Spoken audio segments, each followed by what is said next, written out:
Get 8 gigabytes of all-access power. To do it all. Plus only TikTok to scroll and share non-stop. Power, work, life, and more. With Smart Power all-access data now up to 90 days. Load now. No signal, no fun. If only you could switch in an instant. But wait, you can with the Smart eSIM. Backed up by nationwide coverage. Get your Smart eSIM now.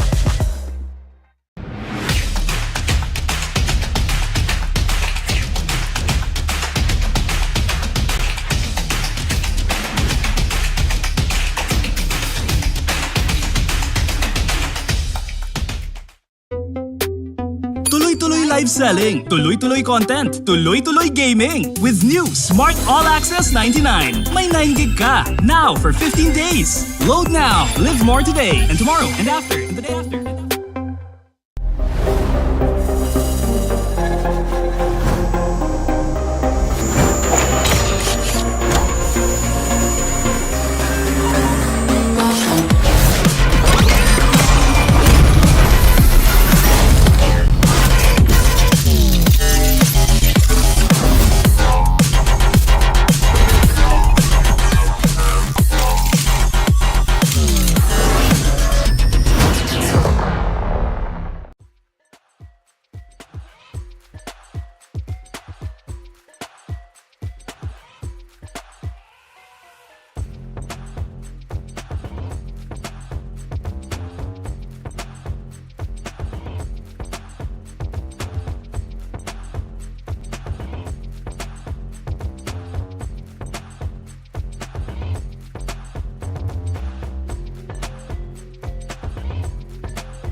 Malakas, Pilipinas, malakas Kahit anong lane, we become the monsters Malakas, Pilipinas, malakas Face the golden sun and ribbon for the 3 stars Look at us to the top, no ifs, no buts Winning any game, para to sa PINAS Di mo matitinag aming boses sa new level Nasa kalye man o mobile, you know I become a legend Open fire, we unite, we winners Built with pressure, like diamonds are made of Switch in a lane na parang gera HP Racing may reseta Built na katang buhat ni Hilda Full load SS parang Laila Susundan ko ang iyong bakas Kasama patas na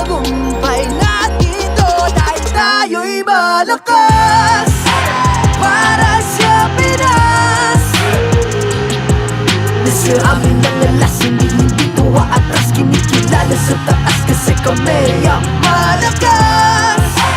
Para sa Pinas. Sa amin ang alas, hindi to aatras. Kinikilala sa taas, ganito kami sa Pinas. Wow! Hold on. Yeah, wala ka sa Pinas. Laging every beat, no surrender, no retreat. Pag nagsama-sama, just imagine what we can achieve. Laging every beat, no surrender, no retreat. Giving 100 all my all, cause we just cannot be defeated. We are unstoppable, immune and invulnerable. Ready ang equipment, lahat frozen, malang crowd control. Pakita ko na jab like pow, beast of the southeast. Taas sa matawa, proud and loud, cause every enemy we devour. Susundan ko ang iyong bakas, kasama patas. Tagumpay natin to dahil tayo'y malakas. Para sa Pinas. Nasa amin ang alas, hindi to aatras. Kinikilala sa taas kasi kami ang malakas. Para sa Pinas. Nasa amin ang alas, hindi to aatras. Kinikilala sa taas, ganito kami sa Pinas. Wow!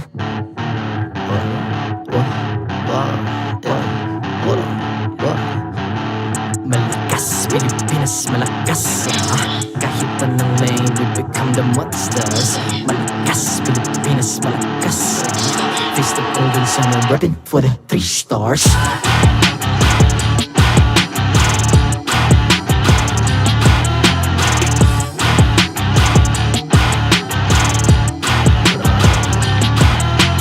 Ang lakas ng Pinas, reunite, be the stars. Ang lakas ng Pinas, reunite, be the stars. Ang lakas ng Pinas, reunite, be the stars. Ang lakas ng Pinas, we the stars. Ang lakas ng Pinas, reunite, we the stars. Ang lakas ng Pinas, reunite, we the stars. Ang lakas ng Pinas, reunite, we the stars. Ang lakas ng Pinas, we the stars. The 14th season of MPL Philippines is brought to you by the following sponsors. Smart, the official telco partner of MPL Philippines Season 14. The official tournament phone of MPL Philippines, Infinix GT20 Pro.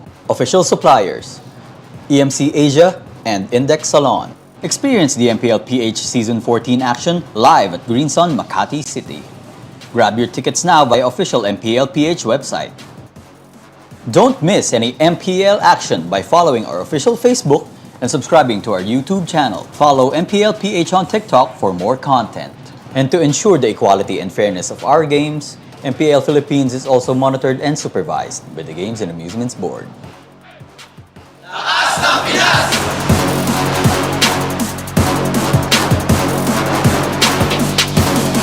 Lakas ng Pinas!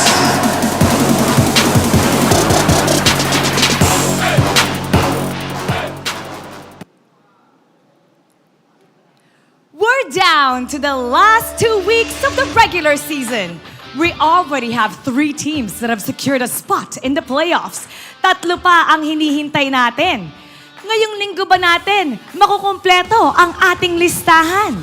And it's not just that. Guess what?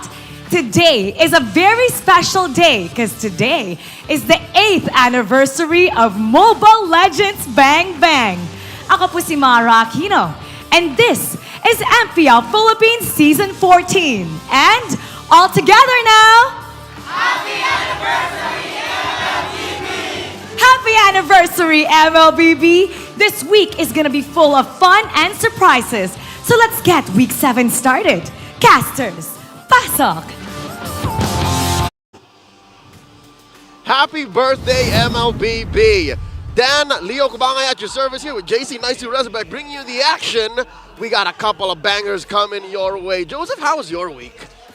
I feel like it went so fast. I took a quick trip to Malaysia, and we're back here. I feel like I got a good catch up from around the world, from our dear friends out there, the other casters. But yeah, we're here, and we're here to celebrate not only the anniversary of MLBB, but it's one of the final 2 weeks left of the regular season. That's right, we are in the twilight of the regular season of Season 14. And any day you can play MLBB is a good day, an MPL game day more so. But when it's the 8th birthday of Mobile Legends Bang Bang, our beloved game and much celebrated esport, well, what better place to be than here? Join us now as we witness two best-of-threes looking to secure their spot in the playoffs. Still, if I'm not mistaken, all 4 teams in action still want to get in. But real quick, we want to remind everyone that you can be part of the digital transformation in the world of connectivity. Say hello to flexibility, convenience, and local connectivity with a smart prepaid eSIM. Now available for digital delivery through the Smart Online Store for only 99 pesos. And I like that you already mentioned it here, Leo. All the teams playing today obviously still fighting for that spot. Some higher chances than others, I'd say. And I think a lot of people have been seeing, the talk around online and everything else. But nonetheless, there's still quite a few slots that need to get locked in. And we're in week 7, like I said, we have this week and then we have our week 8 next week. But maybe, by the time we get done with week 7, we might have more of those teams locked in. That is possible. That is possible. Locked in, not just the upwards way, but even down. Even the teams that are confirmed to be eliminated could be found out, if not tonight, by the end of this week. As you can see, 3 teams have already locked them in. Still no shoo-in for upper bracket. Still no shoo-in for 2 lives. Yeah. But we have Fnatic Onyx Philippines, Falcons AP Bren, and Smart Omega sure to make it into the playoffs to fight for the championship and, of course, 2 slots to the M6 World Championship. But down bottom, you'll see here, no one is confirmed to be eliminated. Yeah, my eyes are on RSG Philippines and Blacklist International. Like, both sitting at match points for 3 right there. Anything at that point, one of those teams could really just switch up and bump one of each other out or in, to the playoffs even as we go through these games. But more or less, another thing people might be looking forward to is obviously Fnatic Onyx still being undefeated, like we've mentioned. And will they be able to, say, break the league record, which is, what is the record? 11. 11, so they need 12, right? 12 is the magic number. They could hit that this week. They could. And if they do, they'll make history even further. And looking at today's schedule, we're kicking it off with TLPH and RSG Philippines. That's right. The defending champions in Team Liquid Philippines, the Cavalry, facing off against the Raiders. Ever the consistent contender, RSG Philippines. Joseph, I'm going to ask you now, in the history of this franchise, is this not the scariest it looks for RSG? As a fan as a Raider myself, yes, it is. It's probably the scariest that it's been. We know that there's and I know the panel will go into this a little more. There's a lot of things, obviously, that have to fall in place for the team still looking for those last 3 spots. RSG Philippines being one of them. We know this match versus TLPH, like we said, is crucial. And even later on, like RORA and TNC. As rough as it's been for TNC, what if they win that, What if they beat RORA here? This could be their first series win in all of Season 14, and not saying that it's impossible for them to make it through the playoffs, but the beginning of a Hail Mary run. Who's to say? Anything and everything can happen here in Season 14. Week 6 is a testament to that. Not only that, but I do believe, too, that given the way things are, if RORA wins, they should be securing their playoff spot. That, too. So there's that. So both matches have quite a bit of contingencies here for them and could lead to, like we said, teams already locking the slot for playoffs here. Tonight is a monumental night in the history of Season 14, and we would love for you to join us all the way. 2 best-of-3s coming your way. The first bout to be broken down by our analysts over at the Infinix Game Tambayan. We have Renmar Santa Cruz and Brigida Ramos. Thank you so much, casters, and welcome to the Infinix Game Tambayan.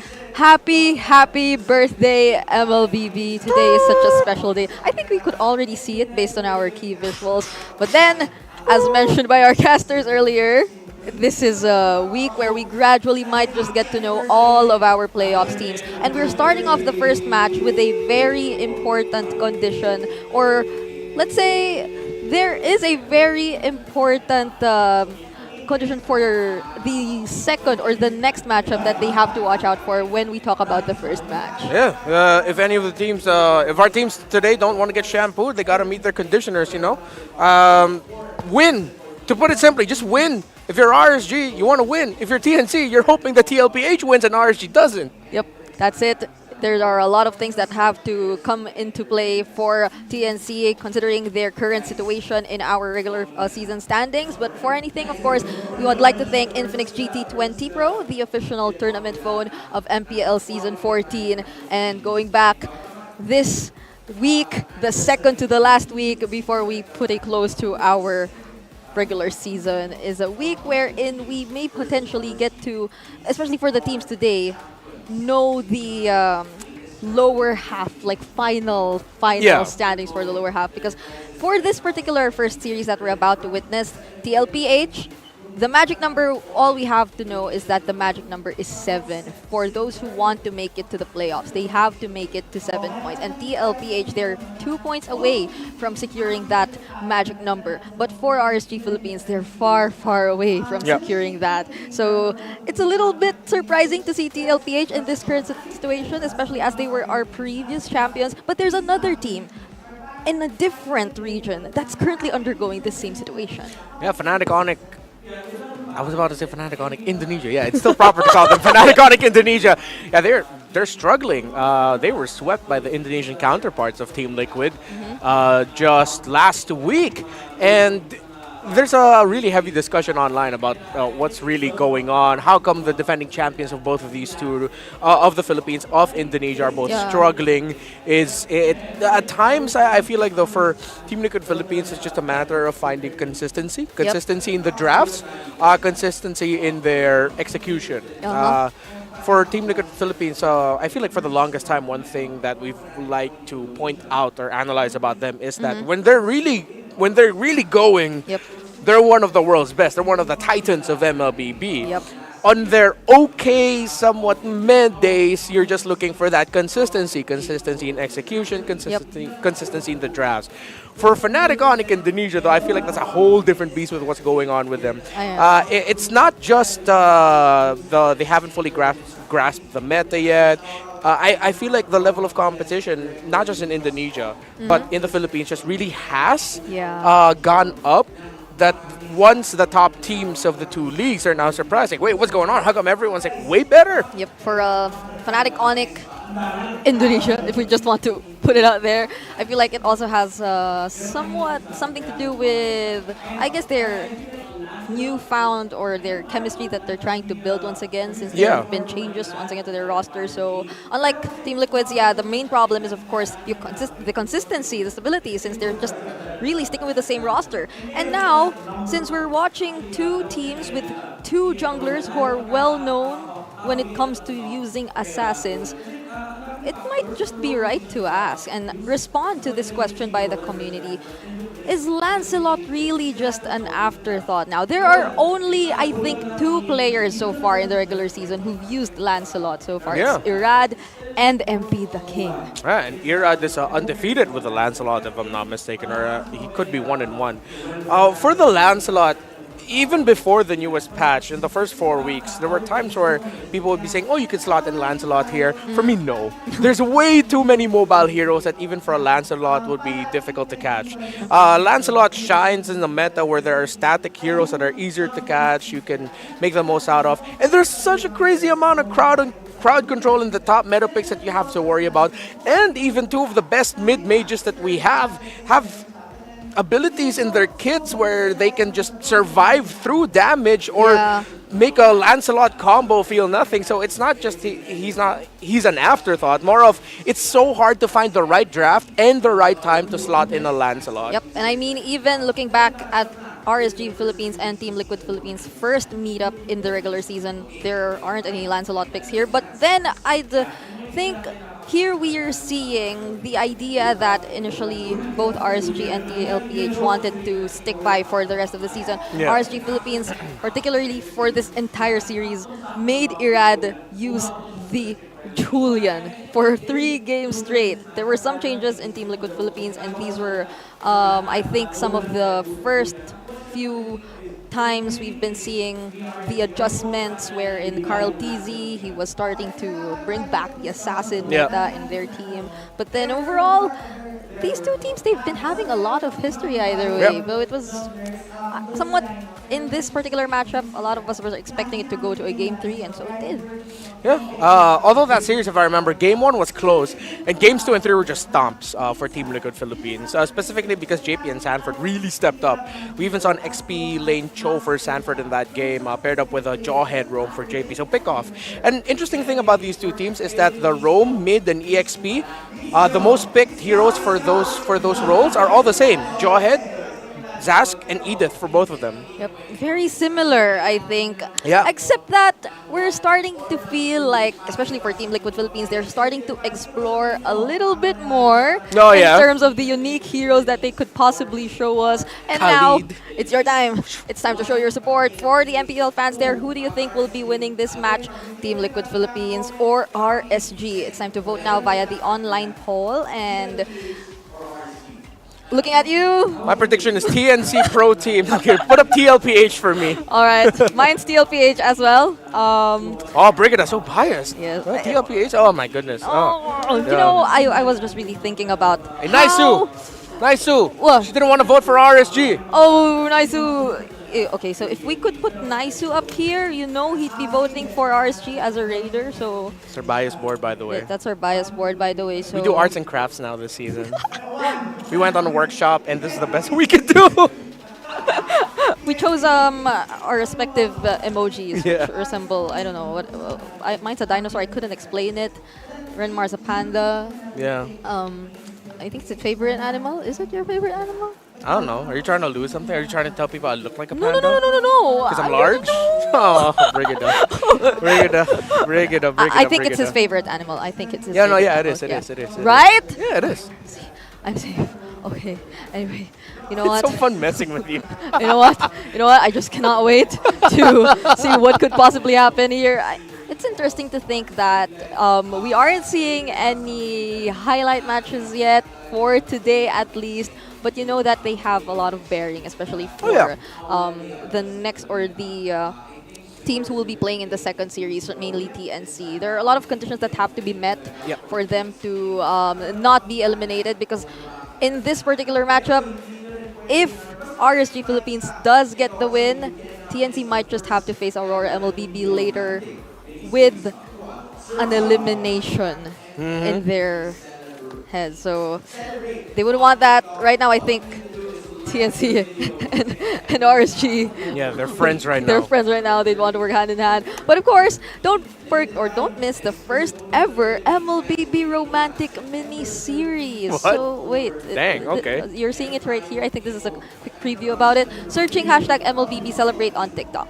Like the video to get Kylene's battle emote for free from September 30 to October 13. Limited time and exclusive only to the Philippines. So you have a Kylene. Kylene's a famous artist here in I like the when you... Philippines. Yeah, she is famous. She is. You hesitated a bit. She's like, famous? Maybe not as me. No. Brigada. No. I've been seeing her a lot. Oh yeah, he's a celebrity. Even the guy, I think he was what's his name? I'm not well versed. Okay, wait. So I'm sorry. Yeah, but then if you wanna like get some merch, not merch, I mean in-game merch, if you could call it that way, in-game items, we will be giving away a code at every match this week to celebrate the 8th anniversary of MLBB as well. So don't forget to watch out for the code. All right, you'll be receiving a lot of in-game items right there. And to start off the first match of the second to the last week of Season 14, it's time to get to know who will be playing for Team Liquid Philippines and RSG Philippines.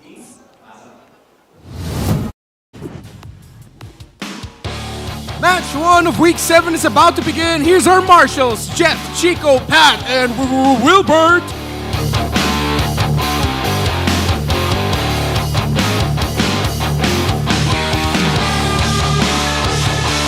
The last 2 weeks and the last few matches, the Cavalry opens the 7th week as they ram through looking for a W. Here's Team Liquid Philippines!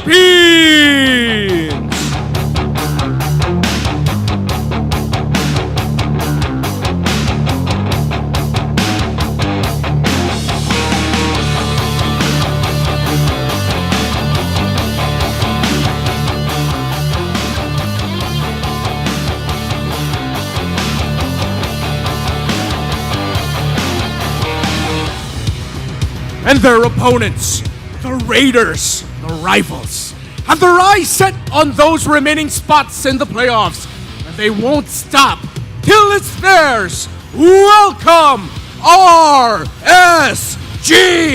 Philippines!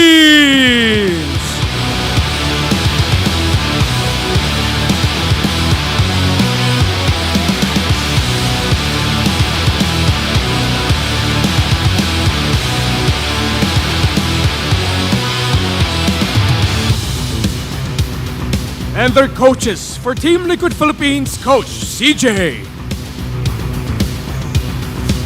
For RSG Philippines, the legendary Coach Panda.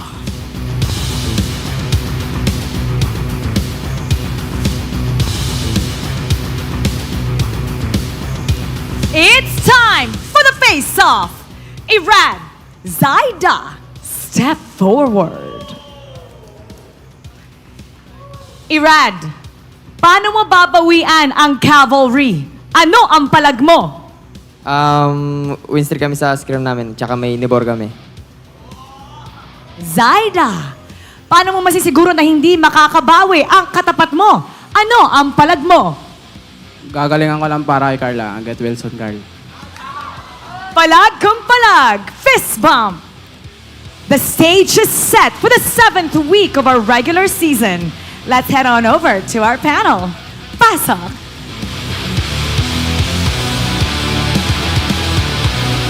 We're seeing Zaida once again play for Team Liquid Philippines, and all I want to say about this team coming into week number 7 is that they really were vocal last week about how they needed to bring something new to the table. And so they did, and now we know that they're open to exploring those possibilities. Well, Zaida now getting fielded for over Carl Teasy for Team Liquid Philippines, although for 2 seasons now, that's something that they've been playing around, changing out Zaida, changing out Carl Teasy. Last week, they were able to sweep Smart Omega, which was by all means a surprising result, considering what we were heading into with Omega being on a bit of a streak, Team Liquid Philippines on a bit of a slump. So now they just have to continue what they did last week. Does that mean picking the Khalid again? Maybe, I don't know. Or maybe. But I like the idea of one unique pick that we haven't seen yet from Team Liquid Philippines. Yes. Plus, just make sure you get your comforts and Sanford and JP are popping off again. Yep, and I think this is a surprise to RSG Philippines as well, who will be facing against Team Liquid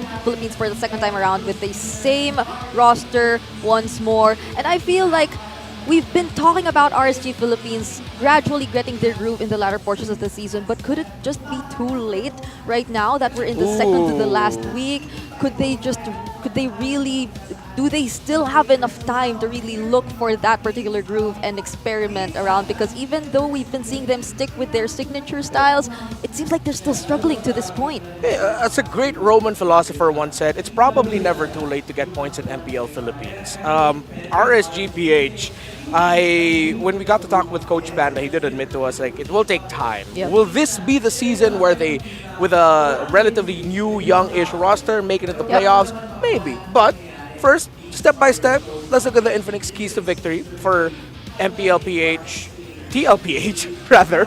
Let San dominate. Because Sanford and Sanji were great last time against Smart Omega.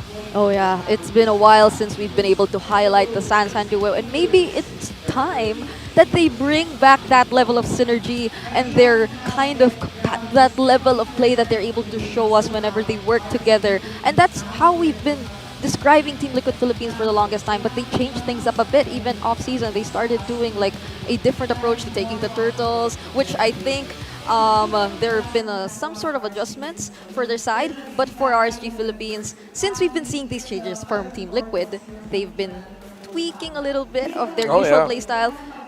Maybe they'd want to exploit these adjustments that Team Liquid Philippines might not be completely comfortable with just yet, especially in terms of the drafting. Yeah, it's funny because this meta that we're in right now, that's why I'm so excited for this season, because we don't know how it's settled in the scrims. There are still new picks floating up. Teams I know in other countries are trying Argus in the gold. There's a team in NACT, I don't know who I'm talking about, played Bauman and Angela Gold, and they made it work. So, I mean, I think if ever this meta rewards creativity and the ability to, be willing to use mages in the gold lane, which apparently I think one of the gold lane flex picks right now are going to be one of the most important in this draft. Now that you mentioned the Balmond, I'm really looking forward to seeing a Balmond for hopefully at least before the regular season ends, because it's been a really interesting pick so far in ranked games. Like, I can see him almost everywhere, but I know it's the new season, so you could really just expect anything to happen in terms of your ranked games. I see a Balmond mid lane. You said a Balmond in the gold lane. Yeah, I'm not gonna knock it. If Curtizy can play Fanny in the mid and make it work in MPL Singapore, the world is our oyster. It is limitless now. Oh, there's one pick I want to watch out for here though later for TLPH. It's the Nathan for Benny Cutie. Nathan's been popping off recently in scrims from what I've heard. What's your command? So more than the Alice, could we be seeing that still for Team Liquid Philippines? I think Alice has been making waves as well throughout the past week. But Oh, so definitely. far, we're seeing that this is again one of the picks that Aqua has been sticking by so far, and one of the picks that a lot of teams have been able to activate. No Paramis whatsoever for this series, and just when we thought that, oh no, Chip, you can't say no more. No, because they added an immobilize effect to Chip's ultimate, even more so now, I think it's a job that you have to really ban out Chip on the red side first phase. If you're willing to give Chip, then maybe you're thinking of countering with picks such as Tigreal, but that's really just waiting for everyone else to come out of the portal and wait. But that's not how it is. There's just too much macro that Chip has, even though they made the cooldown of his beacon a little bit longer. So in terms of priorities, let's see if it's still going to be the Hayabusa Nolan that teams are going to be chasing. If not those two, maybe even the Julian. Junglers were really prioritized a lot last week. 11 out of the 14 games last week, it was junglers that were first picked. Especially as we're seeing the Phoveus immediately banned out here for Team Liquid Philippines. Though, again, based on last week, it was in the XP lane where they decided to show us something different. So probably I'm also still thinking about if it were Carl TZ around the Nolan, but now that it's Zyda, probably he's been showing us more lings than other picks. I remember last season, Nolan was his pick. Like, he was undefeated when he would get fielded, and I think 5 or 6 of those games, that was almost all of his games, it was a Nolan that he played. For Zyda, that's currently open. So will he be picking up the Nolan, as we've been mentioning? Or the Haya. Is it something different, such as the Haya? Because Julian really sounds like an RSG pick. It really feels like an Irad hero for this particular series. I wouldn't think that they'd be denying that from Irad as well, since they have a lot of ways to potentially answer that either way later on. So is it the Nolan? Is it the Haya? We have to remember that these two teams love fielding the pick-off type roamers. So if ever TLPH pick an assassin with a Hayabusa, Julian they did deny. now locked in. Okay. So they deny it from Irad, leave the Nolan and Haya open. Is TLPH potentially thinking about a first phase Cho pick that can be flexible either between Sanford and JP? I think RSG Philippines might want to consider picking up the Arlot since the favorite pick of Nibor is gone. Arlot's like the safest you can go in terms of aggression. If you want to be more defensive, then you pick Terizla along with an assassin. I'd be so surprised if Team Liquid Philippines flexed the Julian pick as well. But I doubt that's going to that's a Falcons AP Brent thing. because that's really a Falcons AP Brent thing. So RSG Philippines will maybe revealing that hero. Wait! Okay, whoa, interesting. You just mentioned the Chu earlier that they could immediately get in the next picking phase, but then there's so much deny picks happening right now in the first phase of the draft. Yeah, that's them shutting down what TLPH want to do. I think they have to clap back and go for Roman EXP. You already see the matchup. Might as well play into it. This is such an interesting... Or get either the Roam or XP, then pick up a Low Yi now. For Sanji. Yeah. But then that would immediately reveal whichever combos or duos the Sansan duo might be playing. Yeah, I mean, if it's a key to victory, it's a key to victory. Chase it in the first half. All right, so is it going to be a Sansan? Oh. No, it's JP Sanford. All right. So the trio mid for Team Liquid Philippines is currently revealed right now for RSG Philippines. Wow, we're not seeing the gold laners being as prioritized anymore in the current meta. So will they secure Irad's jungler right now, or will they leave it for later? Since at this point, I think a lot of assassins are still open, but then this seems like a very aggressive early game draft for Team Liquid Philippines. Yeah, there's a lack of hard catch. They can potentially just pick up the Claude now if they want to. There's no picks right now in terms of the drafting, unless TLPH swerve and then put the Matilda in the mid lane and then pick up a different roamer that will mess up a Claude entry like a Grog. Wait, that sounded like a Hayabusa. Okay, yeah, so they go for the jungler instead. Okay. So now, both gold laners are yet to be revealed to us. Yeah, mid and gold is what we're looking for both. Oh wow, there's a... Is that a Makima cosplay? Yeah. Is that Andy? Yeah, that was Andy. Oh, yeah. We're seeing cosplayers now. Alright, so now, for Team Liquid Philippines, they lack their gold laner again and their potential mid laner. Since I don't think we're completely shutting down the idea that if Team Liquid Philippines are really trying to explore, then they might just swerve it a bit, but that would be too heavy on the pickoffs, if I must say. Yeah. And this is RSG Philippines. That's also their specialty. They really want to go for the pickoffs, and we're seeing it right now as they prioritize the True. Yeah. TLPH really need to be careful for their pick for Sanji. So RSG Philippines read into TLPH. It would be good if they got the low Yi. If I'm not mistaken, a very good record there for Sanji. Yeah. He is undefeated, in 2 games. Yeah. So 2 games undefeated, so they're respecting the low Yi of Sanji. Let's see if they take out another Sanji hero like a Vexana or a Zask. But they can pick up the Zask here. However, the Valentino will still be left open. The Valentina's open, yeah. So usually, if let's say RG pick up Zask, Valentina's going to get picked. If RG pick up a Valentina, TLPH will will think about the Zask, but maybe might be better to go for something like a Vexana for them. Yeah. Because you don't want to give the Dominator's Descent to Valentina. RSG Philippines, they're currently showing us a really interesting draft because it's so dive heavy. Typically, or based on statistics, RSG Philippines, they've been really avoidant. Yeah. They have low scoring games. They don't get the highest number of kills whenever they go up against teams. And this is Team Liquid Philippines. Their scores are on the opposite end of our rankings. They're a very aggressive team who always look for kills. You know, there's a pick I remember that TLPH did before, that if they're up against an assassin and annoying roamer, they did it like twice or thrice in one season. They put it in the mid, and then they fast clear mid to invade the purple buff or invade the opposing jungle right away. It was a glue mid. A glue mid? Yeah.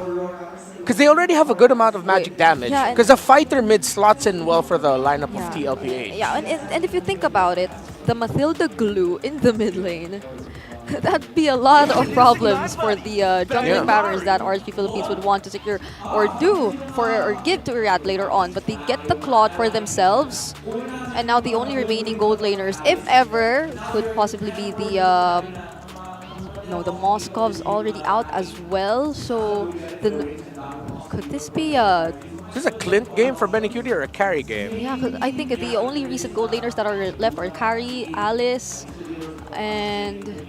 but at this point, it would be too risky to, I think, go for the, as there's so many... Alice Vengeance is Oh no, it is a carry. Alright, so they go for the carry.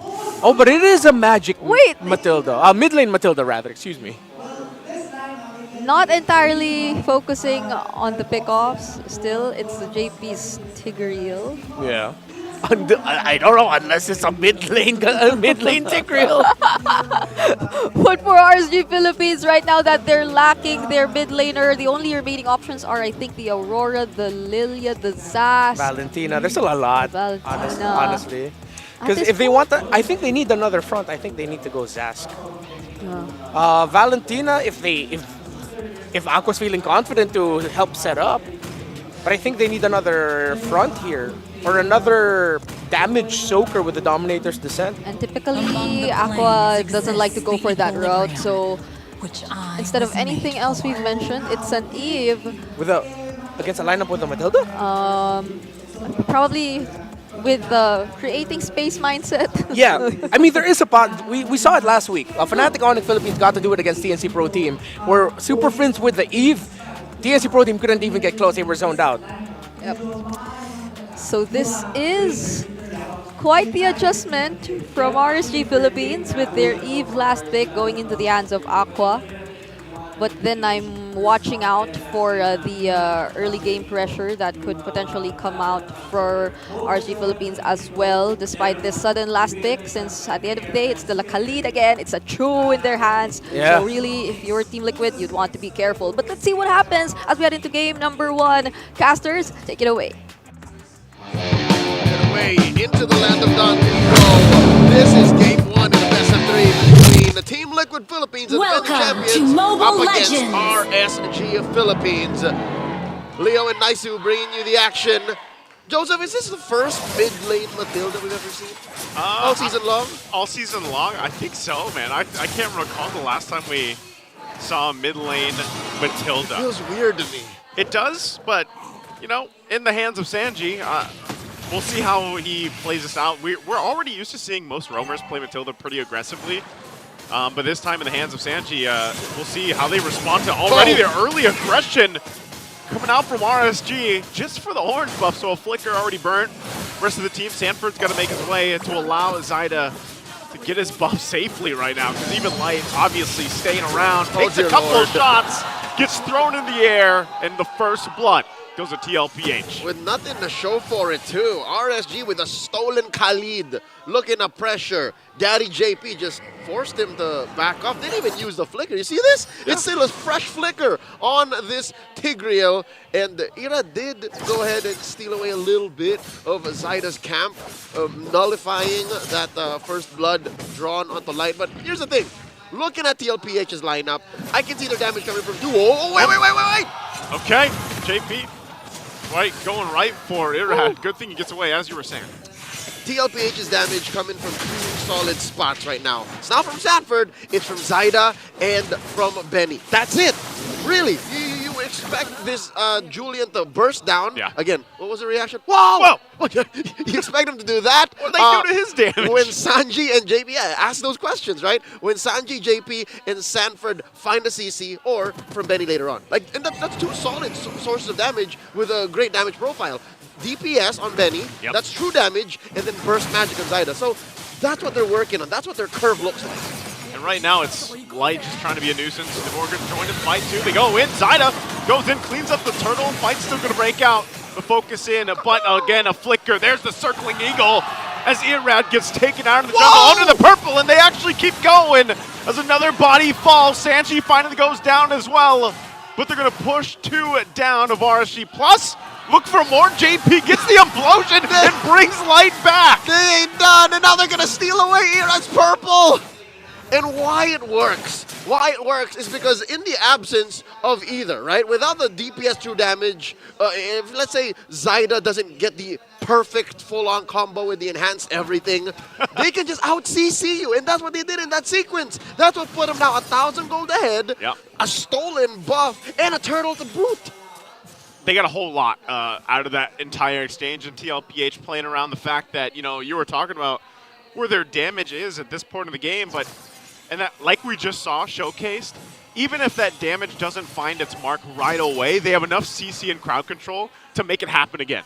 And so what does RSG Philippines do against that? How do they play against that? Well, part of this has been the reason why you pick up the Cho is you're going for those pickoffs. But what if he gets picked off? And that's been what's happening. This Light goes in, will get the way of the dragon off before he ends up running back to the turret, still looking for more here. JP finally goes down. Nibor should be able to survive, does get retreat, but he'll use the guard to heal back up. All right, that was an early 5v5. That's basically what RSG wants to do. That's their winning image if they can pull it off. Again, a kick started off by Light, the real world manipulation keeping them in place. Yeah. And then, you know, whoever gets caught by the Raging Sandstorm. Look at this. Light jumps in, finds one, and how unfortunate is it? How unlucky that it's the toughest member of TLPH. I know, and that's the thing, man, is like, only certain players are going to be able to pull something like that off, Light being one of them, but yeah, it's unfortunate that they couldn't make more happen. But they do slow things down a little bit. Namor, though, less than half health, wants to fight back against Sanford, but ultimately, objective secured again for TLPH. So we're still looking for that fight back, that clap back from RSG Philippines, the Raiders, on what they're going to be able to find. Because even if Light does that again, can they find that kill? Can they cap it off? Can they finish what they started? Because we've already seen a taste of what RSG wants to do, right? This is what RSG wants to get at. Not just willy-nilly fights here and there, because you don't know exactly where Nibor can lay down a smackdown, given that he's building up into a hybrid build. So it's not just burst. Usually when you see Khalids, they, at least in the past, want to build the Heptases, the Blade of Despair. Oh! There's the implosion already being set up, JP, and now they're going to lock down Irad. He's already gone. And still going to be used. They might sandwich in under the tier 1, but Aqua joins the fight.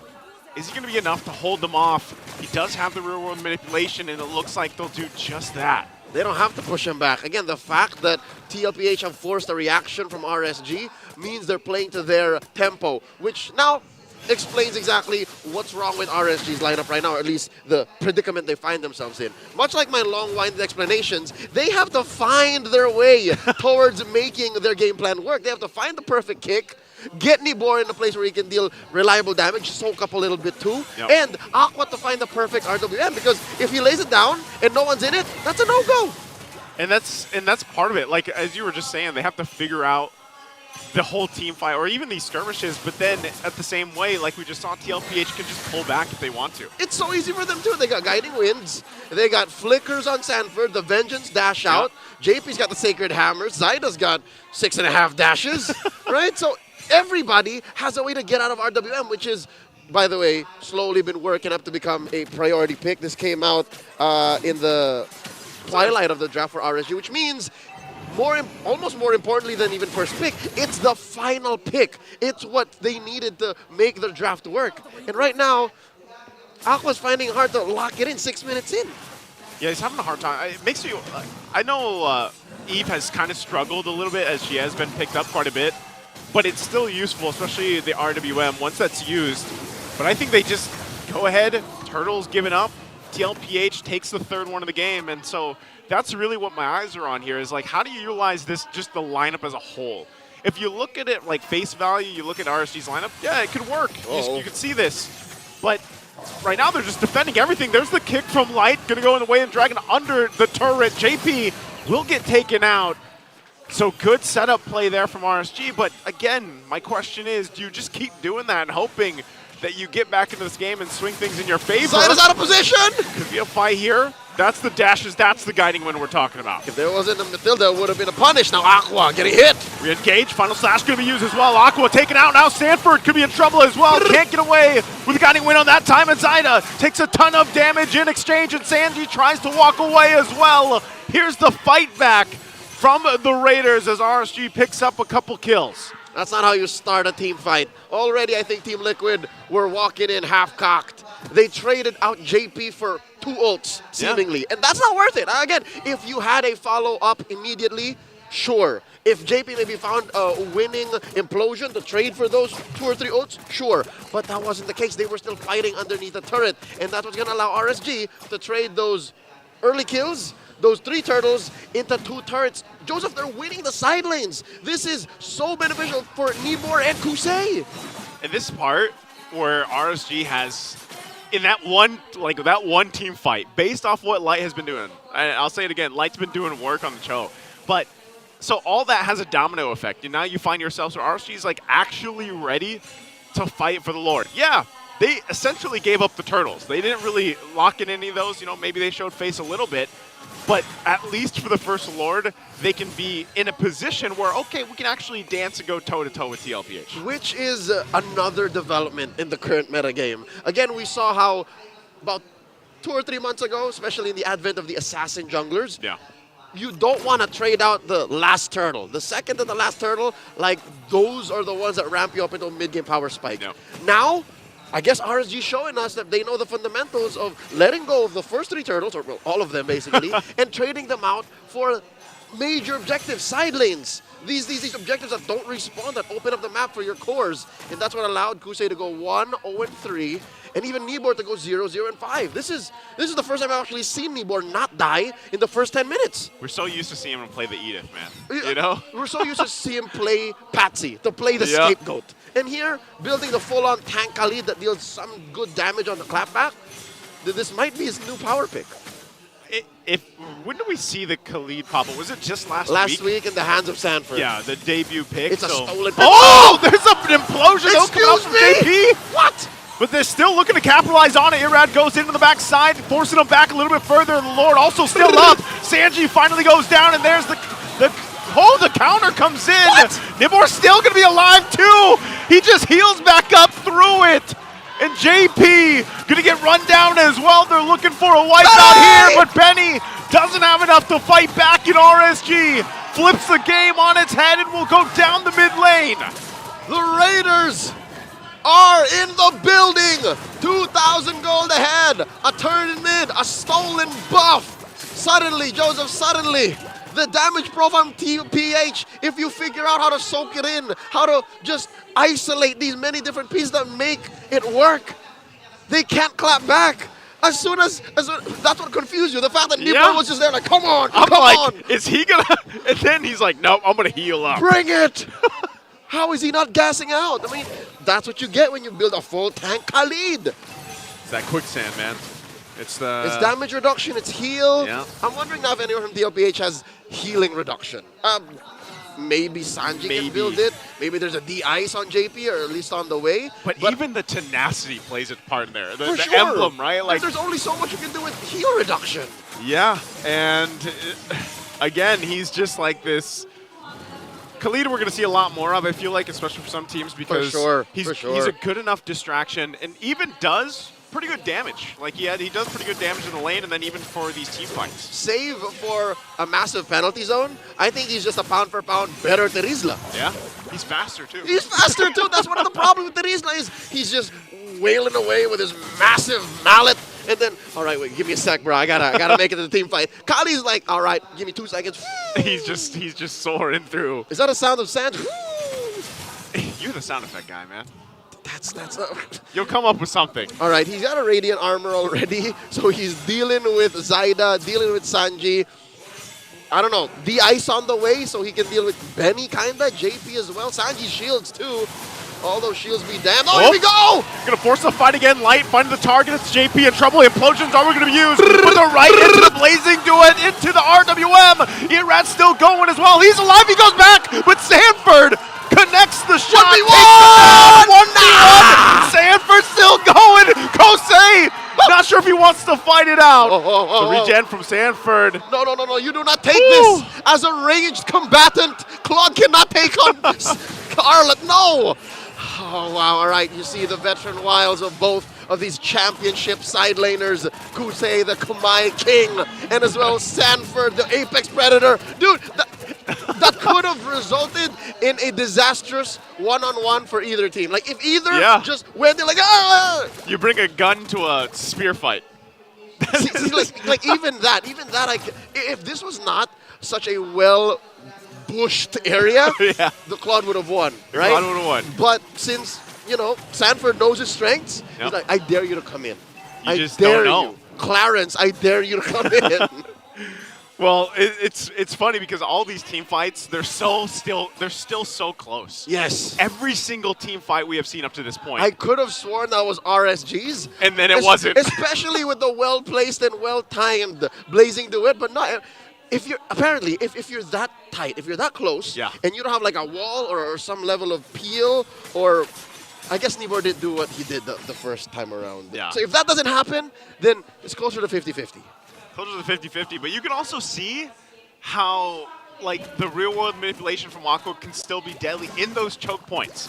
And TLPH played really good against that, even though being locked down and everything else. And I would say that even JP's implosion was a part of that, which kind of slowed things down a little bit. So ultimately, you come down to this now, where the Lord is up. Both teams are pretty much 50-50 in the team fight, and it's really dependent on who pulls that trigger first. That's right. JP here doing quite a bit of work controlling this lower quarter of the Lord Pit. Now the shuffle begins. RSG just asserting their dominance, pushing out any and all TLPH. Here we go! Already going to go. Implosion going to be used with the flicker, and they'll be able to find Aqua, and then get another in Nibor. Shadow Kill already going to be used too. Light has to get out. There's just way too much damage coming out as it's a triple for Zyda. And TLPH will go ahead and now focus on the mid lane turrets, knowing they have a numbers advantage. Oh! Irad tries to delay him a little bit further, but it's just him and Kosei holding on to the base from the full force of the cavalry. Blazing Duet with the Wind of Nature already going to be used, but they still have a minion to push in. They're going to try to delay him as much as they can, but they won't be able to as TLPH takes game 1. Side up and bursted them, boys. That's how that happened. Again, the perfect combo of an implosion into the other house. It wasn't just Zyda, it was also Benny. Yeah. They all went into an area of that small river that just, you know what, we'll throw it over to the Infinite Game Tambayan because it happened in the blink of an eye. I'm sure they had a better view of it. Break it down, Redmar, break it down. It's all you. Honestly, that was the most decisive and aggressive I've seen RSG. Yeah. And they almost had it. But Team Liquid Philippines, with that decision to just look for Aqua, they realized that eventually I think he was becoming a problem for the team fights. Yeah, I was talking about this before. Sanford, San duo, yes. That was a key to victory, but in the last time we saw RSG Philippines and TLPH go up against each other, Sanford and JP were a devastating combo because they knew the targets to look for, and it was the right target they found. You mentioned it was the Eve, the same Eve pick that I doubted, and I will stand my ground. That is a very difficult Eve game. However, one thing that we have to acknowledge is Aqua made it difficult for Benny Cutie to fight. Leading into the last team fight where they wanted the Lord, Benny Cutie was 2, 2, and 2. He was just taking a lot of damage, and it was way too difficult for a carry to be able to free hit and deal damage. Most of the time, it was the damage of the Julian, the Arlot, that was delivering it for TLPH. So they knew they needed to find Aqua. Sanford found it with the final slash. Aqua tried to get away. They waited for the CC immunity of the Purify to go away, and then JP goes in with the implosion. Yep, and I think it became a lot more easier for Aqua when it was already RSG dictating or looking for the team fights, starting the engages compared to the first few minutes where we clearly saw how difficult it was to play an this Eve. one. And this was that beautiful answer or response between the two XP laners, I think, wherein even though we thought that RSG already went for that beautiful engage, the way Sanford was able to look for a counter final slash kind of saved them from that possible really devastating outcome. Yeah, exactly. And since now Nibor and Aqua was the one taken out, Irad going in there with the final slash to me was very questionable. He is able to get away, but it put Light in a delicate situation so that it would just be left to the Hayabusa and the Claude.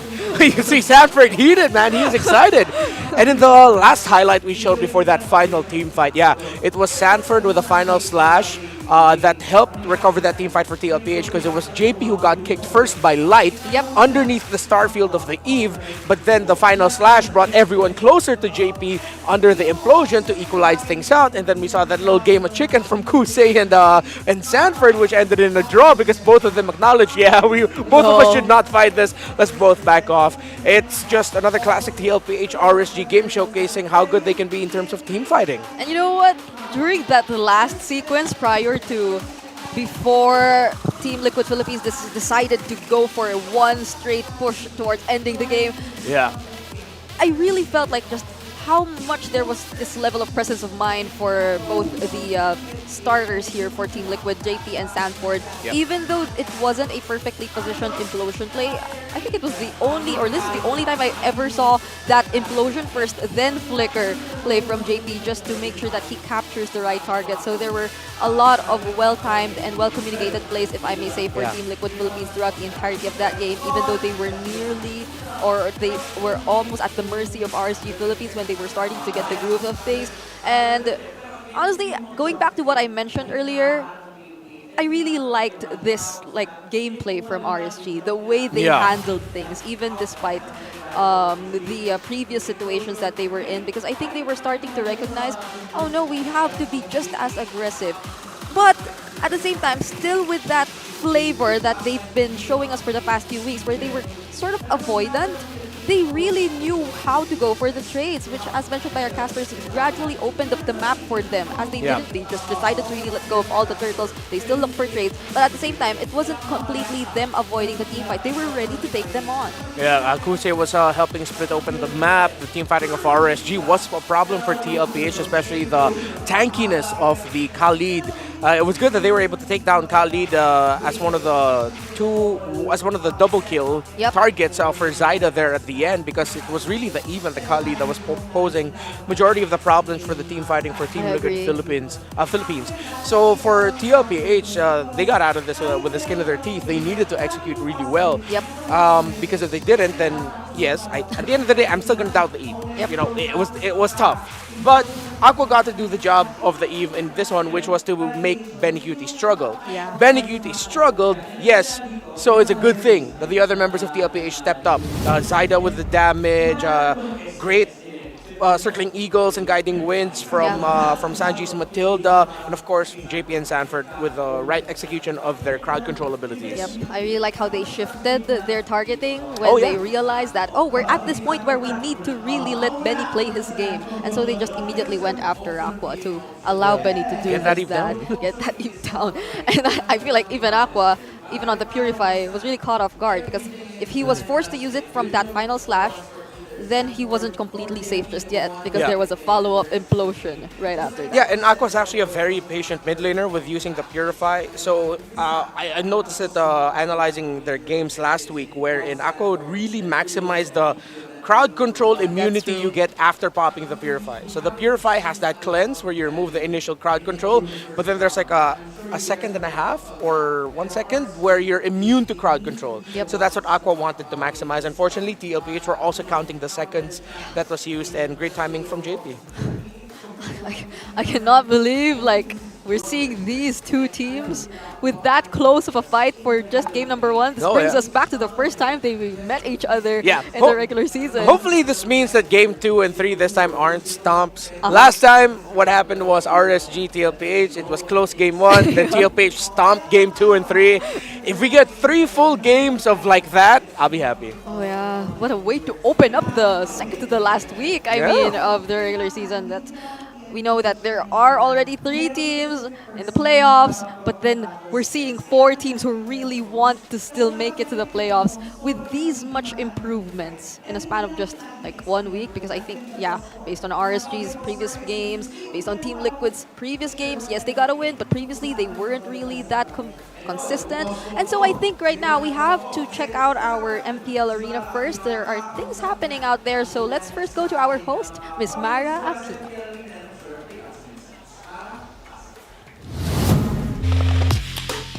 Here with Miss Chai, Moonton Games Marketing Planning Manager. It's nice to have you here, especially ngayon na it's the 8th anniversary of MLBB. Tell us more about this. Well, since it's already the anniversary of MLBB, 8 years na, no? So, parang it's really a cause for celebration kasi 8 years na nandito pa rin tayo. So, yung campaign namin, it really revolves around celebration and reunion. Kaya, tinla na talaga namin to para talaga sa fans ng game at talagang maso-surprise talaga yung lahat ng fans all over the place. Can you give us an inside scoop about the surprises? Like, what else can the Filipino MLBB fans expect for the 8th MLBB anniversary? Okay, number 1, may nanda kami na mini series. First time to ng MLBB.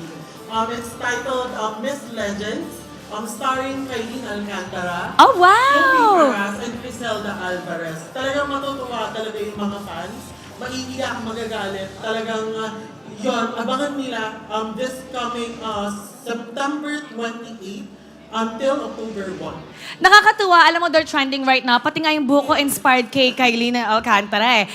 And what about the fans right now? Like, how can they catch up with everything that's happening with the 8th MLBB anniversary? More than that, maliban sa Miss Legends, no, meron din kaming inahandang.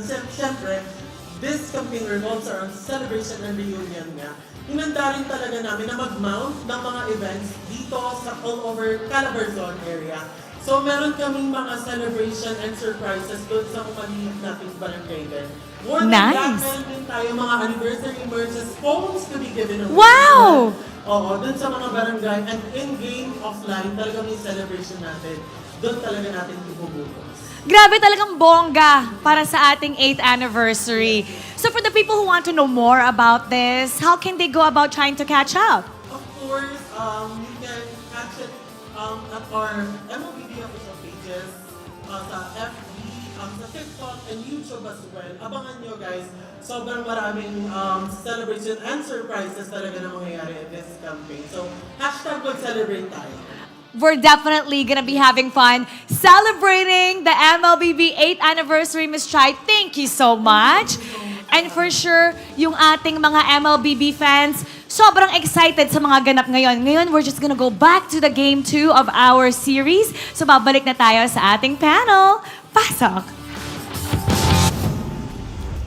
A lot of events lined up for all the MLBB fans, especially here in the Philippines. If ever you are based here in the Philippines, we'll be having some barangayans, as they call it. So some talents will be visiting various areas, and there will be a lot of things prepared for you. So check out the official accounts and social media accounts of MLBB just to keep yourselves updated. And now, this is again is MLBB's 8th anniversary. So join us in the upcoming hashtag MLBB Celebrate Caravan this September 28 to September 29 and October 5 to October 6 in Calabarzon and surrounding areas. So these are the specific areas, Calabarzon. Lots of prizes, games, and surprise guests. So that's why you should come us and hashtag mag-celebrate tayo, which means let's celebrate in Filipino. Yeah. Rizal, Laguna, Batangas, Quezon, and Etivac. Let's go.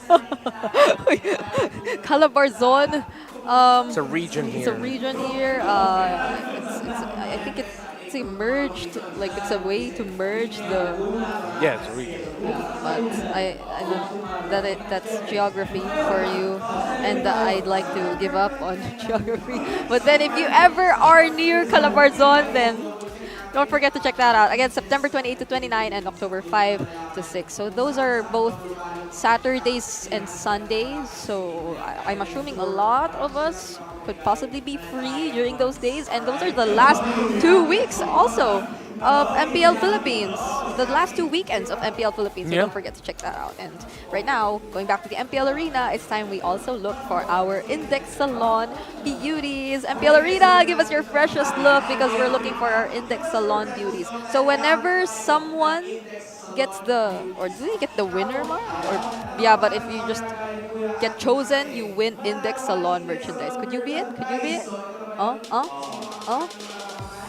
Wait. Raise up the camera. Oh, Raise wait. up the camera. Was he supposed to draw?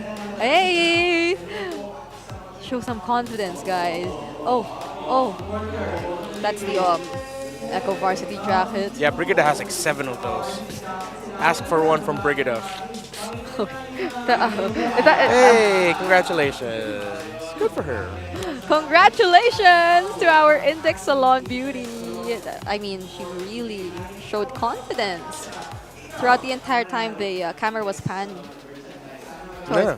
So when you come here, don't be shy. Don't be shy when you come here to the MPL Philippines Arena. Yep, it's time. You win stuff. Some giveaways for Index. Some smart pose. Yeah, you get one of Brigida's 7 Echo jackets. So win. I don't know if that's considered like. No, it's not vintage, but it was for like the old. It will be vintage in like a few. Time flows differently for esports, you know that. That's right. Oh, yeah. So maybe if you have some, like. Yeah, and I am the esports equivalent of a 45-year-old.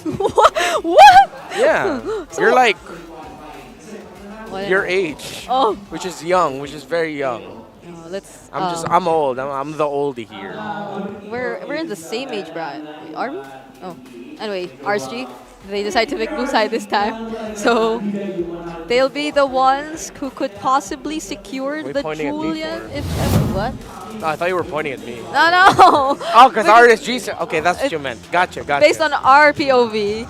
Yes. I pointed towards the blue side. Oh, dip! They straight up respected the Tigreal. Wow. Well, so I was mentioning, could they possibly be prioritizing the Julian because I feel like from earlier's performance, Irad, like he could go with anything. Even the Hayabusa played really well during game number 1. There were a lot of highlight plays coming in from Irad. If it's the Julian priority, honestly, I don't know. I feel like it's going to be a bit too much. I like the Loi Tigria prio. Yeah, but at least I think the Phobius is still open and some. Excuse me, yeah, I think they should ban out the R-Lot. Oh wait, no. If they open up the R-Lot and the Phobius is open, RSG can first pick the Phobius, then the R-Lot will be open. Oh wait, no, I mean, TLPH would not want to play the R-Lot. Oh yeah, because, wait, it's actually interesting. Because they banned out both the Tigreal and the Mathilda. Yeah, that's respect. You had to respect that. Yeah. I think Team Liquid really played these two heroes well. It wasn't entirely them working together. I think it's where we saw the San duo really activated. Yeah. Because, yeah. It was him bringing it was Sanji bringing Sanford to the back line. It was the main beneficiary of that of the guiding wind was the R-Lot. Yeah. And eventually it was JP going for the succeeding setups, but not entirely the first few setups. So yeah, both actually a lot of XP laners are still open to this point. The Phobius, the Edith, they're all open, but so are the Julian and the Hayabusa. I think RSG would want to first pick the Phobius, and if they can, pick the Valentina later for Aqua. Because then TLPH will be forced into the Vexana Aurora as their third pick. The only one. What was that? Phobius. Yeah. So they can go Edith. If they're thinking ahead, they'll steal the Valentina away from RSGPH. Yeah. Even the Arlot's open to this point. We've seen a lot of teams still confidently pick up the Arlot against the Phobius, but then... I am not one of those. I don't like seeing a team with an Arlot going up against a team with a Phobius because Phobius is the happiest Phobius in the world. He gets all of his abilities and his passive back so quickly. Alright, so there they go. They decide to pick up the Edith and not the Julian this time. Yeah. I mean, if RSG Philippines decides to go for that, that's 2 solid magic damage dealers already for their side. I think this has to be a Valentina and Nolan for RSGPH. If not the Valentina, I would honestly question it because you'd want to get the Primal Wrath from the Edith. Yep. And I think, it's just a great combo. Yeah, and regardless of what JP decides to bring out later on, it's a nice way to secure that ultimate. Unless it's a Jawhead. Unless it's a Jawhead, that's the unstoppable force. So yeah, they get the Valentina, and for the first time in the series, the gold laner is already revealed to us. The funny thing now is I think TLPH needs to pick their mid laner. So if this isn't it could be an Aurora or Vexana pick already. I don't want to see Zask for TLPH because that's giving the Dominators to send to RSG. Zask plus Phobius will just is a nightmare to go up against for a Hayabusa. And I wouldn't oh no, the Luis ban, but then either way, it's not really part of the options anymore since there's a Valentina again. So I think that was a Vexana. Yeah, it was. Okay. So good. I'm not just saying good drafting because I'm hitting my predictions, but that's really just good drafting by both. They're answering each other well. Yep, and now we might just see probably the Nathan banned out again for RSG Philippines. They seem to be very key on that for Benny Cutie. Even in the previous game, they really took that out for him. But the Claude's open as well in the carry. Yeah, I'm glad you mentioned that. I think it'll be good to ban the Nathan and the Claude here. But I would understand if they would ban out Nathan and the carry that you mentioned. Because now if you're RSG, you don't worry about the Harith at all. You're worrying about the gold laner for Benny Cutie. Oh, they're opening it up, huh? Oh, and they banned the Kaja. They were thinking it's going to be a EXP Edith? And now the only remaining options for Irad might just be the Nolan, since even the Julian and the Ling are taken out. So Unless we're gonna see him pick up the Lancelot. or even the Roger, but I doubt the Roger in the jungler role. will Rogers be Rogers happening. dipped out. No, because oh no, Roger's not even being prioritized anymore. At least for this series or for today so far. Yeah, we're so not far. seeing it. Slightly. No, even last week teams were. I mean, As the week went on, teams were slowly Yeah. putting Roger into the next 2 picks, and then the next phase, and then the last pick, or just completely overlooked. Until it wasn't anymore. Yeah. Oh, that's interesting. They banned out the Kaja and the Arlot, so a lot of gold laners are still possible or available for Team Liquid. They're willing to give the Nathan? The Nathan, the Claude. or even- I don't understand why you'd want to get the Claude because it allows you to open up the map a little bit, but I'd rather see the Nathan. Oh wait, no, but that might be an overload on magic yeah, damage. magic damage. You're right, and then the Phobius can just go ahead and rush to the Radiant Armor, and their spike is gonna be so slow. What do you pick if you were Team Liquid Philippines? What if he ends up with a Clint?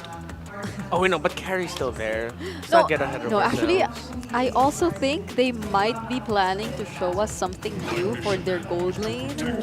Wait. So they save it for later.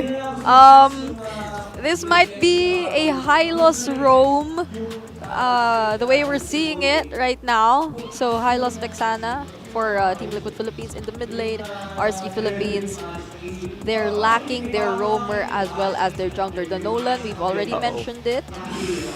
Other than the Nolan, we've seen other heroes from Iran. The Lancelot, was he able to use the Bane previously? I think there have been some surprise or some unorthodox picks coming in from Irad from time to time as well. But then in this current situation, yeah, I'd go for the Nolan. Yeah. And then there you heard it. Nolan, Joe, still pick the off. Trove. You know what's funny? If they decide to go Alice here, RSGPH might not have the right damage output to give the Alice difficulty. Not until the late game. Yeah, it's gonna take time. It's gonna take and TLPH will need to commit rotations to speed up Benny Cutie. They can play safe and just go carry or claw, you know that. But Alice is so good. Wait. I'm hoping something unique shows up for the last pick here. Wait. Nah, I think it's a Nathan. Okay. Okay, it is a Nathan. At least. So, it's still true though. That's a lot of magic damage Yeah. for Team Liquid Philippines. The Hylos, Nathan, Vexana, and the Edith. Yeah. Okay, pick off 1, 2, damage output. This feels like another like 50-50 game in terms of like what we might see. Although in the lineup rating, RSG Philippines, early to mid and late game potential looks very good for them. With Nolan, the Phobius, those are the stat patters in that regard. Plus the Valentina ult that you can steal will be the Primal Wrath. This might be tough for TLPH if TLPH don't get the Hayabusa Snowball. All right. So it's dependent once again on the snowball, and we've seen RSG Philippines go for the invades. So what could be happening in game number 2? Let's head over to our casters. Thank you so much. Regular and Redmar. Back at it again. Welcome for game to number Mobile 2. Match Legends. point for Team Liquid Philippines facing off against RSG. Joseph, how you liking this adjustment? Because it was kind of tricky in game 1, but after just one turnaround, Liquid goes for the throat. How about this time? I was just thinking about this as you were leading in. The index that we had from both drafts in the previous game was nearly identical. This one, it's different, favoring, who's it favoring? TLPH's draft? Well, either way, I know it's not the same like we had in game 1. Now, the biggest thing is if Light does what he did in the previous game, great. He can pull that off, get the executions off if he can with this Cho pick. But I think that was the thing. If you want to get to the late game with this lineup from RSG Philippines, you're going to be facing a Nathan late game. That's something that's tough to deal with, especially when what do we coin that? The Nathan bomb? The Benny bomb. It was the Benny bomb that started it, Here right? specifically, it's the Benny bomb.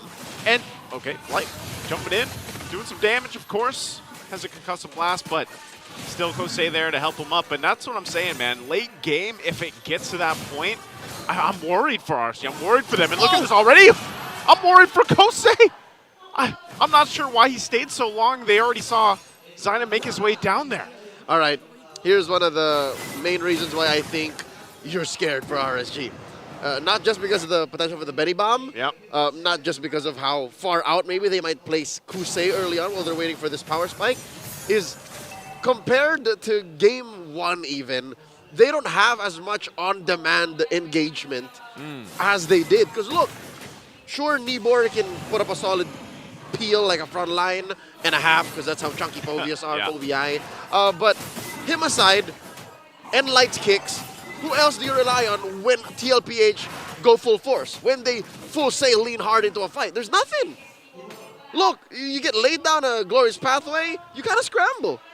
The only thing I think is, like, who do you rely on? It depends on what Aqua takes, because there's initiation that we're talking about. Into the Eternal Guard as well. Trying to get away, Nibor jumps up into the air, but he'll be taken out. Sanji in return, still going for it as Aqua picks up a double. The fight for the turtle still going to break out, and it's Irad that gets the turtle. Going for the fight. JP will pick up the kill himself. Spear Destruction not going to be able to land, but JP already gets a triple. He's looking for another as he runs down Aqua. He doesn't have much space to move, but he will get away as JP gets a triple. Daddy JP says it's time to go home. Sending him back with a TLPH TM recall. Well, TLID as well. I was going to say, so fitting. It's both. It's both. So there you see immediately how it could go very preemptive. Drop it on the glorious pathway. I'm just going to heal a bit. Why not? All right, so what I'm saying is, unless they both lean hard into it, and it was just unfortunate TLPH lost Zyda first, if that went in a different direction, if Zyda came in and maybe delayed his entry maybe 2 seconds, saved his retribution, maybe TLPH had the damage and the shields to actually turn around. But RSG, they played within the small margins of error and found themselves in a one-on-one. Like that was a 4v4, right? It was, yeah. Both gold laners were still on the bottom side, and it was an attempt. Like Kosei threw the Spirit Destruction to try to join the fight, didn't land its mark. Yeah, Benny can't do that. Like Benny has to commit. He's got to just stay there. To rotating, which is fine, given that is one of the main things you get when you pick a Moskov as early as you did for RSG. Again, first phase pickup right there. Also, we're celebrating the 100th ban of Chip, courtesy of Team Liquid. 100th ban. Happy Bans Day, Chip. He has 100 bans. All season 14 long. All season. Wow. That's right. What happened to Sanji? What? He took a ton of damage from Irad. Oh, and then so close to get hit by the SOD. Light taking an interesting flank here. Sanji gonna do the right thing and send himself home. I think he'll make it in time for this turtle fight. Yeah, he's gonna head back. Again, part of this, they're looking to make a play, actually. Both sides of the map. Things happening here. Sanford taking the Infernal Pursuit, but that's just gonna be a turtle secured for Irad. This time around, RSG picking up the second one. TLPH, they spent their time here on the bottom side of possibly looking for something. They won't find it. Yep. So they just disengage. It's a good read by the Raiders. RSG said, hey, we just sent Sanji back, and it looks like TLPH are going south. Why don't we take this turtle clean? That's 2 turtles now in the first 5 minutes of the game over to the Raiders. They're looking good. I'm smelling a game 3. Joseph, the first game 3 since week 5. Week 6 had none. What? First game 3 since week 5? We haven't seen a game 3 since week 5. Man, we just been in Sweep City, huh? That's right. That was 14 games, all straight sweeps last week. And you know what? I know we like you look at a sweep, but then sometimes it doesn't paint the whole picture. Oh, like yeah, some of those sweeps were like super close games. For sure. Like some of them should have gone 3 games. Even if you look at game 1 in the series. This series alone. I was gonna say this series alone. Yeah, TLPH won that, but it came down to like one fight essentially. There's the kick. Wait, the drag gonna be able to go on. Oh, Sanford will be able to escape with his life for now. Still Light, the one to get taken down. Nibor not sure where he wants to go, if he wants to chase down for the kill. Won't be able to find it though. Now the clap back. JP trying to walk back to the team. The fracture is going to be used from Irad. Now he's got to pick up the kill, and a Spirit Destruction won't land again, but Sanford will finally get taken out. All right, Sanford's second life forfeited there, and another clear win for RSG. Now gold lead swings back over to them. Whoa. Oh, wait, Irad. He's fine. What does this mean for RSG? Where's the majority of the gold? All right, you see a good chunk of it right now on Aqua, and a good bit of it on Nibor. Oh! That's That's big damn. Arad! He'll go in and pick up the kill on Sanji. And get away with it too. That's a good trade. Any day I'll take mid lane for Rome. Yeah. Over and over again. Worth, basically. And Light's been doing that since game 1. He's been finding moments. He knows that that's what he has to do. He knows that that's what starts things, but what ends things, right? You can't keep doing that same trade over and over again, because that's what led to their defeat in game 1, right? He thought he could get a kick, and then it was different lineup. Regardless, if you're RSG, if you're looking for good trades, it has to be more than just a role trade. Yeah. Because so far, yeah, they've been winning turtles, but how do they translate this into a sure victory? Because already still TLPH is leading in the AoE department. Because that's what RSG is missing right now. I don't think any of us, even our analysts at the Infinix Game mentioned, the lack of AoE from RSG. Yeah. Like, all of their fights have to be super sure. Save for Kusei, who can go lane to lane, right?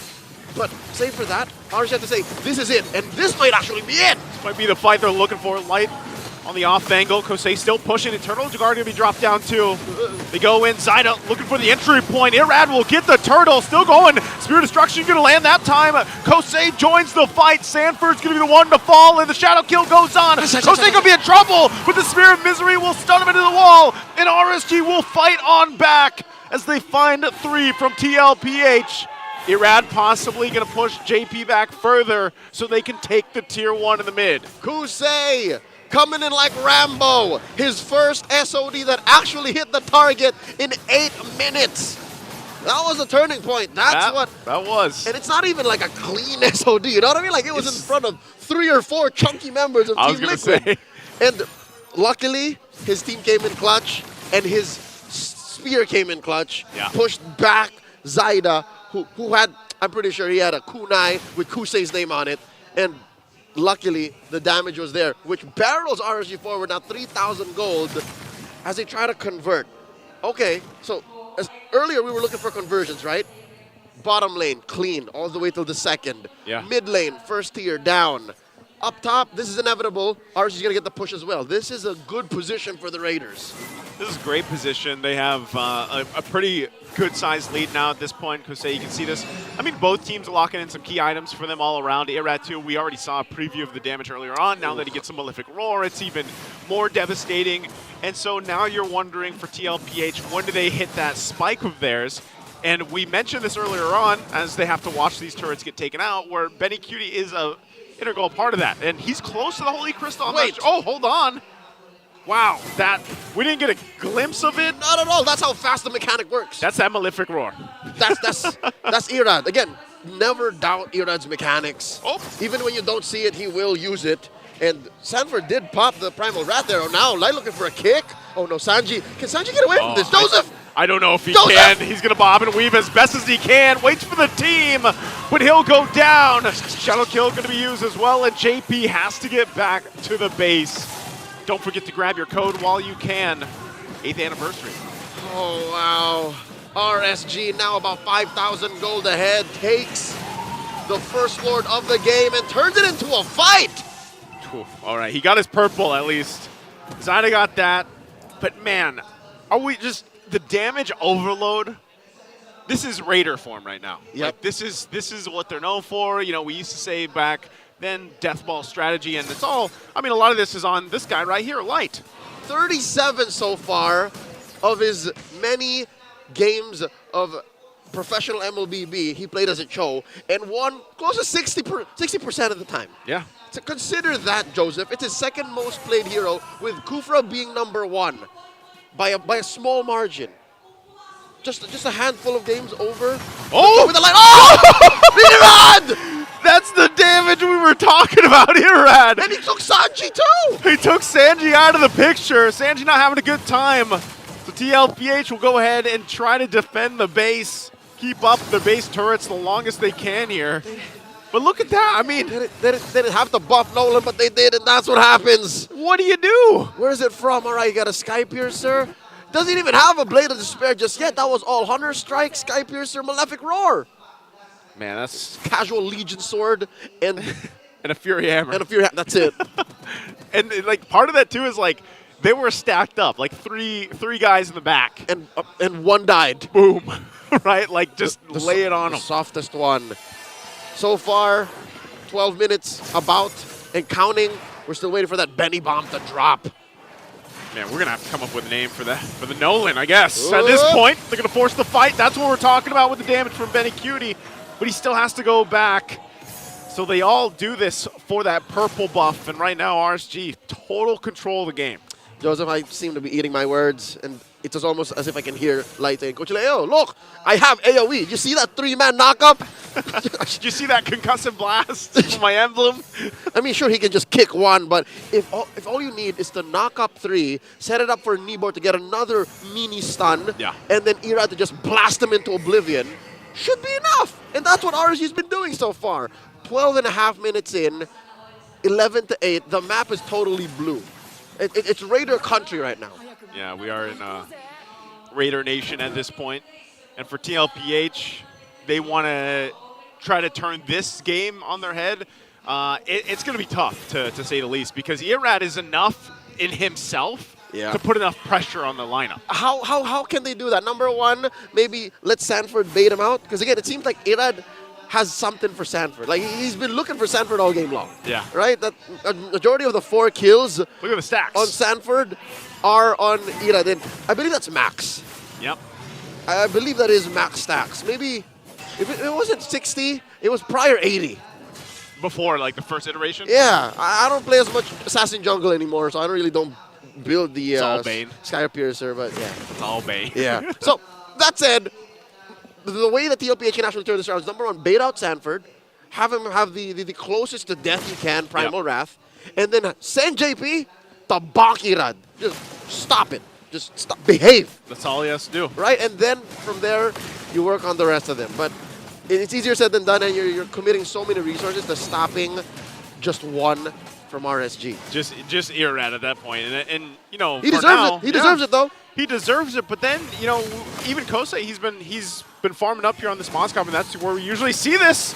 You can see the swing happen up top as well. Eternal Guard going to be dropped down, and here comes Light and Irad! They'll fight Benny Cutie and take him out in an instant as 3 members of TLPH already fall. They don't want none! Dida trying to run, he gets kicked back to the team as Nibor gets a double. It's only a Sanji. And it looks like we're going to have it here in a couple weeks. We finally get a Game 3 ahead of us. The Lone Stallion stands alone, and he cannot defend against 4 angry Raiders. Ladies and gentlemen, RSG are waiting for a minion. And there they go. We're going to that Game 3. RSGPH takes Game 2. Here we've proven Kung Fu beats ninjutsu. that was a hilarious, almost mass moment where Zyno just running for his life, and then gets kicked. Can you imagine that whole thing, that whole sequence? Light being used to break the dragon. Yeah, I know. That's what surprised me. I was like, wait, he still has the way of the dragon. He still has the ultimate to kick anybody he wanted to. Obviously, Zyno was there, and you can't shadow away from that. Impressive. We'll throw over to the Infinix Game Tambayan. Red Mar, bring it up, break it down. Thank you so much to our casters. And now, as you've said, we're finally having a Game 3, which I feel is a very, very close series. Yep, close. For majority of the part and game number, for the beginning of game number 2, but as it went on, we got to see the thing that we mentioned right before we head into the game, that TLPH, based on the lineup rating that we saw, the strengths of the lineup of RSG Philippines, and the fact that they have the Valentina. Yes. That was their main bridge to get to the point, to balance out the snowball that TLPH would be looking for to help set up what Irad can do on this Nolan. The Valentina would be the X-Factor pick. And so we got to the point where Irad was 7-1-2. Besides that KDA, the man was getting the right retribution battle wins. Yeah, I agree. It was so surprising to see that first turtle take escalate to a point where it was surprisingly RSG getting the advantage. Yeah. Because it did seem like Team Liquid Philippines were able to set things up for them to actually get the advantage or the win during that first Team Turtle fight. And it was, I think, in this entire game where we've seen how Irad was just so focused on his targets. Apart from, you've mentioned the retribution spells, if Sanji was available, then go for Sanji. But even the tanky heroes, even Sanford, he really tried to shut down the XP laner of Team Liquid. Yeah. For Kusei, I want to talk about Kusei here. I think we were talking about it's like the first two major team fights that we saw RSG Philippines had, Kusei could not land that Spear of Destruction to join him. But the one that he did land was the one that solidified the lead of RSG Philippines heading into the mid to the late game. And TLPH is playing from behind, playing from scramble. Irad, besides the retributions, he was getting pick-offs such as that, finding the right backliners, finding the Vexana, and in this case, in this highlight, finding Benny Cutie. Sanford in this team fight could not get the Primal Wrath off because, yes, he was taking damage initially, but the crowd control stopped him from pressing that damn button to get that ultimate off. And it did get to the point where RSG Philippines just ran away with it. TLPH could not get that snowball that they needed, that decisive early game snowball. And RSG Philippines, they're slowly becoming a little bit more unpredictable as the game goes by. Prior to that last team fight that we've seen, actually it was Irad and Light. I thought they were going for the split. They were they were around the top lane area, but then they decided to just circle around and sandwich Team Liquid Philippines here, who I think didn't really expect some players from RSG to come from behind. So they really just got the advantage throughout that entire team fight, and I think that the Raiders just really did perform. And it was like the best kind of show game. I now understand why Light has that high of a win rate for his second most picked hero in his entire MPL career. And I think TLPH just... I would want to see them respect Bandit already, depending on what side they are. Just take out the Cho or steal it away from Light. Make sure that he doesn't get it. And it's interesting because in this meta, especially at around week 4, we started noticing that there have been some pop-off gold later in games. Yeah. But I think it was in this series so far that we're seeing that a lot of what you want to see from your gold laner, you really don't see it until late in the latter portions of the game. True. Since Roger got nerfed, you can no longer find that jungler-esque Roger power spike. Takes time. Kusei, besides that one play where he finally got to hit that Spear of Destruction and join in, he entered the game with 1, 2, and 3 KDA. There was a total of 15 kills from RSGPH. That's even less than half of the total kill participation for RSGPH. And for TLPH, even though Benny Cutie got his items, it was still too damn hard because he ended up getting picked off. So that's why now it really is determined by roam, mid, jungle in this current metagame. Yep. And partly the ways that Kusei just really maximized his time not being part of the team fights. And I think it was a pattern that RSG Philippines was trying to commit to even during the first game.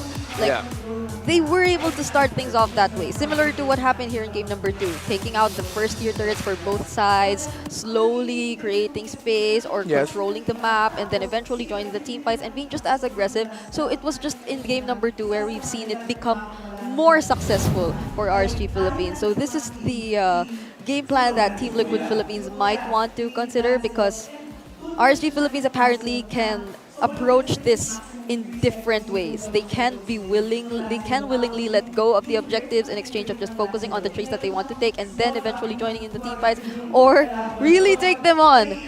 Take the team fights early game and just leave Kusei to do the job on the other lane. And it's a great call by RSG Philippines to take the team fights. Without the Nathan there, the Phoveus is happy. It's going to be difficult to take down the Phoveus, and it's going to take a lot. Most importantly, you have your bridge into the mid game if you're RGPH.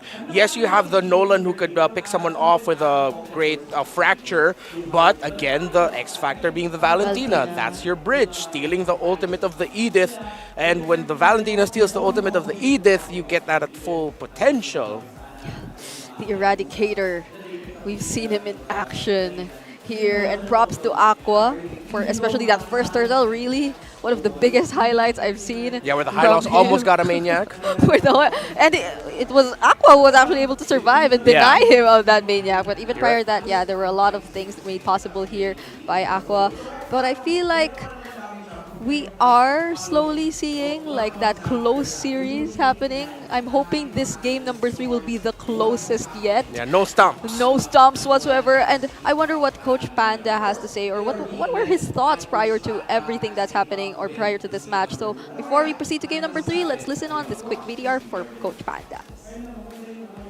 Sa mga practice, kahit natalo kami today, it doesn't mean na parang sayang yung buong practice or we didn't effort enough. We really efforted enough. So, yung preparation going forward is just to win and then mas malinis and aggressiveness regarding sa execution and communication. I think the audience saw a glimpse of how invested we were. Yeah, you were invested. You were up close. You really wanted to hear what Coach Panda wanted to say, but yeah, I think those two key words describe what we've been seeing from RG: neat and aggressive.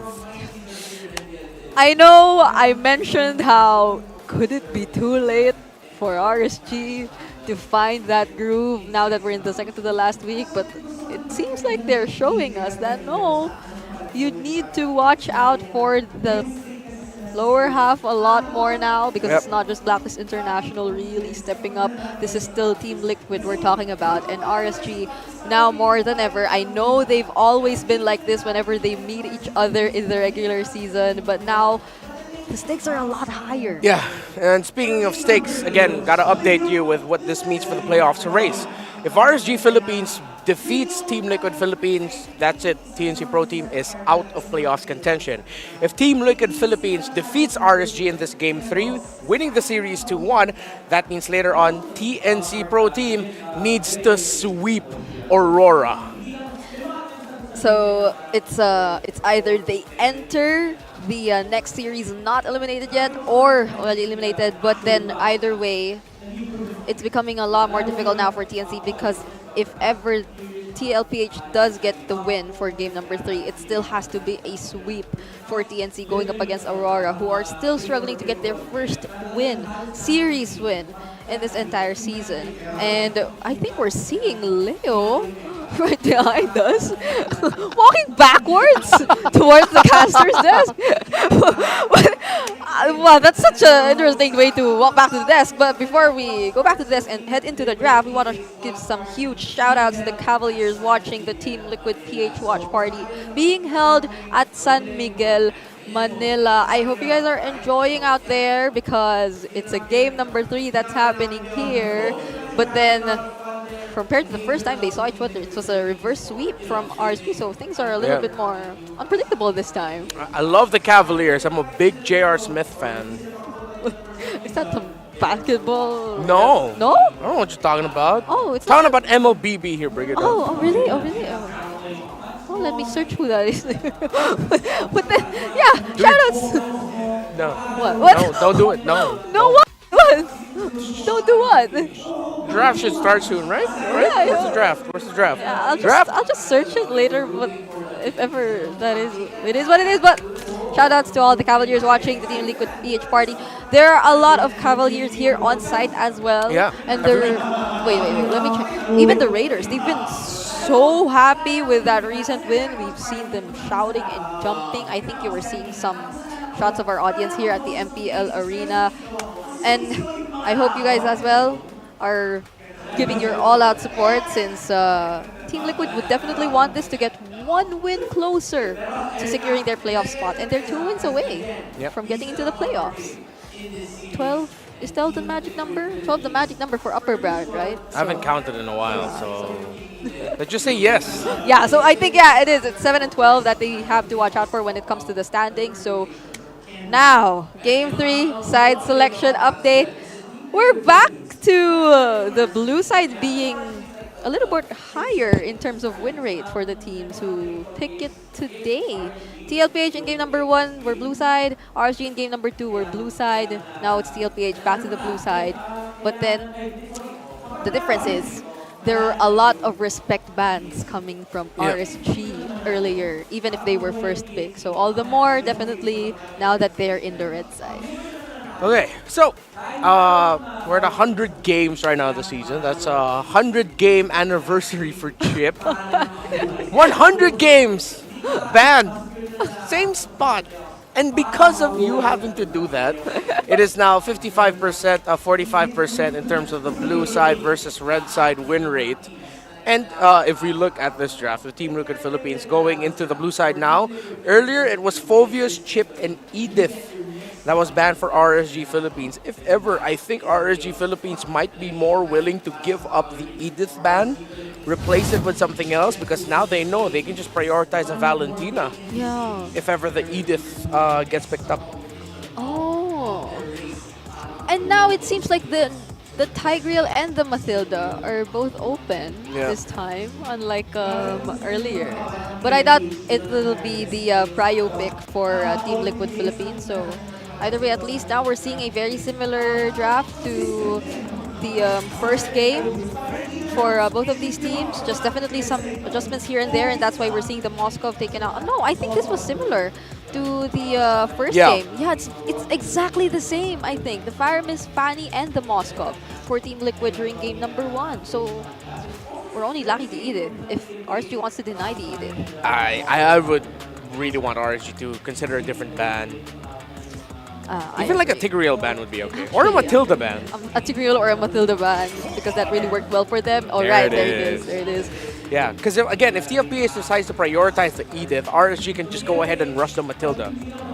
If TLPH gets the Edith and RSGPH do not get the Matilda, I will be questioning things. Oh, I'm actually having second thoughts about the immediate Edith pickup now. Yeah, exactly. It's like, Liquid. Do not. Prioritize something else. Get the Nolan or get the Haya. Nolan, Haya, or if you want to be exactly the same with game number 1, the Julian is still available here for Team Liquid, but it didn't feel like RSG was prioritizing the Julian anymore. It did feel like Irad was really onto the other assassin junglers for the past 2 games that we've been seeing him play. So could it be? Is it the Edith or is it not? Oh, we heard the Hayabusa! Hayabusa first. So now, oh, wait. no one get the Edith. No one. Valentina's up. Not to say that it's an instant win, but we can wait a little bit on that. So this time, you don't need to rush your jungler yet. You can go ahead get your. Oh wait. What should they get? Is that I don't know. Deny the Arlot. Oh yeah, no, yeah, you're right. Deny the Arlot. Take the Arlot for Nibor. Yeah, because it did seem like a lot of, or the Sansan duo was really activated when the Arlot happened, but. Oh, okay, good. Okay. It's still good. I realize you can do that. Just pick the Edith and the Valentina. But now here, you're gonna get a lot of pressure from Team Liquid Philippines. That was a quick select. RG Philippines will need a roamer that can. This Edith needs to go to the XP lane. They took the Cho from Lai, and we mentioned it. Yeah. I mean, like, if not ban the Cho for Light, then take it away from RSG. Oh no, Edith is a bit slower getting out of lane compared to the Khalid. I wonder what could RSG do. They get their jungler right now and just save their other picks for later, or get the do they get the Light hero? Light might be targeted later on. Thing. What, are you just gonna end up picking the Ruby or no? Okay, they get the jungler. Yeah, they're playing it safe. Already show your source of magic damage. 3 magic damage. Yeah, for Team Liquid Philippines, you just take out the Moscow. Oh, excuse me. They already took out the Moscow. Yeah. You take out the Carrier of the Claude. Who banned the Kaja earlier again? What's it? Oh, it's RSG.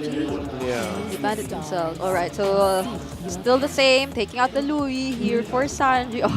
Oh, I'm glad they did. I could only imagine the Louis Khalid in action.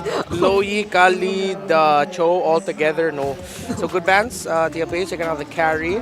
If you're RSGPH, you can't go magic anymore. You need to go physical or true. Yep. It does seem like Light still wants to heavily focus on the pick-off type of roamers. Previously, he showed us the Guinevere, but then in this kind of composition, I'm starting to think twice of whether or not they should be sticking with that kind of approach, since there's so much pressure that can potentially come from TLPH. Looking at their first 3 picks right now, like there's the Hayabusa, there's a pickoff type of roamer, that's a Cho, and there's AOE from the Khalid. Exactly. Pressure is like the problem here.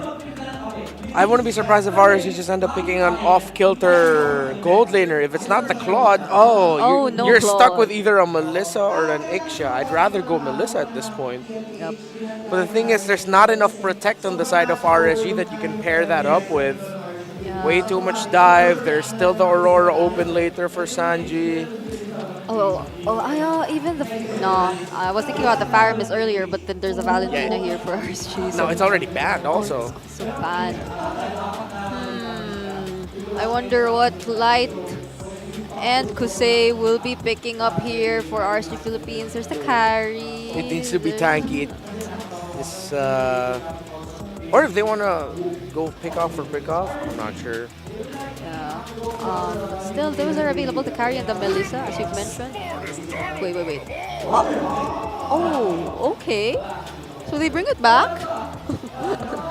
He's not forgotten yet. Yeah. But if any, I think the Roger in the gold is a bit more manageable than the jungle Roger. Yeah. The RSG need to... I think Light's gonna end up with what, like a Grog? A Kaja? Well, I wouldn't mind. At least they have like a front type of roamer that isn't just reliant on positioning himself. Don't tell me RSG's just gonna pick a Hellcurt again. Oh! It's gonna be rough, buddy. Well, you're right. That's What? Wait! I'm sorry, I was so happy. Yeah, why? Because Wanwan's my favorite. Wanwan's Wanwan's your favorite hero? Yeah. Oh my okay. God! Sorry. I No, know. it's okay. I'm happy for you. But it is surprising to see the Wanwan. It is. And it makes sense because the lineup right now of TLPH is just dive, burst. And they don't have hard catch. RG are forced to pick off and just go Kaja or Franco, but it's so tough. You put so much pressure on the Edith. TLPH, yes, the Cho is pick off, but you could say that he can take a good amount of damage before having to get away, and he has 2 major sources of crowd control. The Khalid will be difficult to take down. So yeah, Kaja, that's it. And it does put a lot of pressure indeed on Nibor as probably the only reliable frontliner now for RSG Philippines. So we're back with the idea that yes, this is the strategy that they want to stick by for the entirety or probably the remaining matches we're seeing RSG Philippines. But then in this current situation, there are just so many surprises from Team Liquid Philippines in this draft. Well, Team Liquid Philippines, in terms of the lineup rating, a little bit very even in the early to mid, late game, and potential for RSG Philippines very strong. Light, we're looking at the roamers. Light versus JP. They said it. Happy birthday, MLBB, and welcome back, Wanwan. Let's head over to our casters and witness the action. Ready to celebrate, including the very first Game 3. Welcome in to what seems Mobile like Legends. forever. Welcome to TLPH versus RSG. Leo and Naisu bringing you the action. You expect to see Wanwan today? You know, I didn't, and I appreciate the whole bring it a fangirl moment for Wanwan because I am still happy, man, that we are in week 7 and we still have these heroes popping up, like different heroes. The meta, I'll always say it, I know you agree with this, is just the healthiest it's been in a long time. I love it. The meta right now is at like 2% body fat. It's lean. Wait, is that... No, that's not. Its metabolism is just through the roof that you can just keep injecting hero after hero after hero. And wait, look at this. You would have thought that in a laning phase that has a 1-1 and a Roger, that the rest of the map should kind of respect that. Yeah. They don't. TLPH, Whoa! Already has a level 4. Waited as well for that, and Aqua's going to get taken out. Zyda, early kill, first blood. All right, here's one of the symptoms of what TLPH set to do in the drafting phase. Real quick, look at the emblems here. If those who don't want to build like 1-1 in the current meta game, do that war cry. Yeah. Tenacity, and then Swift. But yeah, regardless, TLPH, besides the whole 1-1 pick, looking at their first 3 picks, Haya, Cho, Khalid, they're super proactive, Joseph. Like, they want to set the pace. And all throughout every beat, 1-2, 1-2, RSG, they've just danced at their own tempo and are now forced to react. They have to every single time that you see them. And the fact that the first blood kill went over to Sanji, you know, we've seen the snowballing effect actually happen with Aurora, no pun intended. But part of that is you're just locking them down. So even if you don't get that initiation you're looking for, with JP being on the Cho this time around, you can actually just stop them in their tracks if RSG tries to press the situation with what they have. And the fact that we have to say Nibor's best performances so far in Season 14 has typically been on the Edith. Yeah, for sure. They're almost synonymous with each other. And now a fight's breaking out. It's going to break out. JP trying to zone out Irad a little bit further here. And now Sanford jumping in as well. Still going for it. Sandstorm comes in from Aqua. They get frozen down with a Frigid Glacier. Nibor will pop the Primal Wrath, but he gets kicked and taken out of the picture as Sanford picks up a kill, looking for possibly some more damage, but Light and Irad will have to go back to base. Between sand, snowstorms, and swift kicks, I don't know what RSG has to do to get out of those pits and those fights with a dub. All right, 2-0, 1,000 gold in a turtle, the Team Liquid Philippines' name. Joseph, prior to this, you're talking about how like CC dictates what RSG can do and how Nibor is one of the main source of CC from RSG and how he's so, again, he's so prolific on the Edith, right? Yeah. And right now, he's struggling to go lane the lane. No, whoa. Zyda could be in trouble. Jose trying to chase down, gets juked though with the Shadow, but Zyda goes back. Shadow kill already going to be used into the Frigid Glacier, but finally goes down. And RSG will be able to pick up a kill. So good response there. And you saw it, Light used his Divine Judgment to start things up. All right, and they finally get the punish onto Zyda, who, by the way, could be one of the main targets for RSG, and one of the reasons why TLPH might actually lose the early to mid game. Yeah. He's one of those softies from TLPH that if he goes in without the shadows to back him up, he's gone. Like everyone else has an out. Everyone else has some sort of insurance policy. Zyda, if he's caught out without a shadow kill or a quad shadow, he's gone. He dead. Yeah, he's gone. And so that might force Zyda also just to approach the game a little bit differently as the game goes on. Yeah, late entries are like 99% of what he wants to do. Exactly. And also, the caveat to that too is depending again, what does Aqua take for the most part in terms of ultimates throughout the game, because that could also change. He could do pretty well with the Sandstorm. He could also obviously go with the Way of the Dragon or the Frigid Glacier from Sanji. So there's so many options that can actually help them with this as well. Light gonna go in, Flicker. There's the Sandstorm on the response, trying to help out JP. He will be able to survive, and now the fight under the purple buff. They go in, crossbow of Tang, pops off. We'll be able to find Irad, and now still going for it. His turtle's already secured as well. Benny Cutie finally goes down in the exchange, but Zyda looks for more, and Aqua's in trouble as well. A double kill picked up. Sanford forcing Nibor back under the turret. Man, TLPH gets a lot of that one. Benny Cutie taken to the skies like it's 2022. That's a throwback, man. It has been a while. It's been a while since I said crossbow of Tang. And you can see now why it's so important for Team Liquid to be on the offensive. And in that sequence alone, you saw how RSG's game really is to be reactive. To be like a wizened... Whoa, what a kick! With the dragon coming out from JB, they're going for Nibor. He tries to get away, but he can't escape. Benny Cutie picks up the kill, and Sanford goes in further. Still chasing down Aqua, but it'll be a double for Benny. Looking for Irad. He goes in. Zyda will get taken down, though. But still, more bodies fall for RSG. I didn't know you could quick Sandguard and recall at the same time. Yeah, we're learning. Sanford coming in. It seems like his quick Sandguard's AoE is so much bigger, but that's literally just RSG scattering as soon as Team Liquid initiates. JP's kicks, sure, it could be a catalyst to a huge fight, but at the end of the day, either one works for the other. Yeah. A zoning ult from Sanford could lead to a perfect kick from JP. From JP, And then eventually, whoever's left out gets hit by the Frigid Glacier. It's ridiculous. And then Benny and Zaida clean up. That's why in the beginning of the game I was like, man, the crowd control, the CC from TLPH's lineup is pretty devastating, especially in the sense that just a Raging Sandstorm alone, like your initial reaction is disperse.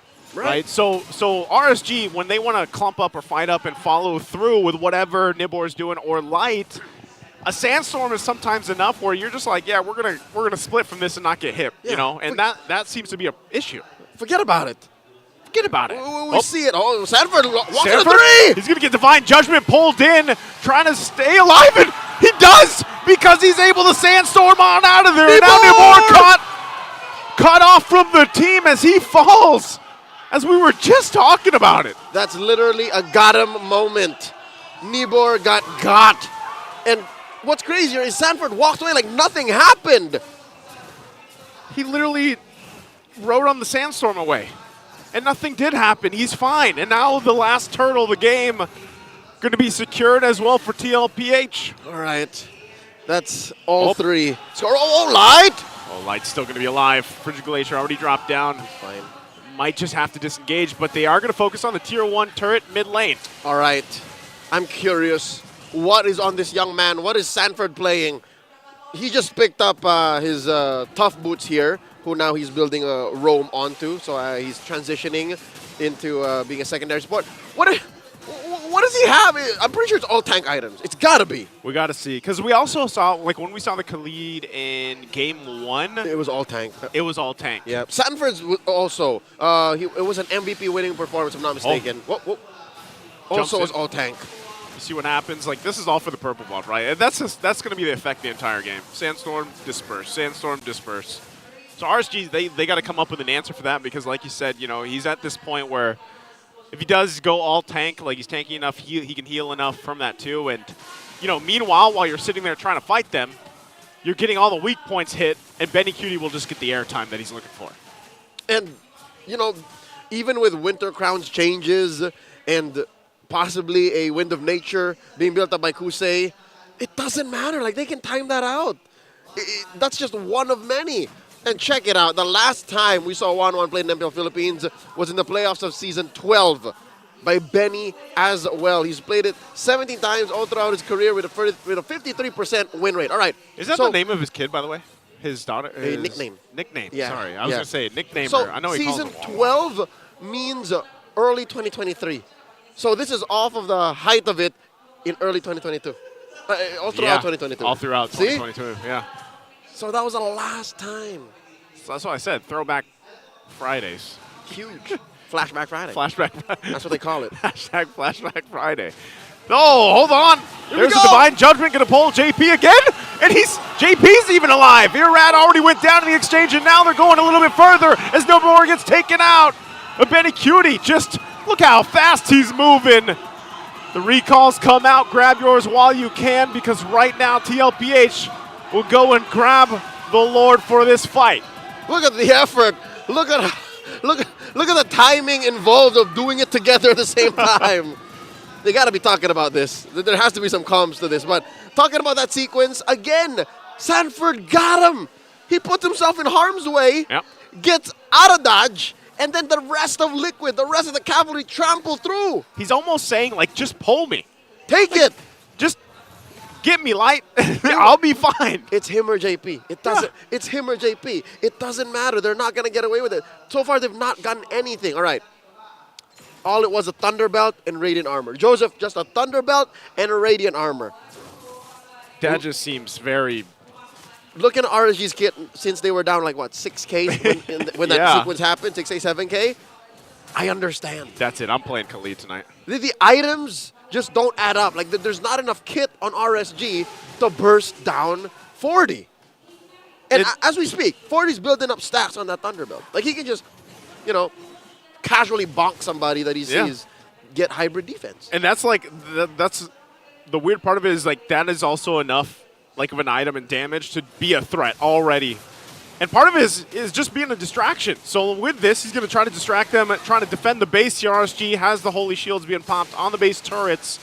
JP even has the Immortality now available, so he's going to be a little more risky with some of the initiations he goes for. But it's still ultimately that. Sanford, JP, and then follow through from TLPH. This is a massive lead we're talking about at this point, almost 11,000 gold.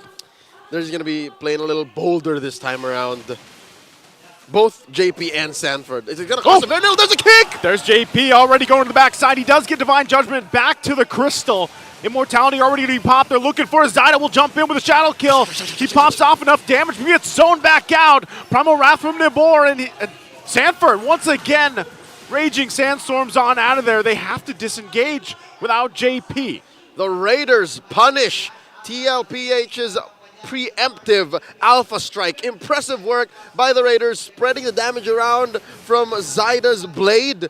And, of course, could have sworn JP was going to get away with it. Yeah. But if you have, you know, 2 turrets raining down heavenly fire on you, it's very hard to get away. It's very hard to survive even that. So right now, not out of the woods just yet, but we've proven that maybe, just maybe, RSG can actually come back. And here we go! There, he was trying to get back to base, but Nibor, he'll just get stopped from recalling back to base and just get taken out. Is that a communications breakdown? It has to be. It looks like RSG wasn't sure if they're backing off. It was just an odd place also to just kind of get to that point and then be like, yeah, let's call it off, get back to base. So, you know, Nibor will be back for the defense. I don't know if they're actually going to get in position for contesting this Lord, though. But long and short of it, they couldn't afford a death like that. Yeah. That was the equivalent of saying goodbye to someone and walking in the same direction. It's Exactly. like, wait. I thought you were leaving. What was that? And then eventually Nibor falls. So with that said, it results in a free Lord for Liquid. Not as if RSG could have contested, for sure, right? But to consider that that major slip-up did not help at all in RSG's comeback. Now they got to do it again. Now they got to bait JP with a kick, force 40 to come in, and then hit him with a D. I don't know. I don't know. It's too many boxes you got to check almost. Luckily, Immortality is off of cooldown for JP. Yep. And 40 doesn't have an Immortality yet. He's on his way to a winner crown, but here we go. This is a Lord marching in. We'll see if they're able to pull it off. Once again, Lord's going to be worked on. Mid-turret goes down here on the base, top next. RSG will have a fully exposed base to defend as they're huddled around the Crystal. TLPH massive lead, 13,000 gold at this point. Sanford picking up the winner's crown.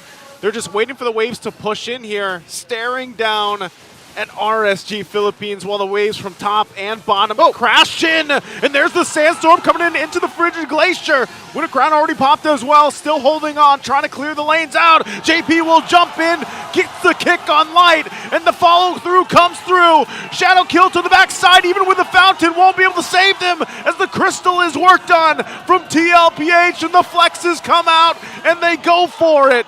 As all Kusei can do is stare at the emotes as the series is taken 2-1 Team Liquid PH. Zyda scores another dub for the Cavalry, and this makes RSG's playoffs dream all the more a long shot. What is happening with the Raiders? I don't know, man.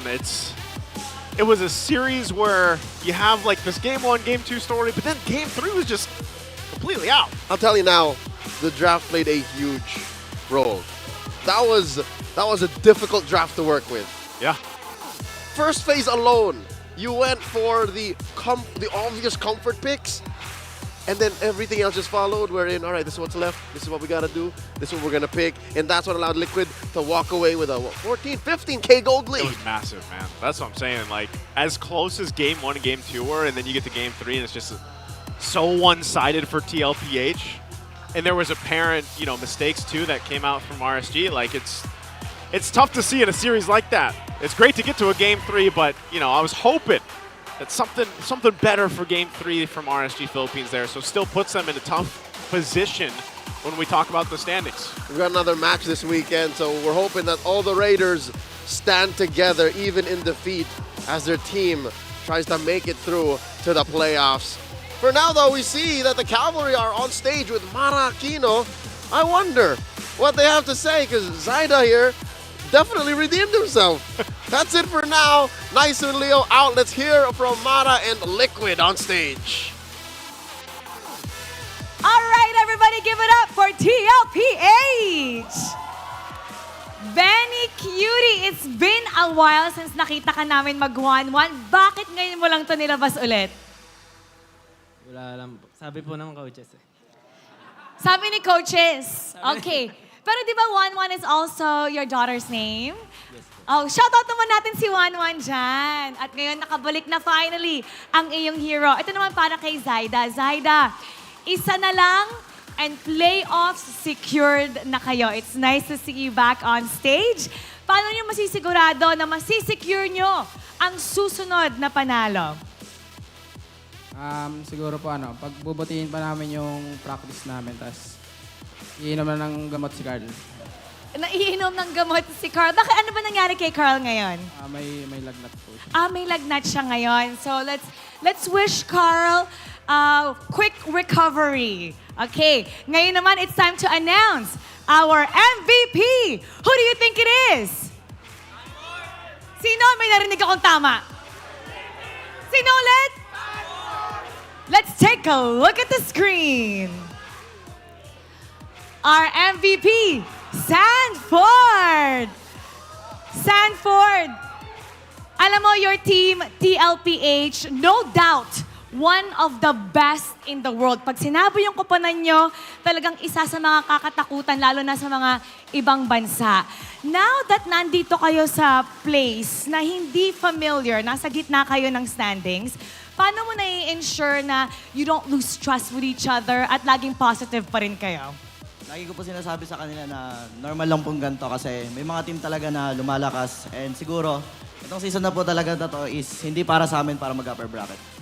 Oh, okay. So how do you motivate them na para you guys are always maintaining a good relationship? Siguro po, win or lose, healthy discussion lang po. Healthy discussion, and that's what we like to hear, and that's a championship mindset. And now, it's time to announce our lucky fan that will win 3,000 diamonds. Come on up. Hello. Ang ganda naman ng smile mo. What's your name? Nikolay po. Nikolay. Nikolay, congratulations. Dahil ikaw, magkakaroon ng 3,000 diamonds. Hindi lang yan. Meron ka ring ticket para sa Day 1, Match 1 ng ating playoffs. Let's give him a round of applause. So, sino dito yung favorite player mo? Si Kuya JP po. Si Kuya JP! Okay, tabi ka kay JP. Ay, bago yung highlights mo ah. Ang ganda naman ng buhok. Okay, bakit si JP ang iyong idol? Magaling po siya mag-tank. Magaling mag-tank. Okay, nasa harap mo na siya. Ito na yung pagkakataon mo para magbigay sa kanya ng kahit anong gusto mong message. Idol, galingan mo po para makapasok po kayo sa championship. Yes! Ikaw naman, JP. Nakatapat ka ng batang to and whatever you say can inspire them forever. Wow, pressure. Anong gusto mo sabihin sa kanya? Mabuti yung may pag-aaral tapos huwag ka magsiset sa hangin.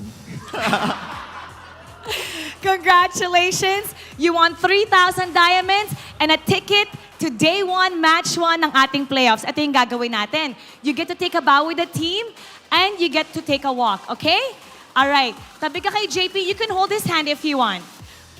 TLPH, you may now take your bow and take your walk of victory. Congratulations! Isa na lang. At sila na ay playoff secured. At para sa lahat ng ating mga lucky fan, hindi lang 3,000 diamonds ang bibigay namin sa inyo. From now on, meron din kayong Day 1, Match 1 playoffs ticket that's happening right here. Ngayon, we're gonna break it down for you, that match. So we're gonna go back to our panel. Pasok. I know we were talking about how we wanted close games, but let me ask you, was that a close game for you or was that a stomp? That was a stomp delivered to you by the feet of Air JP and the Apex Predator Sanford. Their Cho and Khalid combo, that's the new deadly combo you have to respect when you're up against Team Liquid Philippines. Yep. But when you have people setting things up, you gotta make sure that the follow-up is there, and that's what Sanji delivered. Not just follow-up. Sometimes he'd be the guy starting things off with his own crowd control setups. You know what was the best follow-up ever from Sanji for me in that entire game? It was that game-ending follow-up where he decided to flicker in, use the Frosty Breeze together with the Frigid Glacier right after Sanford set things up for him with that Raging Sandstorm surprise in the face of RSG Philippines. But other than that, throughout the first few minutes of the game, we're seeing precise positioning again once from Sanji, and the way I think he rarely died in the entirety of that game. Props to his passive, of course, but a lot has to do with the way he also decides to position himself. It seemed like Benny Cutie was just so safe and he need not worry about anything because he was well guarded by all his teammates. Yeah, other than being well guarded, he was just well positioned as well. So when you have strong frontliners providing you the vision of where you can safely place yourself, but then at the same time you yourself, you're making it hard for the enemy to catch you, then that needs to be respected as well. This is TLPH at their finest hour. This is jungler helping set the tempo in terms of being aggressive and dealing the damage. You have Sanji making his own plays. You have the Roamer and EXP laner being nuisances to the lineup of RSGPH. And it feels like as the draft went on, we were starting to think of more and more picks for RSG Philippines, and we were thinking, oh damn, this feels so difficult to think of good picks for them. While for TLPH, it seemed like they already won it once they had their 3 picks locked in with the Haya, the Cho, and the Khalid. And part of me was thinking that why is it like TLPH was literally waiting for this moment that they could bring out this 1-1 pick, and when they saw that again there were little to no problems that it could potentially face. RSG Philippines were even forced to bring out the Roger in this situation, which I think could have fared well, but then it wasn't solely reliant on him and his laning anymore that could potentially bring RSG toe-to-toe against Team Liquid Philippines in that particular game. And Nibor, I don't know why, but Sanford and Nibor earlier, they were just so heated. Yeah, I mean, again, we were talking about it. Nibor would struggle in this game, and that's exactly what happened. Again, the difference between the Kaja and the Cho. The Kaja has that one big pull based around his ultimate, and then it's just going to be a bird slowly flapping trying to get to a safe distance. While the Cho can, you get the pick off, but at the same time you can weave in and out of the fight, dish out a good crowd control with a knockup of the Jeet Kune Do, get shields, even poke a little bit. It's a little bit better for Cho to act as like a front line compared to Kaja that really is pick-off focused. By the way, if we learned anything from this series is that yes, if you're an EXP laner, you can definitely still rush the Thunderbelt. Sanford did that in this game, and this is a Khalid that went for Tank Emblem, Concussive Blast, Thrill, and Wilderness Blessing. So the times that you were thinking, why does this Khalid hurt? Well, I'd answer with the same response as, even I don't know. Because that's a defensive Khalid with just a Thunderbelt as a quote-unquote damage item. Probably just reminds me of the R-Lot. It's just the nature of the hero being kind of painful every now and then. And I feel like even though we were mentioning how this would be such a huge responsibility on the shoulders of Nibor because he would serve as probably the only front, and he did have a hard time, it also felt like Light had so much responsibility to carry out. I don't know if it was entirely a reactive pick to just secure the Kaja because you had no ways to answer the 1-1, but then it didn't really do what was needed of it as well because of like just again how you mentioned JP and Sanford was giving so much information and setting things up for Benny Cutie and even Sanji in that entire game. So a lot of conditions weren't met for RSG Philippines, but ultimately I feel like they were also faced against they were backed against the wall in terms of the drafting that TLPH showed. That was Wolf. What did he do? And that was a hand heart. For a second, I thought I was going to throw hands with the dude passing behind me, but no, he threw this up. Not another thing I was thinking. Week 8 start match. Which should it be? You can decide if it's going to be either FNOP, FCAP, TLPH. Oh, wait. These are all bangers. Wait. RORA Blacklist? Banger. Omega Fnatic Onyx? Banger. You know, just be the ones to decide because I cannot decide based on the options I'm presented with right now. Because we already saw FNOP versus FCAP. I feel like other teams would be... We also saw FCAP and TLPH as a star match. So, I mean, again... You know, if this season ends, if FNOP versus FCAP is the last game FNOP will play to potentially, go undefeated this season, Maybe then it should be. Maybe that should be it.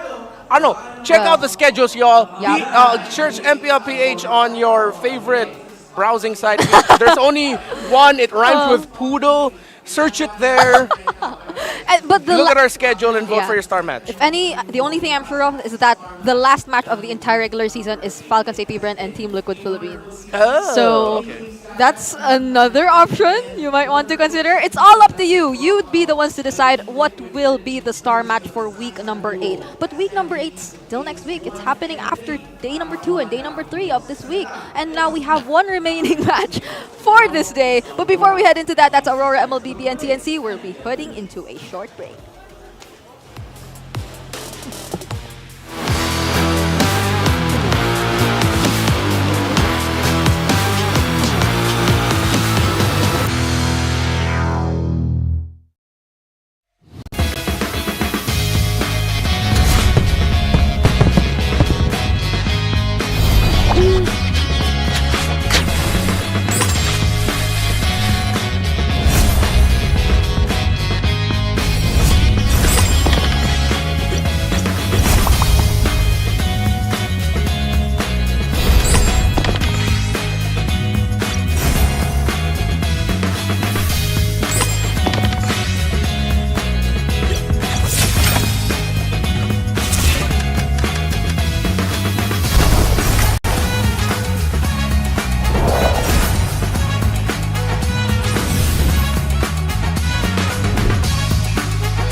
Welcome to the land of God!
Don't know the power of the dark side.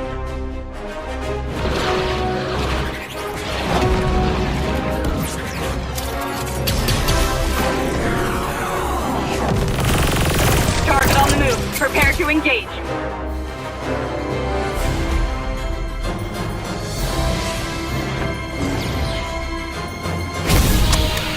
May the Force be with you.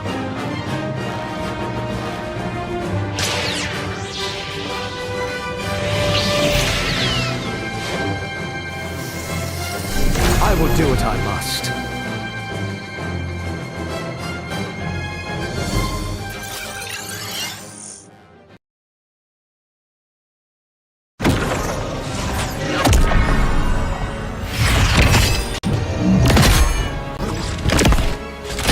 At last, I am complete.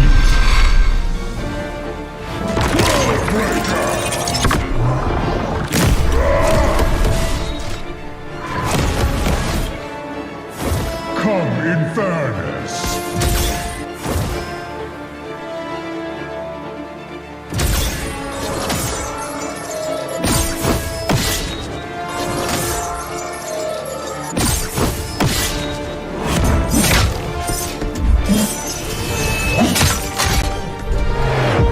Annihilation awaits.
Get 8 gigabytes of all-access power. To do it all. Plus only TikTok to scroll and share non-stop.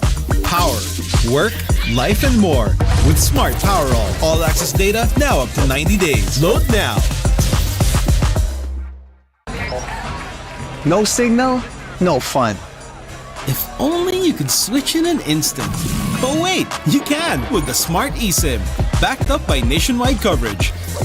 Get your Smart eSIM now.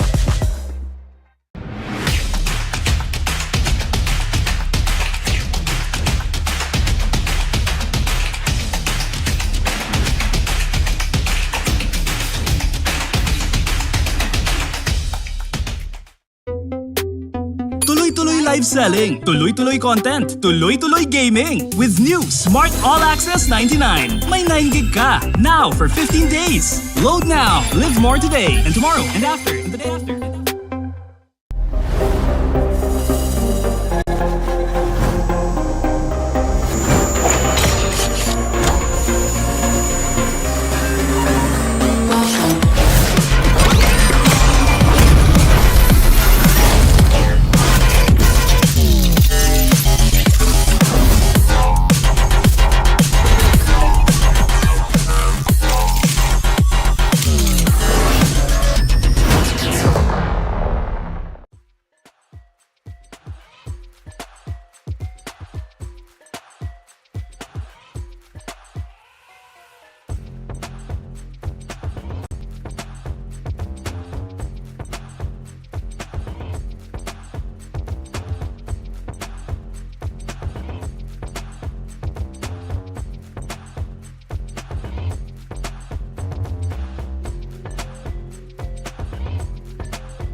No one would ever know your name.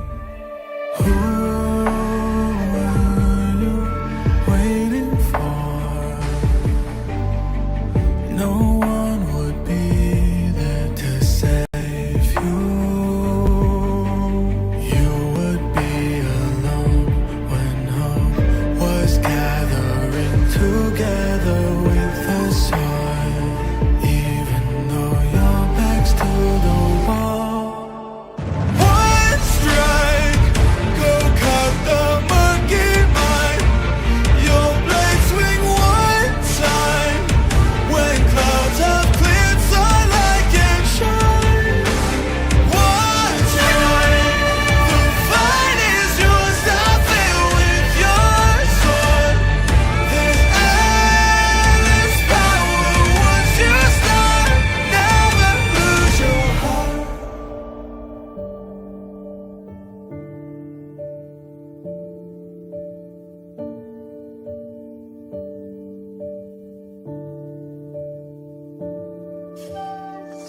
Tonight is dark and the shadows are deep. Who can protect the world?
Malakas ng Pinas, malakas Pilipinas, malakas kahit anong lane we become the monsters.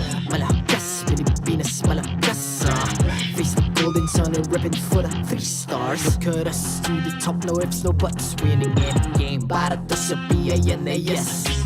Di mo matitin ang aming boses sa new level. Nasa kalye man o mobile, you know I become a legend. Open fire, we unite, we winners. Built with pressure, like diamonds are made of. Switch in a lane na parang gera, HP racing, may reset up. Built agad ang buhat ni Hilda, full load SS parang Laila. Susundan ko ang iyong bakas, kasama patas, tagumpay natin ito dahil tayo'y malakas. Para sa Pinas,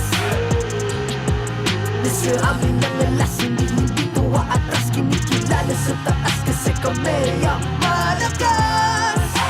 Para sa Pinas, nasa amin ang alas, hindi tuwa atras, kinikilala sa taas, ganito kami sa Pinas. Wow!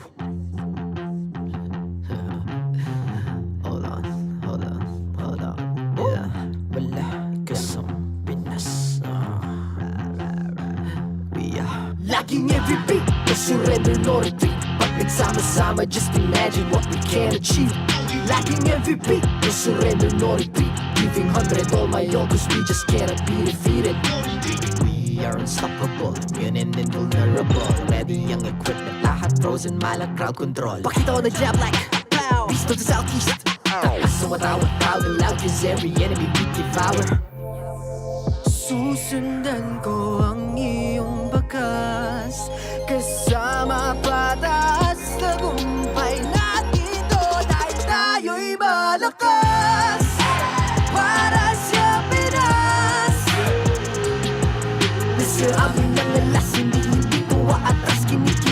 sa taas kasi kami ang malakas para sa Pinas. Nasa amin ang alas, hindi dito aatras. Kinikilala sa taas, ganito kami sa Pinas.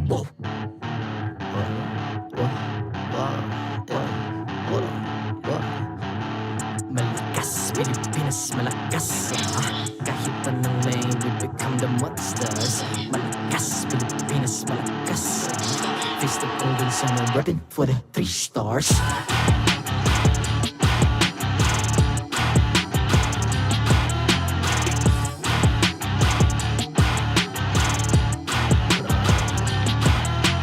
Ang lakas ng Pinas, we unite, be the stars. Ang lakas ng Pinas, we unite, be the stars. Ang lakas ng Pinas, we unite, be the stars. Ang lakas ng Pinas, we the stars. Ang lakas ng Pinas, we unite, we the stars. Ang lakas ng Pinas, we unite, we the stars. Ang lakas ng Pinas, we unite, we the stars. Ang lakas ng Pinas, we the stars. The 14th season of MPL Philippines is brought to you by the following sponsors. Smart, the official telco partner of MPL Philippines Season 14. The official tournament phone of MPL Philippines, Infinix GT20 Pro. Official suppliers, EMC Asia and Index Salon. Experience the TLPH Season 14 action live at Green Sun, Makati City. Grab your tickets now via official MPLPH website. Don't miss any MPL action by following our official Facebook and subscribing to our YouTube channel. Follow MPLPH on TikTok for more content. And to ensure the equality and fairness of our games, MPL Philippines is also monitored and supervised by the Games and Amusements Board.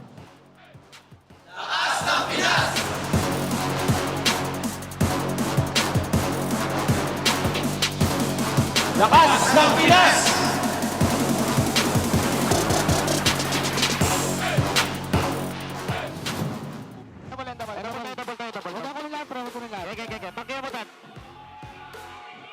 Kulot lang.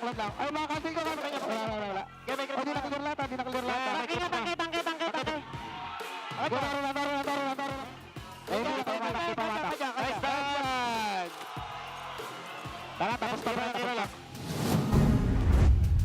Welcome back to MPL Philippines Season 14. You just heard the mic check for the previously concluded bout between Liquid Philippines and RSG PH. Dan Leo Kabang here at your service with JC Naisu Rezabek.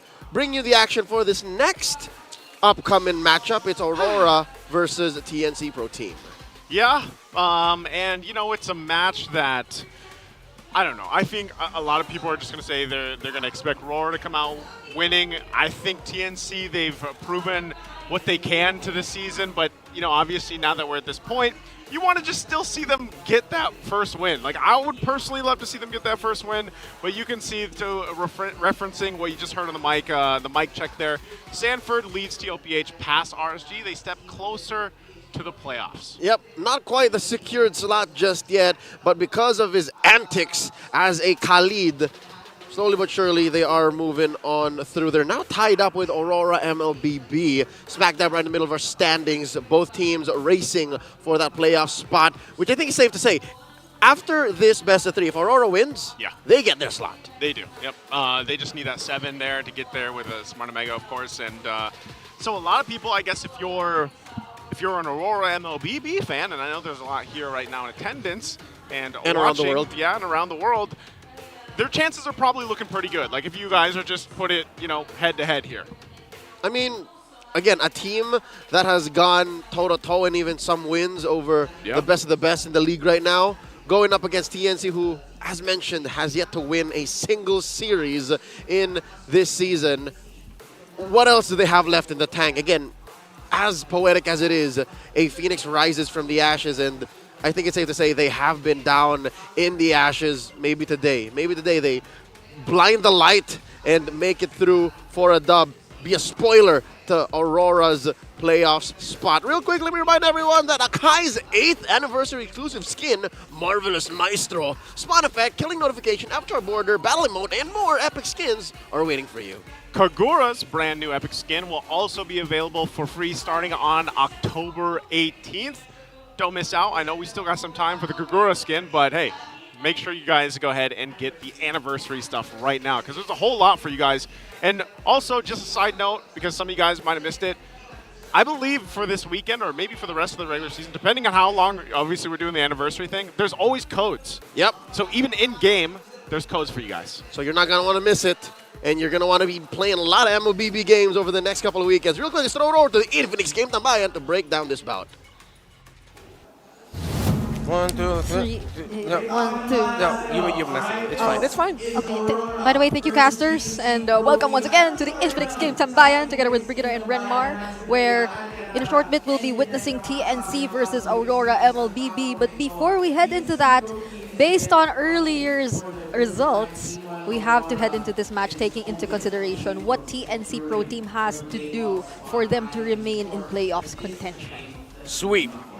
Simple as that. Simple to say, hard to execute. But yeah, the only way that they can retain their playoffs dreams is if they sweep Aurora today. And that is the case because RSG Philippines was able to take 1 point away from TLPH earlier.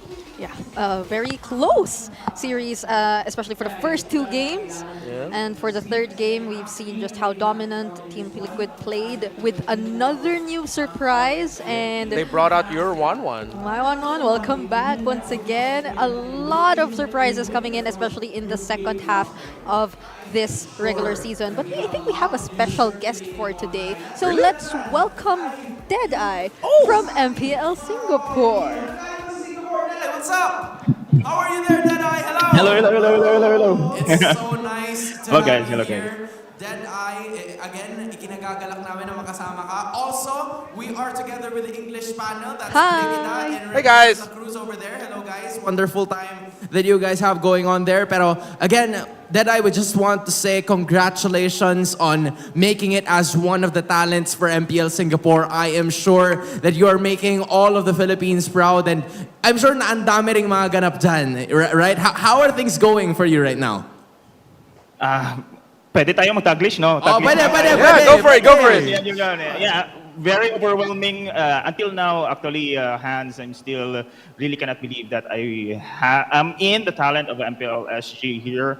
And of course, big thanks, first and foremost, of course, to Coach Leo. I've been under his wing sa kanyang program like sa Madrigal Project. Because of that foundation, actually, I was able to reach this kind of height. So thank you so much. Coach Leo, hopefully you're watching and hopefully you're proud of me as well. Aww. And big shout out as well to my wife. No, actually, guys, truth be told, I'm actually ready to give up.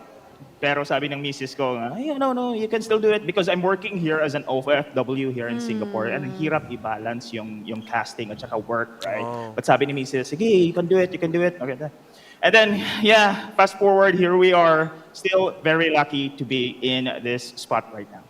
We are so proud of you. We've seen your journey right from the start at sobrang natutuwa kami na, you know, even there are even Filipinos, usually Filipino import player lang eh. Ikaw caster ka. So it's really nice to see you here. Yes. I just want to give major love then sa ating English panel, guys. You have some questions there for Deadeye? Yes, hi Deadeye. It's so nice to meet you Hello. virtually. And for the English panel at least, I know you've already mentioned kanina like how you really pursued or stayed here despite all the challenges. But we're just really curious, how exactly did you end up as a talent for MPL Singapore?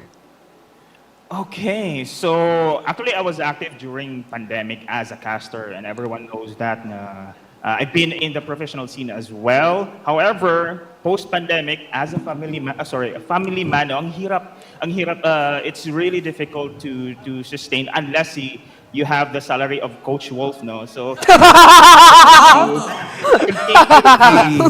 so post-pandemic, I was offered again to come back here in Singapore to do full-time jobs. So there you go. So I messaged actually Abstract. Big shout out to Abstract. He's the talent of MPLSG. So Abstract, I'm here in Singapore. I just want to have a autograph. But then, hey, wait. You're a caster, right? Under Coach Leo? Oh, yeah. I have a sidekick, sabi niya. Okay. So we had a inter-school event that I didn't know. Actually, that was already my ticket to the MPLSG. Sid, after this one, give me your portfolio, give me your casting reel. I'll send it to MPLSG for the upcoming season. So there you go. I just received a GC from MPLSG Season 8, and they say, MPLSG, that's the title of GC, added you. Is this real? Is this real, really? Then I message up, is this a scam? there's so many online scammers, you know. And then he messaged me, and then we met together, and he said, Sid, congratulations. Oh, goodness.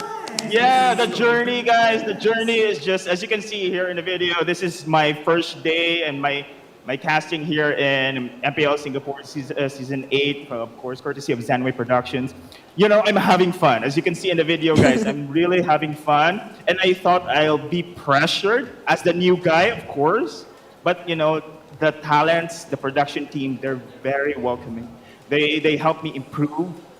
This is my first time as well tri-casting. As you can see, patay yung ilaw.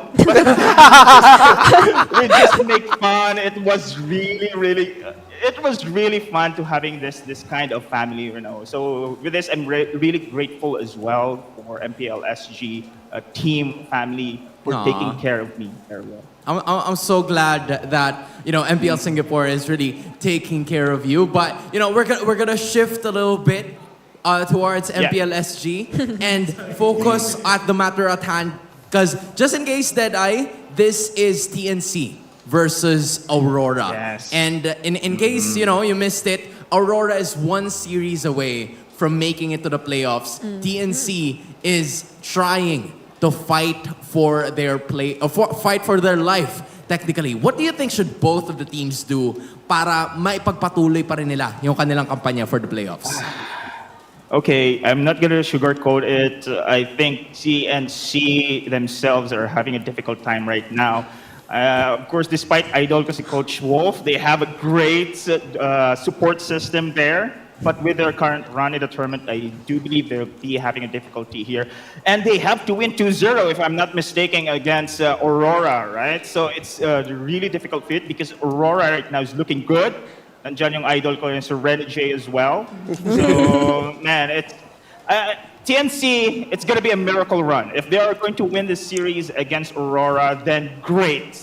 But Aurora is still very looking good here. I'm not sure, though. Aurora will be having the best of this match against TNC.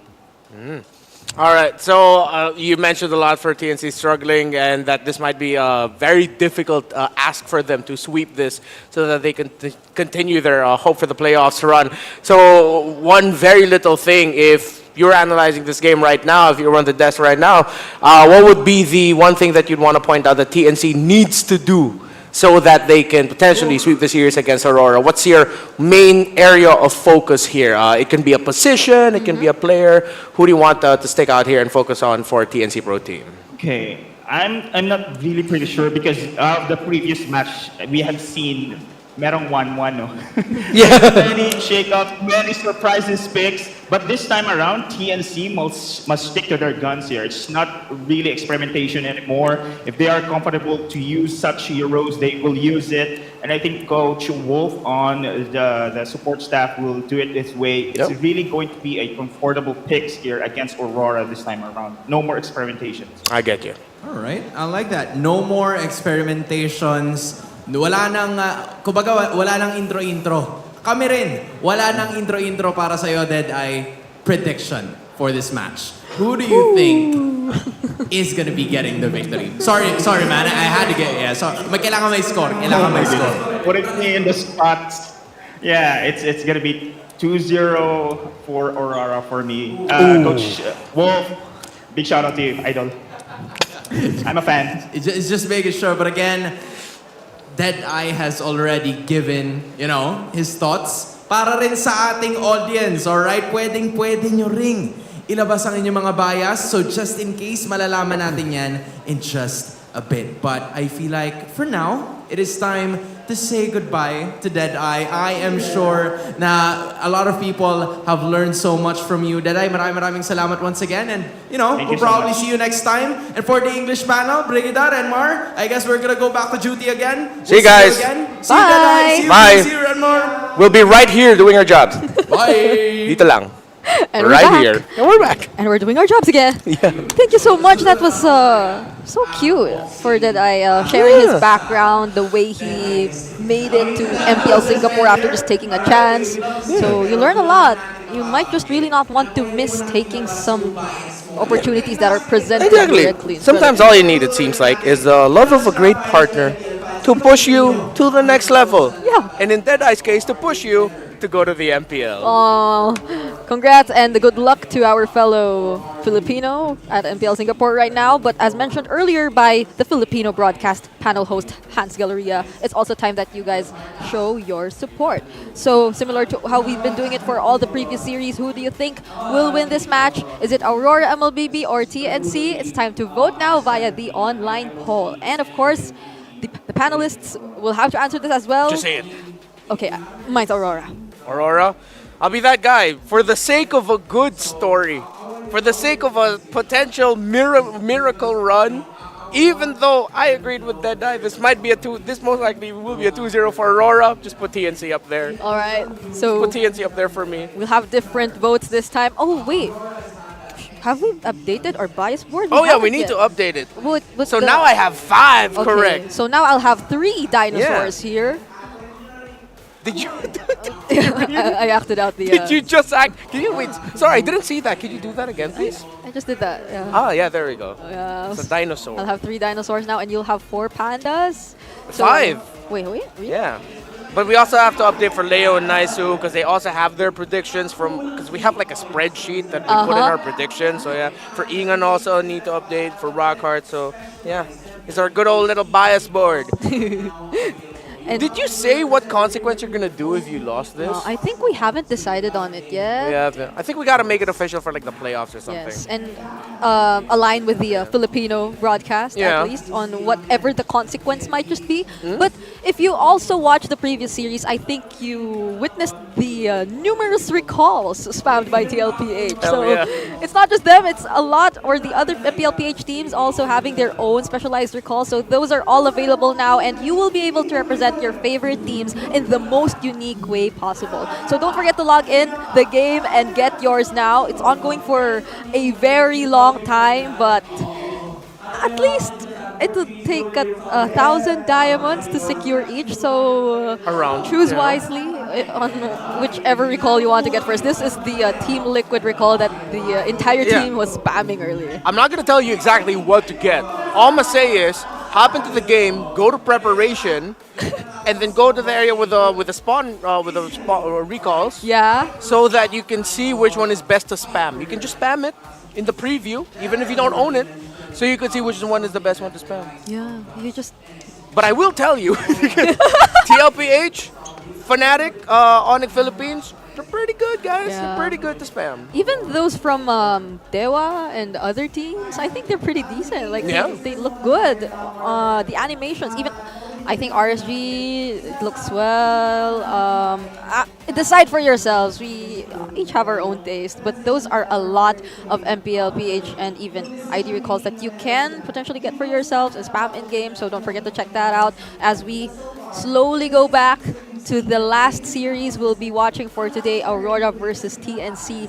It is a must sweep for TNC Pro Team if they want to remain for playoffs contention, but Aurora MLBB, they can go to the playoffs if they get this win. So let's see who will be playing for both of these teams and how will we be ending this final series. Let's head over to our team intros.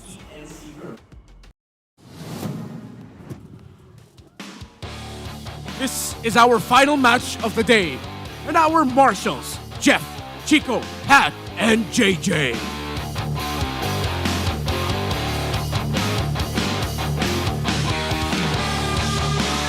Turn off the lights in here, baby, because they are ready to take that spot in the playoffs today. Give it up for Aurora!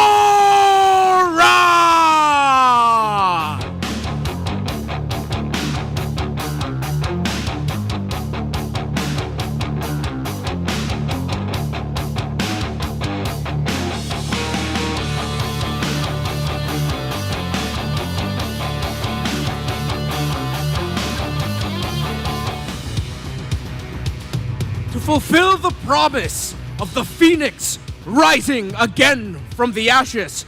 There's no backing down now. Let's cheer our loudest for TNC Pro Team!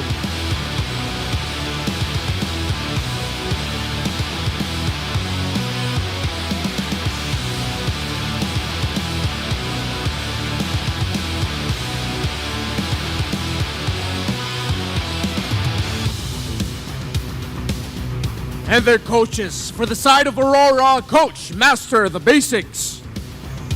For TNC Pro Team, Coach Wolf.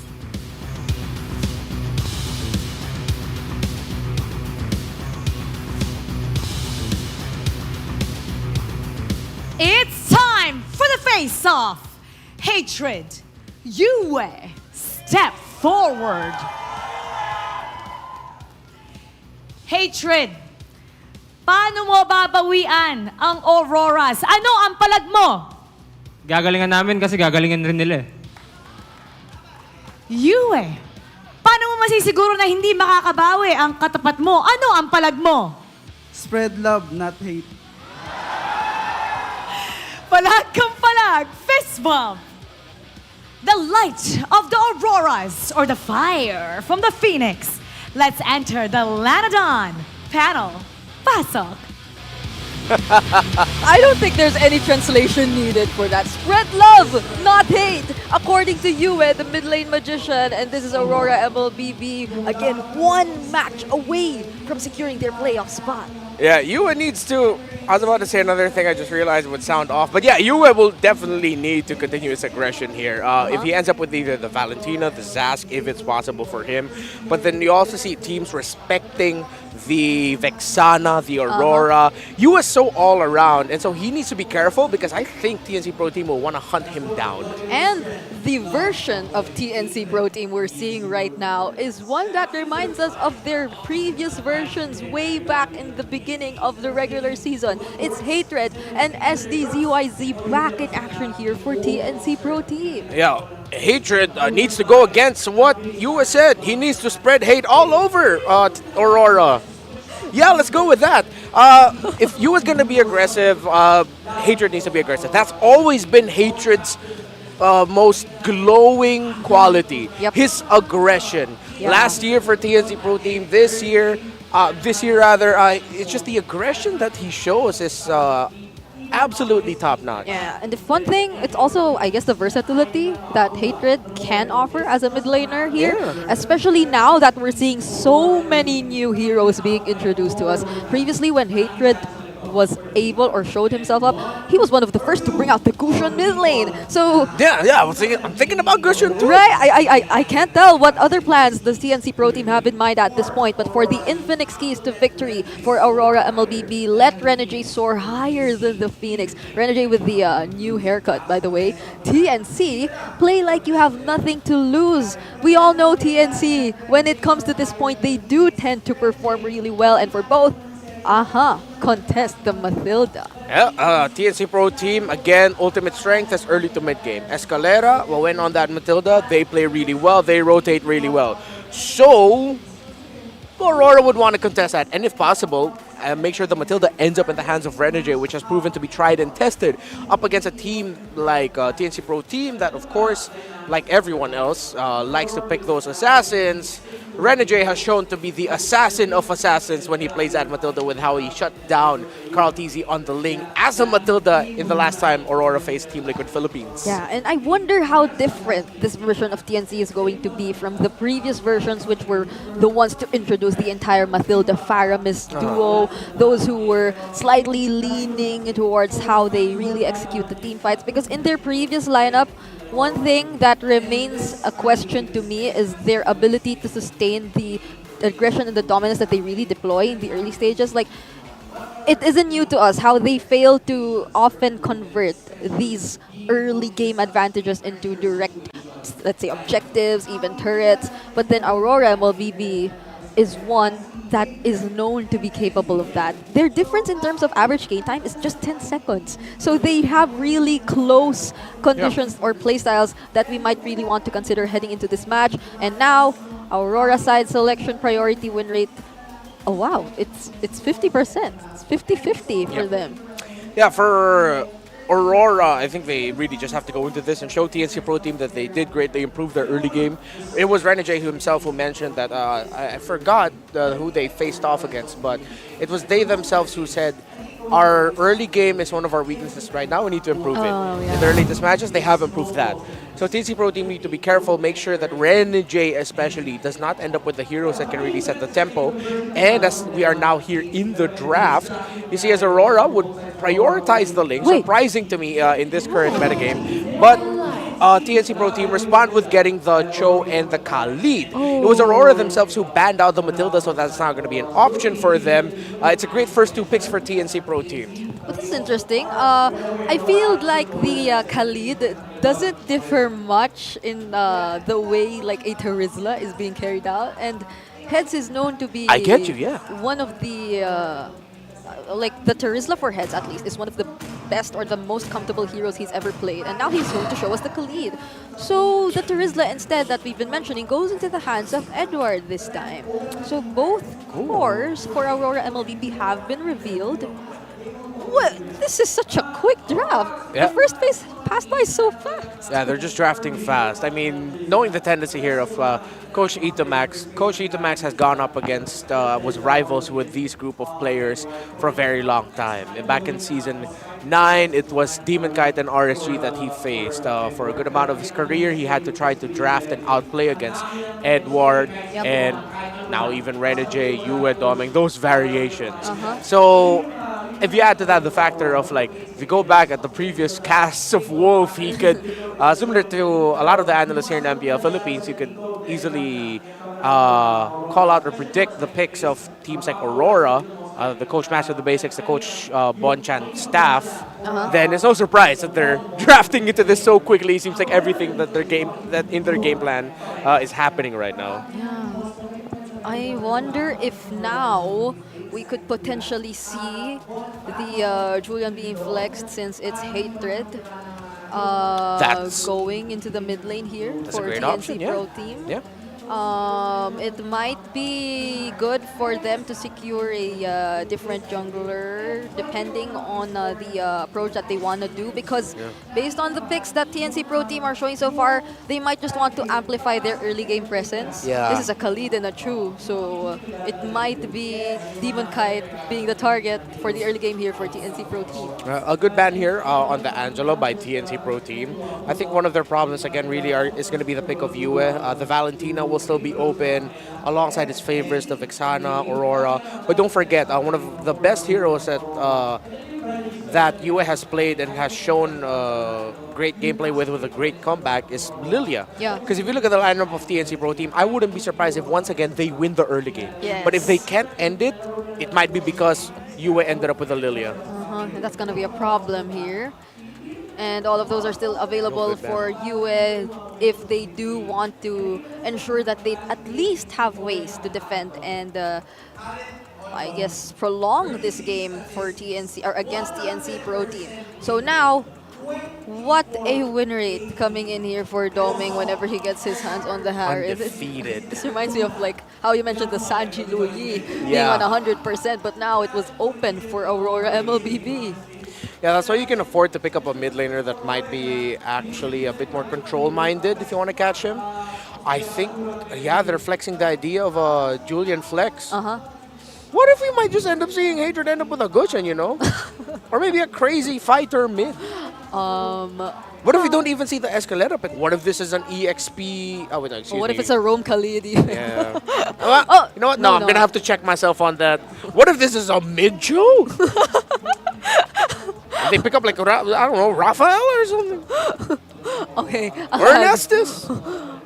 I would have said Goldcho, but then there's a Claude, so never mind. But there are a lot of other opportunities still possible here for but TNC Pro Team. if we follow Deadeye's advice and no experimentation, then the most basic thing that you can go for is a jungle Julia and then go for your normal mage. Vatina gets picked up. I would like them to consider picking up either a Lilia, if they want a bit more crowd control, Aurora over the Vexana. However, they will be giving the Aurora ult to the Valentina. Yeah. So that's something they really have to consider.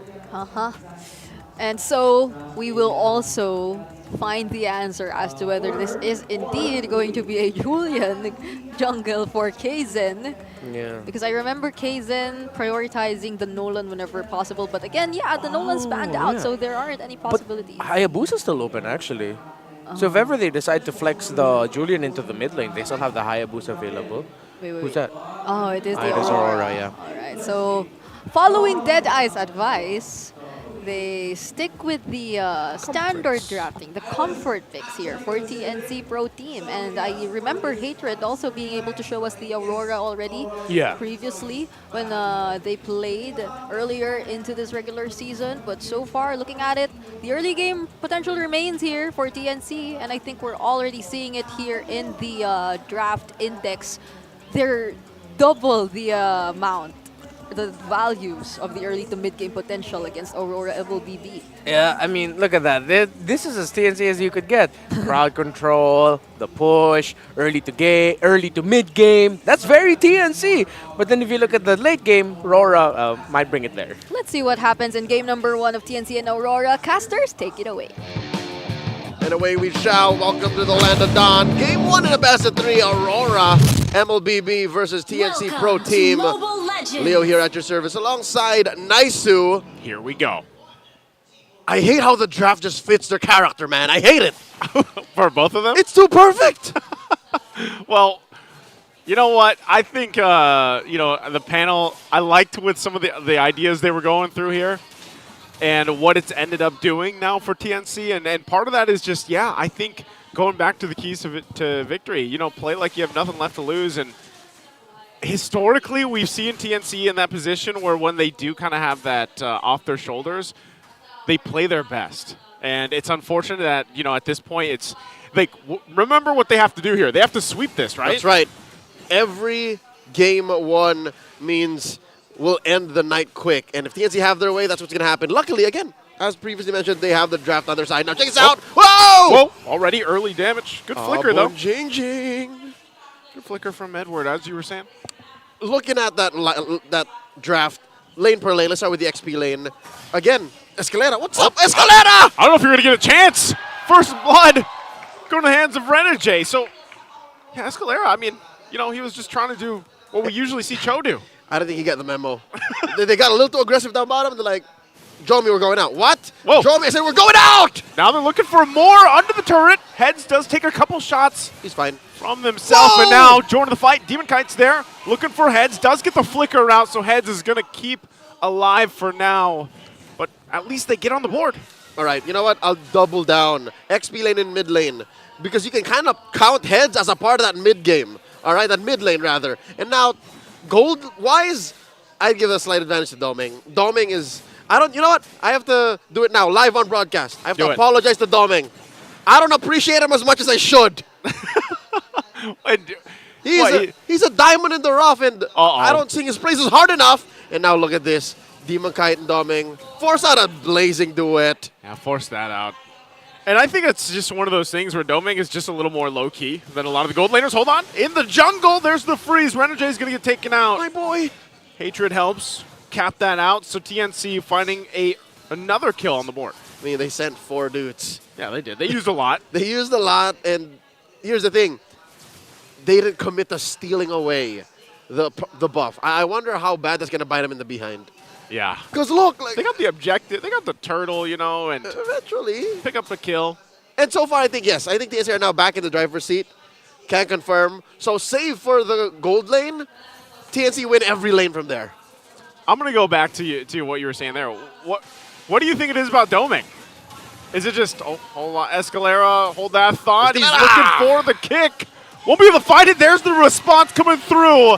They jump in, they get the flicker out, and on the defense, TNC, no one falls.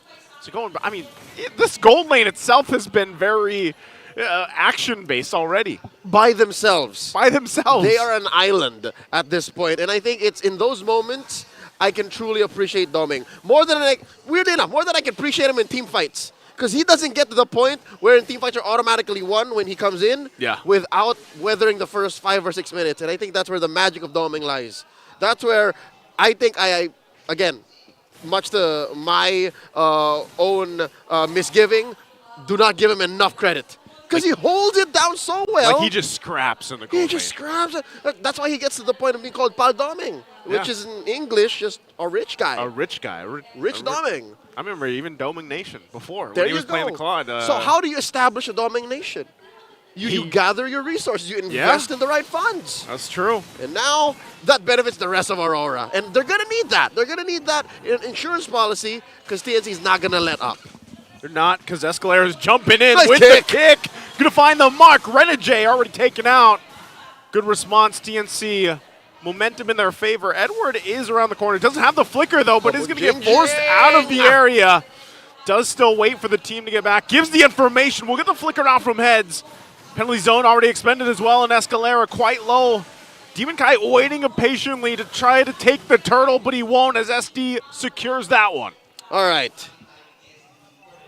Let's talk about TNC, and I think we're skirting a major fact here. Tell us. It's a new mid-duo. Yeah. It's a new trio, technically. You have Hate and SD. SD. That's my boys, J-Lord and Daniel Chu. Yep. It's been a while since we last see play. Oh! Mid lane. He's going to stay alive still. We've seen this time and time again, but in the mid lane, they're still going for more as SD is going to drop. Renegade will go down as well, so they trade the roam for a jungle. Going back to it, yes, it is a little bit of a different TNC than what people have seen for the previous weeks. And here's my theory. The fact why in the past 5 minutes alone we've seen back and forth, aggressive or not, TNC go, think twice about how they approach is because of this new duo. We were so used to Kazin and Lancy winning the early game. Oh, Domang! Domang 1 versus 2 takes the brunt of the damage. Domin forced under it and will stay alive. Even going aggressive just to force Escalera back a little bit more. See? He does it, man. He's a scrapper. See? That's what I'm talking about. Look, he sent the 2 dudes back. And he's not done. He wasn't done. All right. Sends Escalera too. So here's what I'm saying, right? The aggression that Hatred and SD have might be a different kind of aggression that Heads, Escalera, and Kozin are used to. So that's why they could have definitely gone like 7-2 or 6-3. You know what I mean? Like just change those numbers a wee bit, grow this lead to about 1,000, and then maybe convert to better objectives earlier on, like not just 2 turtles. But I might be nitpicking, but that's what we're reading. That's what we're seeing from the new duo. And not only that, but like we have seen time and time again where TNC gets the control of the early game. Like they are locking in some objectives. They lock in some of those early team fights. But it's always that transition into that mid to late game where usually whatever iteration of TNC we've seen has struggled and had to adjust from. So now maybe they might have a new Achilles heel or a new speed bump to deal with. But also, it might not even be something to worry about because it's close here. TNC about 200 up, given over the last turtle to Aurora. And it's not like it's a sudden turn. It's more a consistent build-up that we're looking at TNC do here. Heads! Demon Kai going for Heads. Already the Sandstorm going to use. He backs off, respects the fact that Heads does have good damage and can just heal up as he did with the guard. So now it looks like they go ahead and trade turrets. Tier 1 on the top for TNC, and then Tier 1 on the bottom for RORA. Take it back, Joseph. Oh, no, Tier 2? It's also Tier 2! Oh, he's got enough damage on it. I don't think they're going to be able to stop him in time. It looks like he'll go back, though. He's thinking twice because he can't see Escalera? much. And there's a kick. Goes with a kick on Edward. Gets the Frigid Glacier to help out with the fight, but Edward getting locked down. Won't be able to escape. Renegade and Domang trying to join the fight. They'll be able to find Kozin, but he BMI's off to safety. Demon Kite now on the hunt. We'll be able to find him. Clashes down. Picks up the kill, so it's still a trade for a trade. Counting their blessings for them. TNC, luckily, Kozin didn't spend the flicker. I think he knew. He knew as soon as he saw the Tempest of Blaze land on top of him. Oh, I'm done. He didn't click the flicker anymore. So with that said, TNC, they're trading. They're getting objectives on the way out, but they're coming at such high costs that now Aurora has the lead. This is about 500, 600 gold. Up now at 8 minutes. And we have a Lord spawning in the lower quarter at 30. And check this out. Wow. SD is the player with the most played games under TNC Pro Team. He's played 151, Joseph, holding 472 kills, which is the most total kills amongst those stats. And with that, like, you got to remember, throwing it, what was the season like? Season 9? Season 8 is the first time TNC ever became a franchise in MLBB. Okay, so, and I remember Season 9 specifically when SD really made a name for himself. Oh, Back yeah. when the jungle emblem was Demon Slayer, was Homie it? made Demon Slayer, Mage Slayer a thing. Yeah. Which now eventually became Veteran Hunter, Yep. Season Hunter. That's his legacy. That's his legacy right there. And now this fight for the first Lord of the game, under half health right now. Escalera looking for that angle. Heads on the opposite side they go in. Edward already jumping in with the penalty zone. Now going to fight, break it out. Kozin has to use the Blazing Do It already. Once again, Escalera's going to fall, but Demon Kite will get the Lord, and now they turn on heads. He tries to get out, but he can't. Renegade is the only one to fall from RORA, so they get just about everything from that fight. And I see how TNC tried. They really did, sending heads back in to get the flank. But the problem with that, the issue is, this is not your damage type Khalid. Yeah. He was trying to hunt down for soft targets in the back, but instead got rope-a-doped and could have definitely been the front line to help peel. But apparently Aurora were able to deal with that. They were happy with what happened. Oh. And eventually, wait, was that Seal? I believe Demon Kite Kite got it, yep. with a Grand Theft Orange. Aurora just taking TNC's lunch money. Ends up getting that, and this is always that switch. For some reason, at this point in the game, now top side, Temps Blade's already used 2 penalties over there. Demon Kite does get taken out, but they're just fighting under the turret. So it's a double for heads. Really aggressive play from RORA. It's what they needed to do to push down tier 2 in mid and bottom as well. Aurora understand and knew what they were doing. To be honest, better if Demon Kite didn't die, but too late. They were there anyways. And that gave a lead over to Aurora, about 2,500 gold, a good chunk of it on the mid lane, and a good wee bit of it as well on the jungle. So if you're looking at Demon Kite, sure, 2, 1, and 3, compared to SE's 2, 3, 4, you still see a little bit of the DNA in SD, right? You see a little bit of that old utility jungle. Yeah. Bro, that was even before utility jungle was That a was thing. before, yeah, I was going to say. He made it a thing. That was, so when you all started that was on the Karina, wasn't it? That was on the When he Karina, started? and then slowly the Lancelot, then the Akai. And then we transitioned into the Eternal Fredrins. And then 6 months Marcus. later is the Fredrin. So folks, if you guys don't know, this is MLBB history. I'm thinking like February, March of 2022. 2022, That is the height of utility junglers, and it's this man's fault right here. It's him and his coaches back then, which is the legendary Ren. Yeah. Who's now the coach of Team Spirit Team from Spirit. the ECA, from the MCC. And you know, for SD, like SDZYZ, the way that he jungles has obviously an effect on when we always talk about that mid lane trio and how this all plays a part. He's got a different style than what people are used to seeing, and it does work in a lot of cases. But against a team like RORA right now with this lineup, there's other things that aren't working for them. Even if SDZYZ just goes in for enhanced chains and is able to pop off some damage, and then they follow it up with hatred, that is how they find the success. The problem with the team fights that they're going against is sometimes when Heads wants to be the initiator, sometimes he has to actually get out of there with the Raging Sandstorm instead. And you can see he kind of layers this up by now picking up a winner's crown. Yep, so if Aurora are able to skirt around Heads and dodge that part of the process, TNC has to kind of MacGyver their way to a good team fight. And for all those kids who don't know what MacGyvering is, just imagine Fortnite and then you're just building, just build your way towards a winning position. Like, that's what it means for Just TNC. fast build. Yeah, so just fast build, whatever. I can't believe Old I used school that. Fortnite. I can't believe I used that pun. Like, no one's going to get it. Anyways, looking back, this is an enhanced Lord we're staring at, approaching a 13-minute mark, and it's slowed down. Aurora no longer as aggressive as they used to be, at least for the past 5 minutes. I think they're respecting the fact that maybe Heads is learning. Because as soon as they get them skirt around Heads, it should be fine. As long as they spot him out, and then Aurora anticipates where is Heads going to go with the Raging Sandstorm, they can actually avoid it, but also keep an eye on Escalera, because there's the kick we were just talking about into the Raging Sandstorm. Still under it all. Escalera goes down. The fighting power is there. Demon Kite looking for his own angle as he chases into the backside, looking for the triple. Gets the passive out, and Heads is stuck as well. Demon Kite already gets the triple, and Yue will try to catch up and just delay heads from getting back to defend. Them boys are now in the base. They're breaking through the mid. Joseph, I think it's endable. RORA, I sit on the base and heads goes down as well. UA picks up the kill and the team RORA will pick up game number 1. The Northern Lights pierce through and punish TNC's slip up. I mean, they tried. Escalada got an amazing kick. Yeah. And that was going to be into the sandstorm, by the way. Possibly the best setup you could get as a lineup that works that way, but I could have sworn Demokai was supposed to be dead, but he got away with it. Bring it up, Renmar. Break it down over there. The Infinix Game Tambayan for us. Woo! Things ended so quickly. Yep.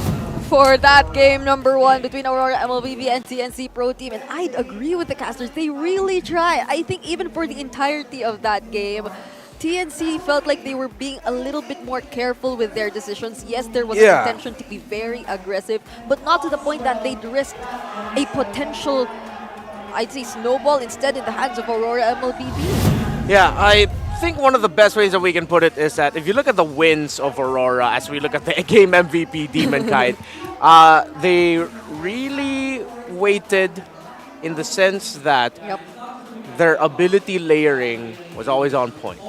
But it's not everyone tossing their ultimates at the exact same time. There's a window of opportunity that if you get that link crowd controlled and comboed, there's always a window that the Ling will be able to tempest the blades on out of there. Early on, we saw that TNC, again, typical TNC things. But they always hit a point at around after the 5th minute, to be more specific, around the 7 to 8 minute mark, something switches. As if instead of them being the ones to initiate, they're trying to think of a little bit more counter. Now, at that point, yes, you get the Ling, but layer your abilities a little bit better because there are other heroes other than the Ling that you have to deal with when they enter. They blew all their abilities at once. Some got wasted because the Demon Kite was able to tempest the blades up. And at the end of the day, it was just Aurora from every position, once it got to the team fight, just played better. I agree. Haven't paid enough attention to the other heroes here for Aurora MLBB, which, by the way, I think managed the laning really well. Particularly Domeng against Kozen. You would understand why he was able to dish out that amount of damage when all of the members of TNC were too focused on Demon Kite. And as you've mentioned, unfortunately wasting a huge part of their resources, and that just almost cost them. No, it didn't almost cost them. It did cost them the game. Yeah, because when you look at the sequencing for Aurora, wherein because when they're team fighting, one of the biggest conditions that they have is the ultimate of the Ling, right?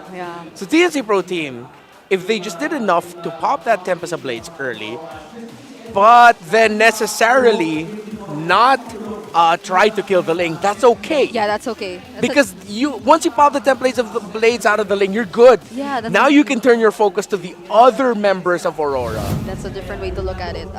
A lot of times, or we all know how that tends to be the workaround for majority of the teams who aren't really at the or taking hold of the advantage. Just take out one major resource, which for TNC probably at the time was the Tempest of Blades, and that could have been it. But I guess they really just wanted to take him out completely, or there were probably a lot of factors that we have to take into consideration for TNC at the time. But then, yeah, Aurora gets the first game of the series, and I think even despite Renjay being the recipient or on the receiving end of a lot of the punishes from TNC or engages even most of the time, it's a similar story. It's the same situation. It still applies that, yeah, you put in so much attention for the first few minutes Renjay that you didn't even notice the other members of Aurora MLBB gradually getting their items, their gold. So I think it was really clean execution once again from Aurora MLBB. Statistically, especially from the previous games TNC has been playing,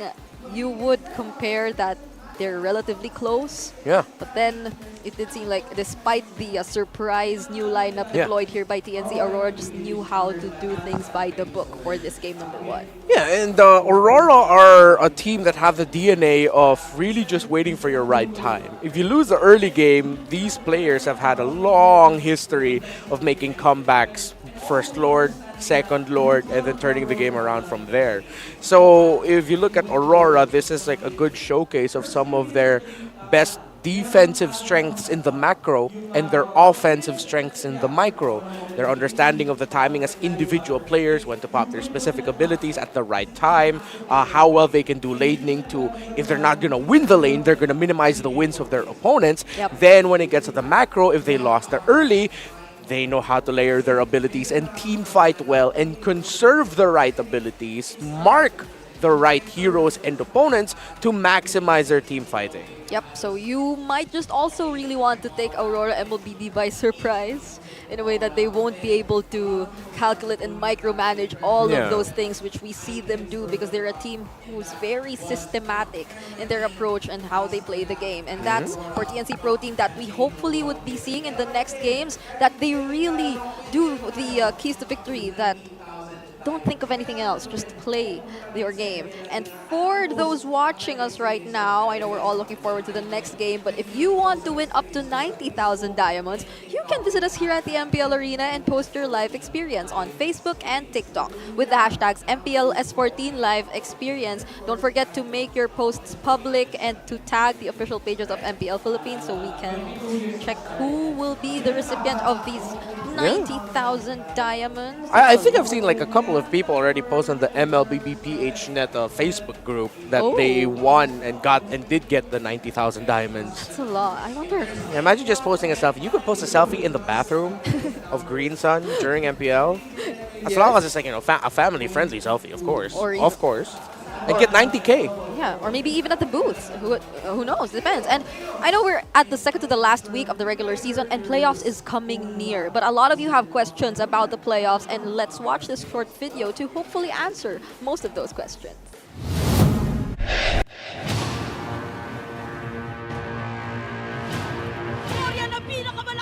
Liquid Echo!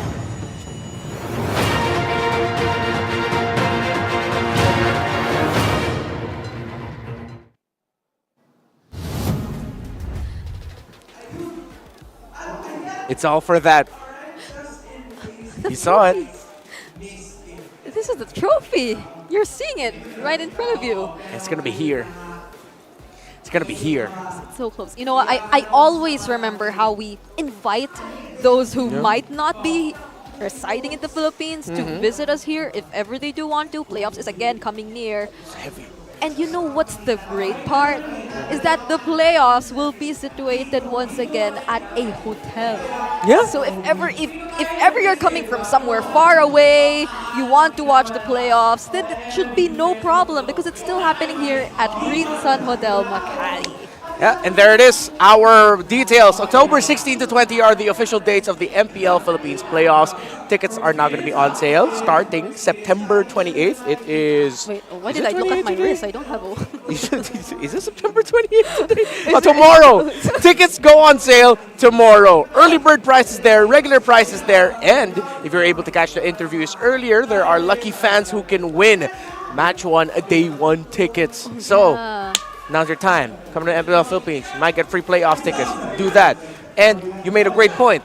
The venue is in a hotel. So imagine, after watching the first day of the playoffs, maybe you go out to enjoy yourself in Makati, one of the best nightlife spots in the Philippines.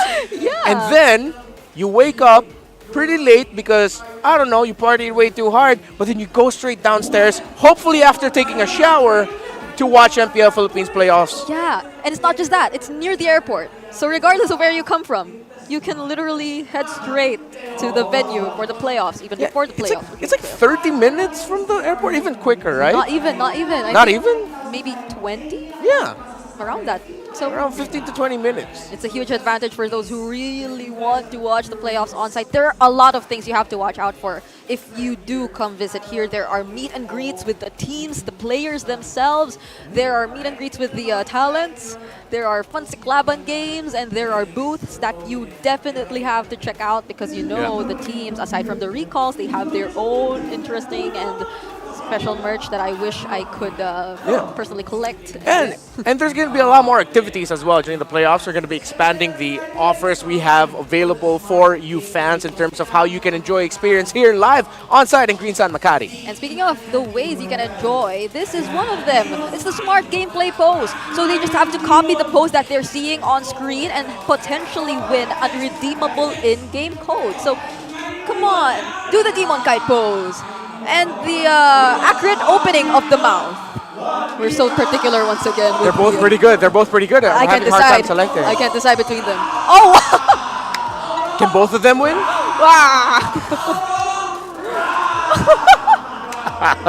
The Filipino panel. I'm sure they hear it. Yeah, hopefully you guys hear it. They're having way too much fun right now with them. Yeah. Hey! That guy knows his stuff.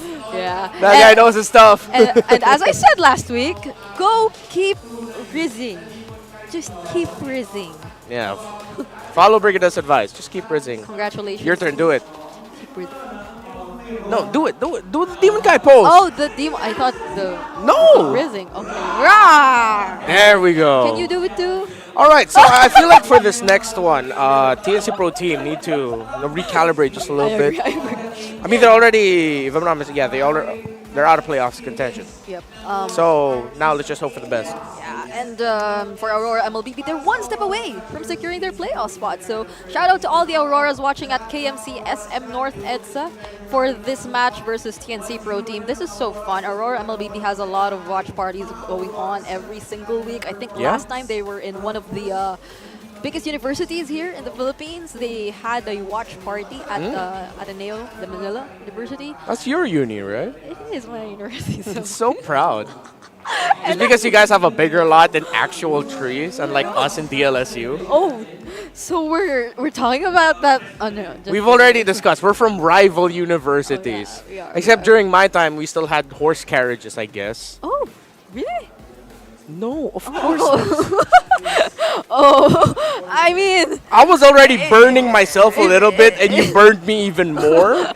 If you said dinosaurs, I would have. No, come on, dinosaurs? No. Okay. Dinosaurs can't read. Come on, we gotta think. Okay. But shout outs to all the Auroras watching at KMC SM North EDSA. We hope you're having fun there, especially as you're one win away from securing your playoff spot. And side selection update, TNC this time will be picking the blue side. All right. Earlier, we've seen the quick exchange of picks, and some of the priorities coming in from TNC were, if I'm not mistaken, the Khalid. Yep. Right? No, whatever TNC decides to go for, just commit. Yep. Just commit. If there's a play, do it. If it looks shaky, do it. Because now, especially in this meta, if you try to be overly systematic about things, it's not going to go well. The best teams are calculated, but you see each individual player take calculated risks. Junglers, the gold, the even, the mid, the XP, roam. So whatever you draft TNC Pro Team ends up here, most likely it's going to be a lineup that can have a really great early game as well. Just keep going. Yeah, I'd probably also want to see them securing the winning matchups, the lane matchups. Yeah, that's a good point. And I think that's why they banned out the Harith. I agree. So it would be a greater help if it were just the early game, the mid trios that they were really focusing on to deliver for the early game. But it would also mean a lot for them to go toe-to-toe against their laning matchup, the gold lane and the XP lane. I think earlier there was an attempt to deny or shut down Edward, if I'm not mistaken. Yeah. But then Edward actually served as one of the pillars of how Aurora MLBB were able to regain the advantage for that game earlier. So it wasn't entirely successful if it were just that we're talking about. But Aurora MLBB also decided to ban the link for themselves. Interesting. And now TNC Pro Team. The Phoveus is open. Yeah, I'm okay with Phoveus first pick here. However, with the Nolan Haya, Phoveus might not actually have enough. Let's see. In terms of the heroes that still have dashes, Yeah, I doubt Aurora MLBB is the type. No, I know Edward is one of those XP laners who still likes to use the R lot. Yeah. Similar to Sanford, but in this situation, I think we've learned already that just don't pick Arlot into a Phoveus. It's not impossible, but the Phoveus, you're helping the Phoveus. and the Matilda is open though here for Aurora. Oh, and there it is. And they decide to pick it up. Okay. So at least there's a dash. Yeah. It's a lot of dashes. That's a lot. But at the same time, they could easily rectify that with a good, strong single target crowd control, AoE, or just have the right amount of damage. Honestly, they could go utility jungler here for Aurora. They can go Bane, Alpha. Balmond, please. You know what? You know what? What? No. You know what? Maybe. We'll see. We'll see. I mean, Yeah. I'm I don't wanna already. shut it down. Yeah, I'm already happy with seeing the 1-1 today. Maybe for tomorrow. Yeah. For tomorrow. Who knows? But, So are they still gonna get the Faramis here because it's open? But the Valentina is there, so nope. No. I like it. And Ruby Rome, is it gonna be a roam? It has to be. There's no other picks left that they can put. That's right. It Unless can't be it's a gold, but No, you can't.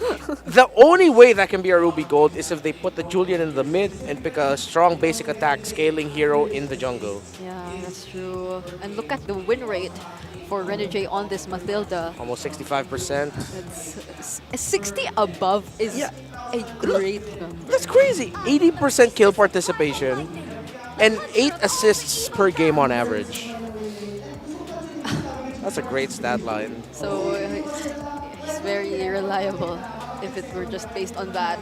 And so far, a lot of magic damage coming in for Aurora, but I think we could say the same for TNC Pro Team so far. Yeah, well, it's mainly the Phoveus. I mean, the Julian. The scaling of the Phoveus is like physical, and the magic damage abilities, if I'm not mistaken, are only skill 2 and a bit of skill 1. The second proc?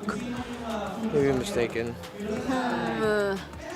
I wonder what the gold laners are going to be for Aurora MLBB and TNC. They took out the Harriet, but the Claude, that's still available here. Good man. Wow. Taking out the Louis even here for Hatred. Yeah. Might it just be time for something different? Oh wow, they took out the Alpha. Good call. Very good call. What's Again, they next? can go utility. You can take out the Bane too. Yeah, take out the Bane. Hayabusa, Ling, Fanny, all gone. Nolan, gone too. Take out the Bane. So many junglers are out. Yeah. For Happy birthday, Caleb! Oh, happy birthday! Wait, 11. Wait, 7? Oh yeah. 11. He's 11 years old. He turned 11 years old today. Happy birthday to you. That's so cute. He's celebrating his birthday at the MPL arena. Yeah. Watching, I guess he's supporting Aurora. He's at the Aurora side. What that would be such a cute birthday if they got into the playoffs. Yeah, okay. So That's going to happy. be great. All right. Okay. I think we just saw our 3,000 diamond winner already. Come on, it's his birthday. Wait, there's a thing about birthday boys and winning. Diamonds are not just even diamonds. But wait, it's not the Bane. It's the X-Mark being banned out here for TNC Pro Team. All right. I get it, but at the same time, the Bane is better against the lineup of TNC. Yeah, it answers so much. But then I feel like Aurora know that, so they might think something else. You know what? I wouldn't be so mad about a Bauman pickup. Yes! Come on! I said it earlier, I joked about it, but I get it. It's Bauman or a Bane? Bauman or a Bane. It's my 2 cents. Yep. I mean, the only remaining assassins at this point are the Fanny, the Saving the it for Fanny's later. gone. So it's really just what? There aren't any assassins left as much. The Amon, what the Amon? Yeah, and you don't want to give the Lancelot. We can't sue you. We can't use Suyu yet. No, you can't use Suyu until the Not playoffs. yet. All right. So that's either a Balmond, a Bane, or something else. There was a hero on the tip of my tongue. I just I forgot it. What is it? What is it? So is it an assassin? I can't Is it a remember. You're player? pressuring me. I really can't remember. Not assassin. Okay. I don't know. I think for TNC, let's look at TNC. What? Go for Claude. Oh. They need mid. They need more control. Okay, wait. I'd say Vexana. either Claude or. What is it? Oh wait, that's a nice shot. Iksha. Ooh. Oh, then just pick up Bane. Okay, let's just pick up Bane. Fine. I'm fine with Bane. How about you just give us the bomb? Yo, give us the Balvin, yeah. How about you just give us the bomb? Really just want to see the Balvin. Come on. I mean, history, statistics, all of that show that it's most likely going to be a Bane. Yes, yeah. Right? If not that, okay, then it's gonna, if they're really thinking about it, it's something else. No, it's a Paquito! It's a Paquito! We were talking about this earlier too. You can actually bring Paquito back in this meta. But against a Fulvius and a Ruby and a Vexana, if Paquito wins this, Demon Kite played one of the best Paquito games of his life. And hopefully we get to see the AP Bren champion, finals MVP skin. Yeah, I mean, it did show up earlier. But that's a huge gap between the early to mid game potential once again for TNC. Yeah. So they'll have to hold it. But one thing we have to look at, if we look at the early to late game potentials, yes, that's all TNC. But the important part is actually the damage and survival potential, which trumps for Aurora. This feels like an intense matchup. I wonder what's gonna happen. Let's get over to our casters, Leo and Naisu. With Aurora on match point, Welcome they debut to Mobile another Legends. pick. This time, the Paquito in the jungle. Welcome to this second game in this best of three. Leo and Naisu bringing you the action. Joseph, no one saw this coming. The 1-2. That's the 1-2. That's the 1-2. When was the last time we saw a Paquito? Man. I remember it was hot in like 2022, 2023. Like when a Link would land, you would get beaten down by a Paquito. Yeah, and I feel like it was like then it became like a niche pick almost for certain junglers. Demon Kite was one of them. Yeah. So, like me being a Demon Kite fan, like I'm not too surprised that he actually brought this to the table. You know but, he can. Yeah, but because just the fact that we don't see it too often, and like the panel said, the main point of that is the lineup that they're against. I mean, we can't deny the index that we saw and the numbers and everything else, but that's part of the equation here is like, how is this going to play out for Demon Kite, especially the fact that you have so much also survivability in essence from TNC's lineup. And he's got to get in there. So what's the goal for him? To knock out Hatred? To punch Kozin into the ground? Edward getting a little bit of flack here from SD and Heads. Look at this, the answer. Oh. There's some fire back. Oh, Renegade! Has a little bit of shield to help out. Edward goes in. SD's going to be fine too, though. Gets out with the hand swords. He almost hurt my boy. Anyways, for those of y'all who want to try to do this, Demon Kite is rocking Assassin Emblem, Yeah. Thrill, Season Hunter, and the Burst, the Lethal Ignition. Yep. Yeah, so we'll see. Again, that's the mindset. If I were to step into his head, his brain as a potential Bane player, and then suddenly he just switches over to the Paquito, I'm like, that's what he wants to do. He just wants to kill Kozin, wants to kill Hatred, but how does he get there? That's the question. How does he get there? And I think maybe that's part of the equation too here is the fact that like once you know, and depending on how the timing works, like Demon Kite can actually put enough pressure on Kozin so that, you know, you interrupt even the full barrage here. Fight for the turtle though. TNC controlling it. SD will go ahead and cap that out. The fight's still going to break out though. Eternal Guard already dropped down as well. Primal Wrath popped out. It looks like RORA is just going to go ahead and retreat from the fight. They couldn't get the objective, so no one goes down at all. The Phoenix Army asserts dominance. Again, they have the numbers advantage. Big body block in that Eternal Guard. And still, the highlight of this story is that Paquito on Demon Kite. You see in that moment, right? You saw in that little pit, bro. They couldn't come in. They couldn't. Because if they committed, if Demon Kite punched in, used his combo, he would have to commit into it. If no one gets knocked out, he's basically dead because even Renegade can't save him. Renegade at this point isn't as chunky yet. It doesn't provide as much shields. Maybe when Renegade gets the Flask of the Oasis, like, it might change that dynamic a little bit, but also it weighs on the fact that you have to let Edward probably be the one to set things up, or depending on what UA takes too, right? Like, UA most likely is going to be taking the Eternal Guard for himself, and maybe that's part of that front line, you know, plan for RORA here, but don't forget, we do have codes for you guys. Here we go, Miss Legends, type it in, that is the title of it. Whoa, whoa! Renegade! Go back to it. You guys type Miss Legends in. Drew first blood on the... Anyways, that's a new mini-series debuting on TikTok, starring... Some famous people here, right? Yeah, whoa, wait, Domeng! Domeng right now on the 4v1. turret. Joseph, this is a 4v1. This is a tough situation to be in here. Domeng trying his best. Will pop off some damage, but gets zoned out, zoned in. UA joins the fight. Who's he going to drop the Eternal Guard on?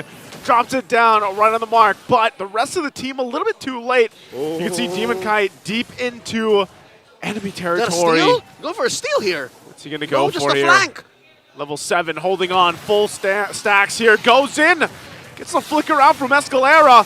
They get knocked up with the enhanced chains. Now SD on the run. Atrid as well goes in and finds Renegade again. That's a second kill on the Hitman. Suddenly he becomes the mark. TNC now up by 1,000 gold, and another turtle spawns in the same spot they scored it from earlier here in this game. And still yet nothing from Demon Kite's Paquito. Yeah. Am I impatient? On behalf of everyone watching, am I impatient, or is there a master plan to this? You know, that's a good question right now, though. Look at what he's got to deal with. Full Barrage already dropped down, tries to go on Hatred, will get taken out, though. So Renegade was trying to save him, but unfortunately, maybe you got to be a little more patient. And now, Heads and Escalera just pushing them back. So far, it's all been TNC calling the shots 5 minutes in. 2 turtles scored and about 2,000 gold ahead. And now they're going to convert straight into that tier 1 up top. Joseph, it's frustrating. In that moment, you saw how Demon Kite put himself in that position. It's not like he just got caught out of the middle, just... He's like, I want to be here. He chose to be in there, and he tried to go toe-to-toe against Kozin and Hatred. Yeah. And you know what that looked like? It looked like a 6'7" guy just holding his head up to a little dude. Just right? He couldn't get in. There just wasn't any range. And that's so... I don't know if that's what we're going to keep on seeing, because that's why I was saying, you know, part of this whole Paquito thing for me in the jungle is contingent on a lot of the lineup from RORA. You know, they have to make things work, and that's why now you see even just the protection on the buffs, like they have to get that locked in. And that means Aurora are going uphill. It's literally them going uphill, trying to build a bulk on a cut. Yeah. they're down on their macros, but why am I not seeing any gains? So right now, it's a miracle to me, honestly, that they're not down any bigger than 1,500. So that means they're finding farm elsewhere. Well, where is it? Domeng's in trouble! Rest of the team trying to get there, but even Renegade being there won't be quick enough. Domeng just deleted very quickly. Again, the lead now is building quickly for TNC. Aurora have put themselves in a position where they're less than reactive. They are the hunted right now. They are prey to TNC, and TNC are going hunting. And it doesn't even need to be TNC going around like, you know, a pack of wolves. Perfect as that sounds. A phoenix. They're just going. They're going at 3-man, 2-man coalitions, and that's enough to isolate the rest of Aurora. Oh no! Again! Man, Renegade, like, he is not having a game. This one, game 2, he can't even play. This is gonna ruin his season stats. That's all turtles. That's all turtles going over to TNC. All turtles. Everything else too, pretty much going to TNC right now. RORA doesn't have anything but 1 turret to work with. Demon Kite, you can see this, Heads being tanky enough to force him back on this Phobia. So still, RORA kind of looking for any type of, or any glimpse of positivity in this game so far. You know what? Her friend from MPL SG I did say, TNC, don't experiment anymore. You can't afford it. Yeah. He didn't say that for Aurora. He didn't say that for Apparently Aurora here are trying something. A jungle Paquito. That seems to be what they were going for, and I can't still paint a picture in my head. I can't see it, what it wants to do. Currently, Demon Kite's rocking a Hunter Strike, and a Blade of Heptaseas. And oddly enough, how is he close to SD? Renegay's gonna. No, he's gonna survive. He's okay that time. He's fine. How is Demon Kite at the same farm as SD? I mean, he has spent a lot of time just cutting farming, through, cutting through the jungle. I guess all of those small camps went to him. Yeah. Like, he's doing that. And so, going back to the whole do I need just to be patient thing if you're sitting here rooting for Aurora, maybe that's the case. Maybe this lineup will really shine once they get to more so the late game than anything, because even, again, the roamer Renegay has had a hell of a start. Like, he hasn't been able to do much at all. He just picked up, I believe, the Flask of the Oasis just about a minute ago. So he's got that. Now trying to defend this mid lane. Look at the damage burst already on Yue. Gets taken out. The full barrage dropped down already. Will clear out his Eternal Guard. And still eyes set on the mid turret. But down a member. Are they going to go for the Lord? Mid lane is still going for it. Going to knock them up. Demon Kite can't even withstand it either. And Domang tries to run away, but it's just too much as it's a triple for Kozin and TNC. Full force right now in the mid lane. TNC are in full control. Not a single kill conceded over by TNC. A single turret scored, yes, but nothing much past that. TNC up by 6,000 gold as they take the Lord. Here's an instant replay brought to us by Infinix. Look at this, the perfect position. Look at this. Look at it. Ooh. That was with love from hatred. J-Lord just channeling everything that happened in game 1 like into that one EG. And I guess that's been the story every single time, and that's why you mentioned this back in the game when the game started. Like, you see them try to set something up like that, and then even Demon Kite, like, they just get stopped in their tracks where they can't even move. Like, they can't actually control their characters, and then they just get zoned in. Like, whether that's a full barrage or not, what do you do against that? Look at this. Conceal again. Escalera going for the pull, going to fight it under the turret. Takes a run of the damage himself, and now full barrage dropped down once again. RORA on the defense, still has to work through the Lord, holding on to the mid-turret. They drop down their own Eternal Guard, and now facing for Heads. They'll force them back. One wheel, not enough, though, as Heads gets away with his life. Oh, look at this, the man-to-man. SD and Demon Kite. I don't think this is a fight SD wants to take, man. Again, there's the main difference. Joseph, there's the main difference. What is it? 2 levels. 2 levels. Say what you will about the farm. Look at the gold difference. All right. Something tells me that was a little bit of a little oopsie earlier.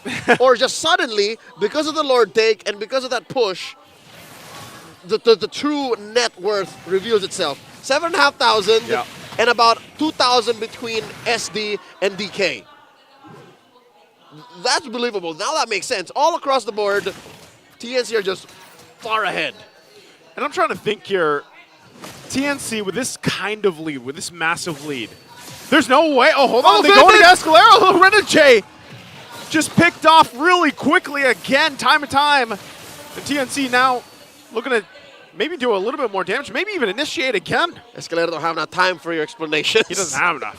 I was going to say, with this kind of lead, at this point, with this lineup, this is unlosable. Knock up, full barrage right there. Again, Yue goes down and now fighting under the mid-turret. They'll find another plus the turret. Demon Kite and Domang trying to hold it off together, but Demon Kite's already out of the picture. Domang as well, and Renegay is back. Another triple for Kozin, looking to cap out one more. Crystal's going to be worked out. He gets the Maniac, and we go to a game 3. The fire still burns. Despite their fate being sealed, TNC plays with heart and take us to game 3. There we go. 2-3 game series going 3 games. You know what? We're just catching up. We're catching up. We're making up time for what happened in the previous weeks. This is going to be a treat. Let's see what Renmar and Brigada think of that jungle Paquito. Let's throw over to the Infinix Game Tambayan. I'm looking at Renmar and seeing what his facial expression is to respond to what do we think of the Paquito jungle? Could have been something else. I mean, okay, understand. if they ended up with a Bane, Yes. conceptually, yes, but they might have been lacking on the early to mid damage. Yes, I You bring in agree. the Paquito to potentially bring the early to mid damage, but then again, you're up against the Phovius. You already had a lot of sources of dashes. You gave your last pick as another great source for the Phovius. And TNC Pro Team, I'm just going to say, I'm glad y'all didn't mess that up. Yes, look at Escalera. You went into that game with a winning draft. And I think TNC Pro Team during that game, it just felt like they really had that common goal whenever they were looking for the engages, whenever they were looking out for targets. And for the first few minutes, definitely it was Doming that they wanted to shut down, that they were always on the lookout for. Doming reached a 0-2 standing, and right off the bat, our MVP highlights are starting with Doming as the first to fall here for Aurora MLBB. Yeah, and they almost, it wasn't a complete, they almost egged Aurora. They almost egged Aurora. A team that is very close to reaching a playoff slot, who has taken down some of the biggest teams this season.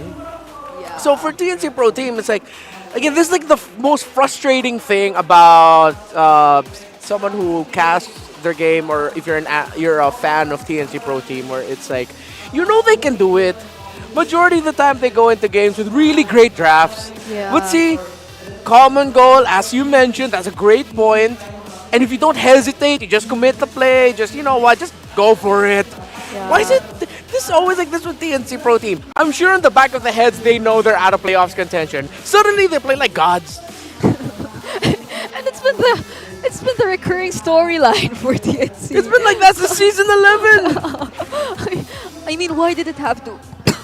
Excuse Are me. you see? It got to the point where y'all left Maid Brigada breathless. Why did it reach this point? Why? Like it could have like came in a lot earlier, and we've seen them almost doing it. Entering the second half, changing their jerseys, never wearing their black and orange jerseys again. Yeah, and again, you gotta consider Aurora ended up with a signature Matilda for Renergy. Yeah. A really great, one of the signature picks of Edward this season, which is the Edith. A signature Valentino pickup. And you left them with just 2 deaths. So TNC, they do have the potential. Most of the time, they do actually win the drafts. I'm not mad. I'm not even disappointed. I'm just like, it's understandable. It's valid. I feel the same. And it was also during this game wherein I felt like they really put in majority of their attention to ensuring the winning lanes, particularly their gold lane this time. Like Kozen getting 2 triple kills, even a Maniac towards the end. It just speaks volumes about how TNC Pro Team, they were able to focus and narrow down like who they really wanted to activate in this particular game. And I think this brings us back to, if not week 4, if not week 5, week 4, the way or the time wherein they introduced the entire Matilda Faramis combo, and that was a different mid jungler that they even used at the time. But then now we're seeing it a very similar playstyle where this lineup or this version of TNC Pro Team still working. And beating Aurora MLBB in this manner, a 16-2 kill score. yeah, it's incredibly commendable.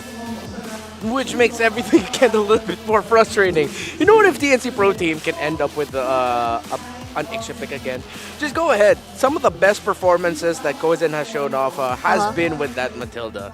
And the one winning game that they had, they also won a game with the Nathan. So that might be one of the things there for TNC Pro Team. Have a gold laner that doesn't necessarily need to dive in the front, but is strong with staying in the back, has a strong crowd control space creation ability, or can damage from a really good range. It didn't feel like the usual Aurora, really. Yeah, they were shut down by really good rotations and gameplay from Escalera and Hatred. Gotta give credit where credit is due. Even SDZYZ, they were patient with the turtles, and then they were aggressive at the right times. That's the main thing with TNC Pro Team. Their aggression at the wrong time is what costs them in the mid to the late game. Their aggression at the right time in the early game is what gives them that reputation for being one of the most difficult teams to face against in the early to mid game.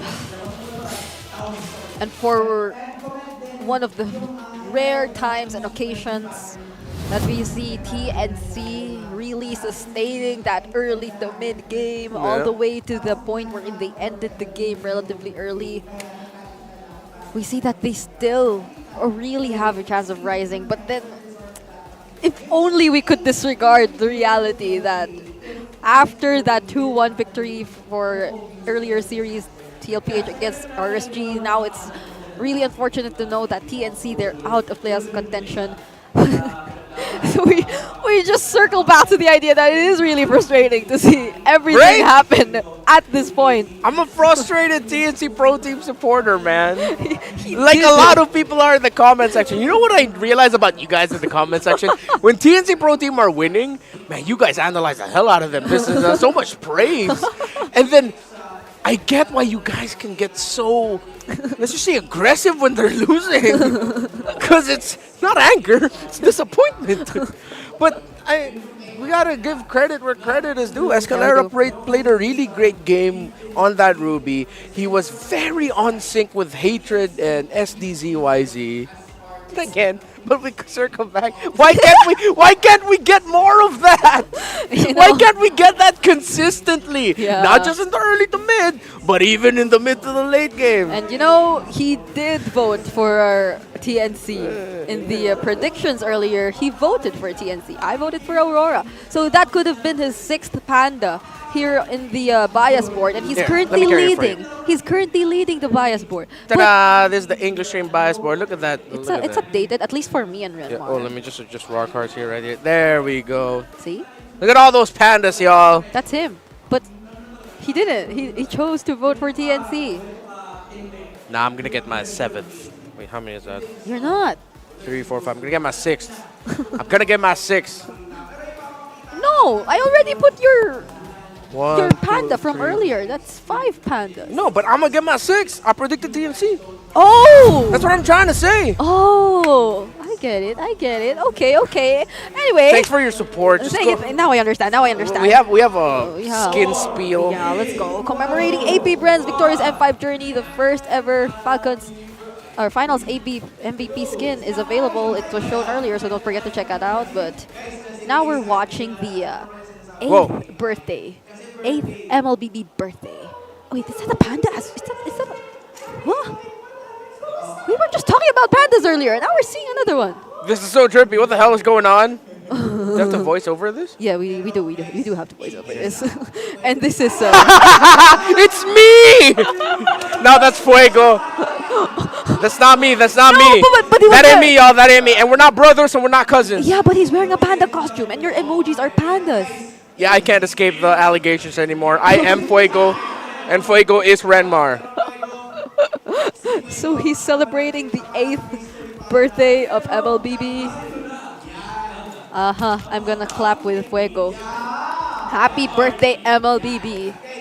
And I think this is just a preview of a lot of what's to come, of all the events that are lined up. Oh yeah, this is the celebration stream right now that we have on the official pages. Yeah, this is on. Oh, actually, I think this is ongoing.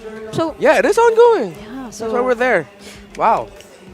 Okay, now yeah, I can't escape it. We really do look alike. Happy birthday, MLBB. It's the 8th anniversary. Wow, it's been 8 years. Can you imagine? You were... No, we're not going to do any age review. Oh man, I was 20 when the game came out. Dang. How old was I when I first started playing? I think I was in grade 9. But that didn't mean the time wherein the game came out. I think I started season 5 or 4. That time? Yeah. Around that time? I am gonna check the most or the earliest seasonal skin I have in my account. But for now, yeah. Don't forget to check out AB Brand's victorious M5 journey, the first ever finals MVP skin. Fist of Glory Paquito is now 30% off for first week direct sale purchase. Unlock the AP Brand Champion souvenir card to obtain Brody AP Brand Battle Emote, Elimination, Spawn, Recall Effect, and more. Now available in-game. Come and experience them in Mobile Legends Bang Bang. It's the first time we're ever having a finals MVP skin, 2 championship skins, so I really hope you do not let this pass. That's the Brody Super Marco previously cosplayed, and the Paquito that Flap didn't cosplay because according to Coach Ducky, he didn't have abs. All right, yeah, he said that He in said the that. panel. No, we asked him, why didn't you get the Flap TZ to cosplay Paquito? It's because Flap TZ doesn't have abs. That is straight from Coach Ducky's mouth, y'all. Look for the interview from last week. Yeah, that was from last that week. was last week. That was all from Coach Ducky.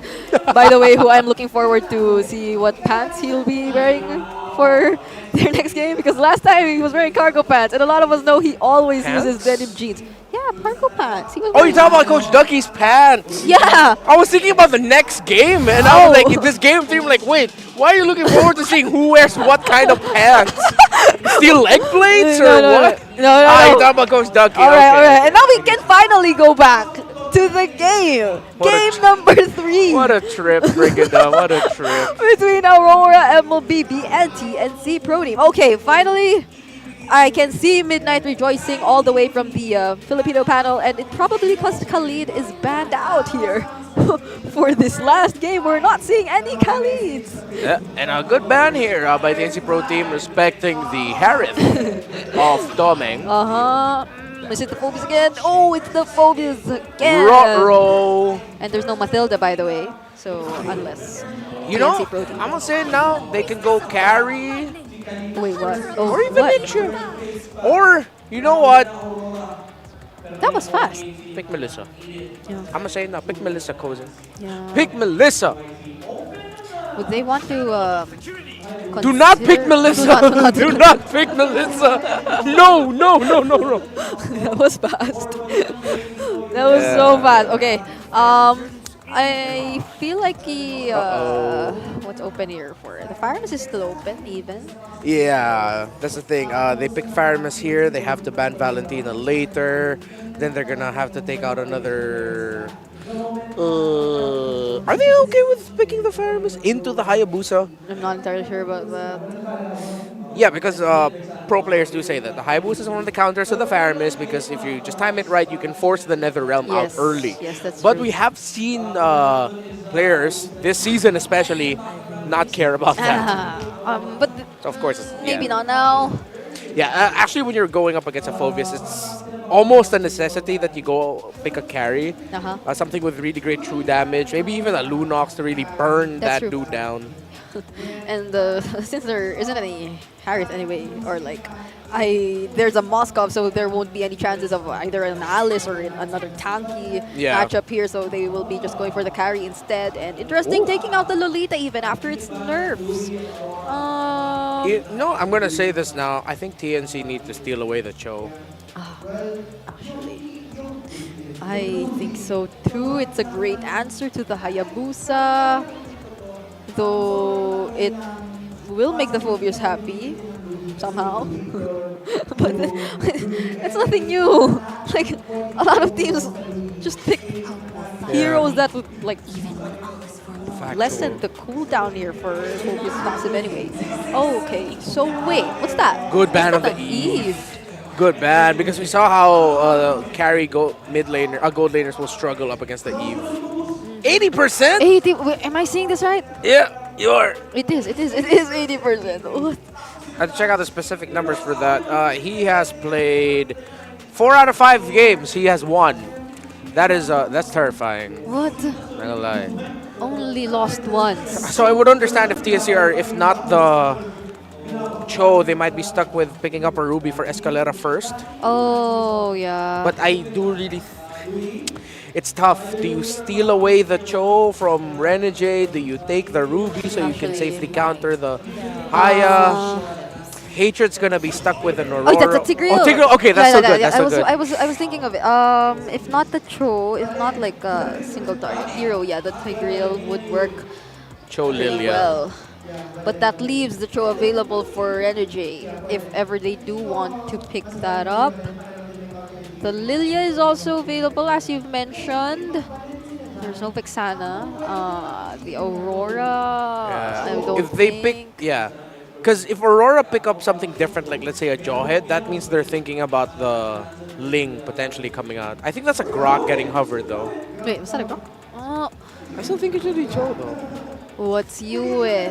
What's Yue picking? Or just steal the Aurora already from Hatred also. Oh wait, I'd be so surprised if this is a Carmilla Sicilian. Sicilian? No.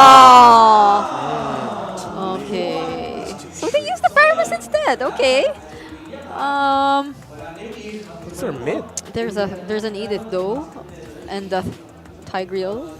But at least, if ever it does become a Purify Pyramus, Is it just gonna be Aurora again? Might just end up being Aurora. Aurora. Yeah, they're deeply talking to Hate. Unless they're thinking something weird. Hey, Gushron. Like a Gushin, yeah. I was thinking about that too. I was like, Hate, you know what's our last game? That's a Lilia. It is a Lilia. Yeah, it is a Lilia. They still have to stick by their early game identity. Yeah. And at the same time, we need... I like it if ever things get out of hand here. TNC have great wave clear. Yep. Aurora, their wave clear is a little bit riskier. They can get stuff out relatively quickly with the Ghost Bursters, but you still have to get within a certain amount of range. I agree. Escalera needs to play the best Tigreal game of his life. Escalera, Heads, Hatred... Escalera, Heads, and SDZYZ need to be so in sync if they want to win this. A near perfect level of execution from the Roamer, XP dishing out the crowd control at the right time, and the damage. And look at that, a 3-man Purify for Aurora MLBB. Aurora also understands they need to respect that Tig. A lot of things to consider here. Let's see what'll happen. Let's head over to our casters, Leo and Naisu. Pass. Anything can happen, I'll tell you that. Ready for game 3, here we go, the final bout in this best-of-3 series. Who's taking it home? Welcome Aurora to Mobile MLBB or is Legends. TNC Pro Team scoring their first dub?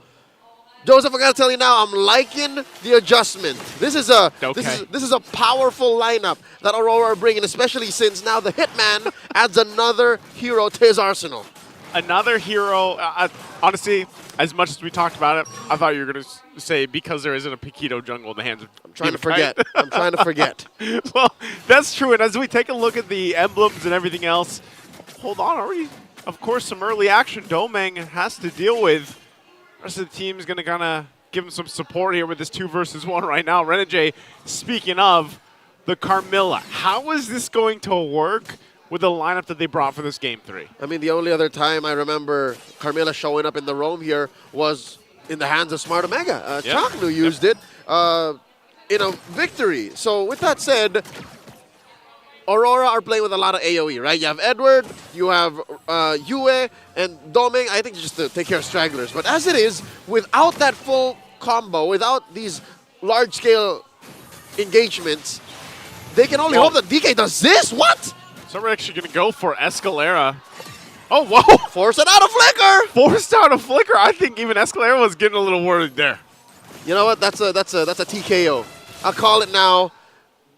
The fact that if for the next the next Lord at least for sure. Next turtle, yeah. Next turtle rather. Escalera doesn't have a Flicker. He doesn't have a Flicker, and so they can at least play around that fact. And you know, I think it was Renmar that mentioned. You know, Escalera's gonna have to play the best Tigreal game of his life so far. If they want to go ahead and get to this first match victory. And it's not just because of the overload on the Purify, which plays a part, for sure. Turtle started up here by Renegade SDZYZ. It adds to the fact that the Carmilla, the way her ult works, is she wants everyone clumped up. Yeah. And how do you respond to an implosion, right? It's all clumping up, it's all following through. And if Renegade presses the Purify, answers back, which he did just now. Then definitely already Aurora has a built-in clapback to TNC. Yeah, because only difference is right now he doesn't have the Christian Blood. He doesn't have the ultimate, right? Not He's yet. not level 4 just yet. So they can kind of delay things that they want. That's exactly why also this turtle is taking a little bit longer to be secured right now. TNC knows this, and they're going to try to go ahead and secure this right away. Jim Kai making his way up there too, but he might be a little bit too late for this as they already go. SD will get the turtle. Curse of Blood already dropped down too. Now they're going to have to force the fight. There's the implosion we were talking about. They pull off the Nether Realm as well. Hatred already goes down, and now they're looking for more as Escalera falls as well. Heads still has that Primal Wrath form, so he is fine. So they trade Turtle for the 2 kills for RORA. That little creep saved Head's life. If there was no minion, if there was no jungle creep over there, all those shadow kills would have gone on heads. But as it is, Aurora happy with the 2 kills. They were willing to trade the turtle for sure. And now SD making up for some lost times. Going to Little Wanderer, stealing away that small camp. And we just saw but a preview of what an amazing COB might look like from the Hitman.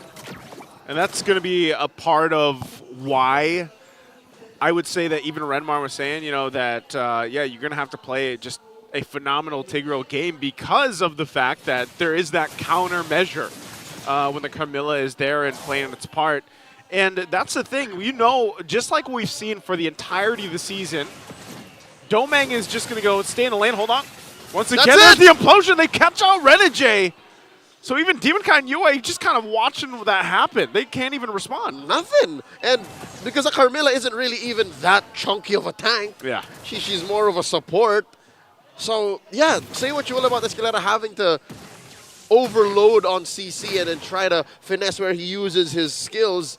But as long as Aurora does not have Renegade ready and the COB don't land, that's GG. Like it won't even look close. Whoa. So they use the Curse of Blood there. They go try to make a play. Not going to happen. I guess earlier, too, Renegade even used, he even purified. So it's all part of, like, TNC's layering. Like, as long as they layer their utility that they have for this lineup, then they can solve the Renegade problem. And there's 2 layers to watch out for. Number 1, or 3 technically, the COB, Curse of Blood, and the Purify. And then as well, the Netherrealm. Let's see how the turtle goes! They're going to go right here for Demonkai. Escalera finds the mark. Netherrealm goes down as well. Spirit Destruction to join the fight. SD will get the turtle. Infernal Pursuit's going to be able to find SD. And now the fight breaking down. Into the jungle they go. Still, the Infernal Pursuit off of the target. Goes in trouble as well. Double for Yue. Was looking for more from Heads and Hatred. But right now, they're just going to cut off the minions and focus on this Tier 1 turret in the mid lane. I don't know about you, but that looks like deja vu. It's the same turtle trade for a collapse. And this value exponentially goes up for Aurora, and they didn't even need to wait for Renegade. Again, I guess I have to eat my words now. It doesn't always just have to come from Renegade. Sometimes Aurora will time out TNC skills, and it's not like TNC didn't land any good skills. If anything, they started that. Escalera had the perfect implosion. He isolated Demonkai, gave the turtle over to SD. But what was the follow-through? What was the long game? Yeah. Aurora, I guess, was looking beyond the horizon and beat him to the punch. Again, the play here for Aurora, utilizing this Curse of Blood like we see here under the turret. Infernal Pursuit again.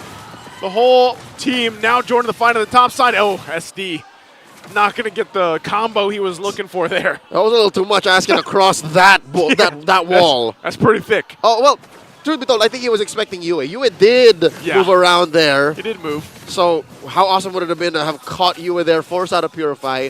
But regardless, TNC down about 2,000 gold, but it's nothing lethal. In my opinion, I think you could still bounce back.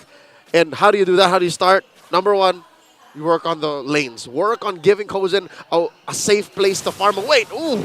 Okay, here it is. SD once again under fire. Has the rest of the team help him out. They were waiting for him, though, as Demonkai picks up the kill. Still TNC on the retreat. Not sure if they even want to stay here too long. Already down SD.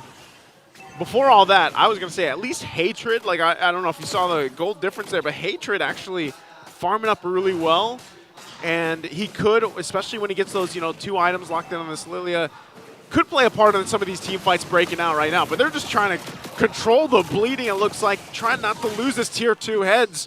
Already brought down to a quarter of the health. They're doing fine.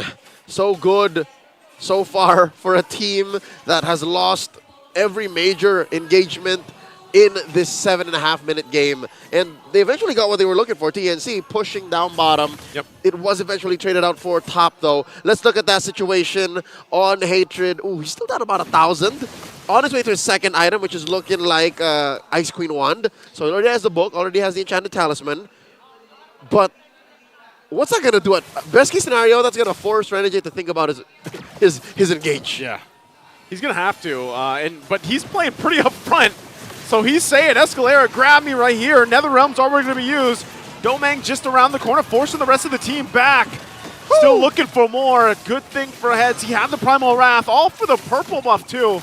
just how much damage and pressure is being put on from RORA. How much? All of it. All of it. I'll tell you now. And because of that engagement, because of how much effort and resources TNC put into taking that purple, they couldn't defend.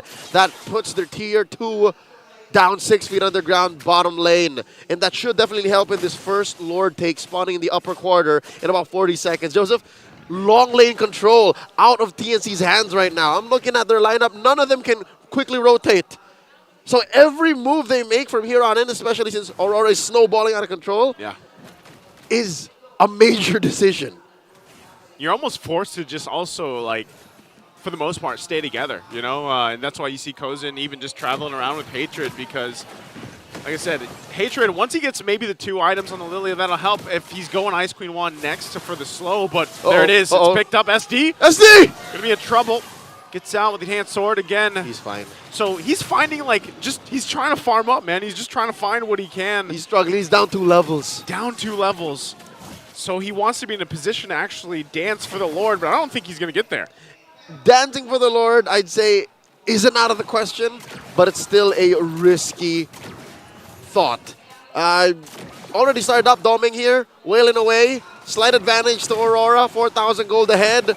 This is tough. Where's Kozin? Does he have a security detail with him? See if they can do it. Hatred playing his part. This is what I was saying. You know, he's actually a good enough threat. Even has the black shoes to bait out Aurora if he needs to. But right now, they're just kind of staring off at each other. That's right. Because again, even Hatred has to deal with a range situation, right? He overextends a wee bit, he's going to have to be forced to use his flicker. So right now, it looks like Aurora wants to cross the threshold, go into the point of no return. Look at this, Lord here, down to a fifth of its health. You're going to bring down. There it is already. The initiation heads in trouble. Primal Wrath flickers out. Renejade's the first to fall, but it's a little bit too late as SD goes down as well. Still going. Edward finally going down. They go in. Domang using the Spear of Destruction to follow up and just zone out the rest of TNC. They lost their jungler. They'll lose the Lord as well. RORA picks that one up. All right. So far, they effectively traded Edward for the Lord. Because Renejade's SD was going to be a long-term trade anyways. Yeah. So eventually, they told Edward, hey, I'm on Jing Jing. Stand your ground. All right, just force them to pay attention to you. If you die, but we're getting the Lord. And Aurora did get that. But now, looking at what that damage exchange looked like, I'm starting to think maybe TNC can hold out. Wait, what's the? Yeah, you know what? TNC have solid wave clear. I'll tell you now, their wave clear here. Since you have Kozin, you have Hatred, and a little bit of SD, I'd give it like a 4 out of 5. Like, this is okay. We'll see if it is going to be okay. Already Primal Wrath used, trying to clear out this Lord. They should be able to clear it out, trying to hold on to the base turrets. TNC already handles the top. Black Shoes used as well. And also Holy Crystal picked up by SD. So TNC still on the defense, still there, keeps the base turrets up. I told you so, right? A TNC can defend in their base close to all day, right? Probably the next, honestly, the next 2 Lords. Even in the next, all right, pushing it. Okay, two Lords next is Lord. pushing Let it. me say next Lord. Next Lord, and because of that, all right, I'm thinking long term now. If they allow for that next Lord to be free, that means they're looking for something elsewhere. That means they can farm up, put some gold on Kozin, put some gold on SD, who is, by the way, I think SD and Hatred need some farm. These boys are they're starving, man. They are bone thin right now. You need put some meat on those bones. Put a little bit of meat on them, then maybe. But here's what's dangerous. As SD and Hatred build up, you get a Radiant Armor and Edward and Renegade just the same. Yeah. You know what? I'll say that. Maybe even a Rose Gold Meteor Doming. So it's not as easy to say that the scaling is equivalent and that it's relative. And so if you're TNC and you know that, all right, we at least have enough time to let's say even the next Lord, we can just scrap as much as we need to get as much gold and meat on our bones that we need to. Without dying. Without dying, hopefully. Because look at that, there's respectable damage there. They go in with the implosion, able to find one. Yue goes down. Now they might be looking for more. Escalera already under the half health point. Infernal Pursuit again. Demon Kite's taken out of the picture. They're turning it around a little bit further. Infernal Pursuit again, but Edward's the problem as he picks up some himself. And Domang already using the Spear of Destruction. Yue part of the fight again, joining it because of the passive from the Faramis. So in exchange, the 2 for 2. Heads and Hatred for Edward and Demon Kite. Say what you will about how difficult it was for TNC to actually get that and how they overextended a wee bit and it took a little bit of Aurora's hesitation for the fight to end. I'll say it's a win for TNC. The fact that they were able to step toe-to-toe against an opponent that was 5,000, 6,000 gold ahead. Yeah. So this is what I was talking about, that damage that they're capable of doing, their team fighting prowess, they have it in them. It's just a matter of finding the spot now. We talked about skipping on the Lord Joseph. I'll tell you now, maybe it's even contestable. I think it looks like it's contestable right now. TNC giving the go signal, going for Renegade. SD will get the Lord. There's the implosion, but Domeng has the Nether Realm to help him out. And now they're going to break out into the jungle. But TNC, that's exactly what they wanted to do. So they buy themselves a little more time. Denying the enhanced Lord, saving themselves the wrath of these enhanced minions, and of course getting, I guess, time. They traded SD and Escalera for time. Yeah. But, like, is it enough of the time that they need here? They can still clear things out pretty well, but look at this. You know what? I get how you can't replace time, but... Oh, Hatred. Wait, what? Already Black Shoes, too. He's in trouble. UA will pick up the kill. The Shadow Kill used as well, and they push in as the Lord goes down. So RORA, they didn't want to deal with any of that. And I was just about to say, time is only as good as what you use it for. I'm not so sure if TNC accounted for the fact that they would lose Hatred along the way. And I don't know what caused Hatred to not be able to flicker out of that situation. Maybe it was just where they were. Yeah. Black Shoes didn't help him any because he did press it down. Yeah. So I think that's a wash. I think that Lord didn't really do what I think TNC wanted it to do. It didn't do too much, but what it did do is it keeps them in the game a little bit longer. It's not a plus for TNC. It's like a... Wasn't a minus for Aurora either. Oh, what? This is, though, Nether Realm right here. Going to force them back into the fight. They get the couple flickers out, too. And Escalera's in trouble. Domeng unleashing on the team as TNC will fall apart. A big pickup here. Triple for Domeng. And now it's Grim. SD all alone here against the force of RORA. They take out the top turret and set their eyes on the base. And SD will do what he can to try to keep it into the game. Clears the minions out before he's finally taken out in exchange. And that's going to be it as RORA takes the series 2-1. The Northern Lights shine bright on this Friday night. Ladies and gentlemen, Aurora take the series 2-1. Is that playoffs? I think it's playoffs. They got that point. They needed 7. I know we'll get that confirmation, but hey, I'm pretty sure that's the point that they needed, man. And you know what? What a story it is. We got playoffs while playing Jungle Paquito. That's You hide it behind the fact that you lost that game, but still. You know what?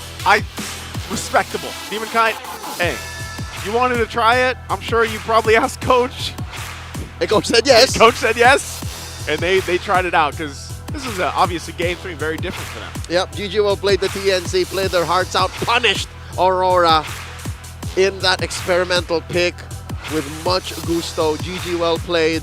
TNC yet to score a win in Season 14. And if the writing's on the wall and the line on the sand has been drawn, I think that is their playoffs dream shut down. Yeah, very, very rough for them, but hopefully they can learn something from it. We'll be throwing over to the Phoenix Army on stage. They're joined by Mara Aquino for a few words.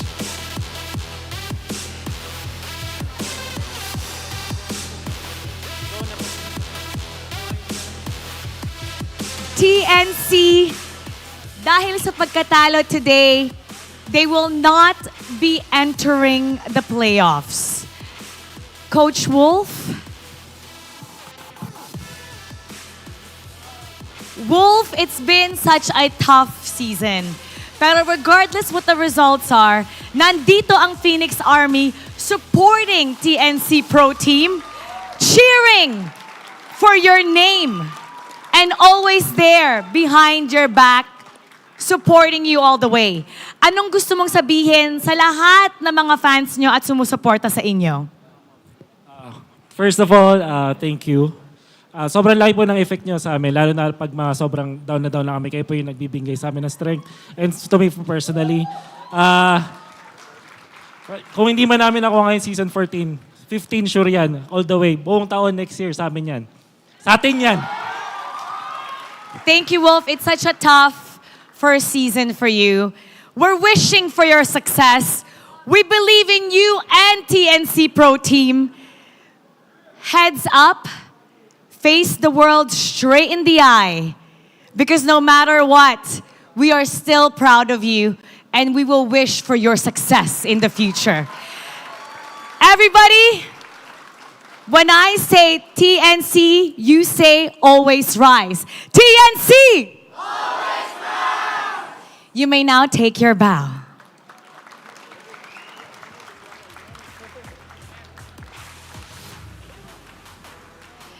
We will always support every single team here in the MPL Philippines.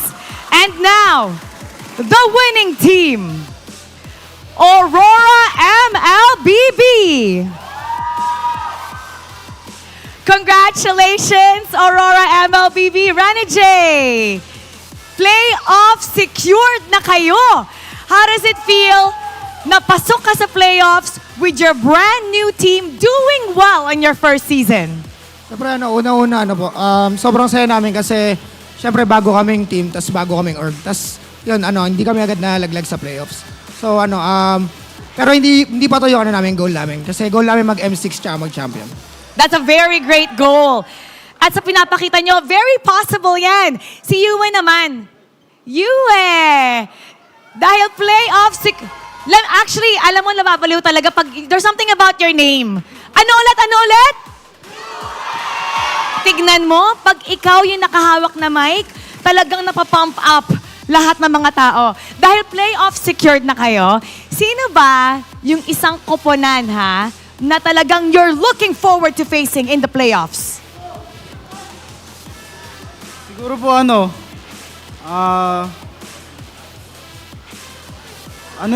sa tingin ko dalawa kasi nasa Dalawa? Sige, dalawa! Feeling ko Bren tsaka F no po. Bren, tsaka F not Y. Bakit silang dalawa? Kasi po kumbaga parang sila yung pinaka-top contenders dito sa TLPH. Who do you think will give you a harder time between the two? Parehas po. Just pick one. Yung talagang feeling mo mas mahihirapan kayo. Siguro Bren kasi lagi kami pinapahirapan pag kalaban namin sila. Oh, world champs eh. And now, i-announce natin ang ating MVP. Let me hear some names. Sino?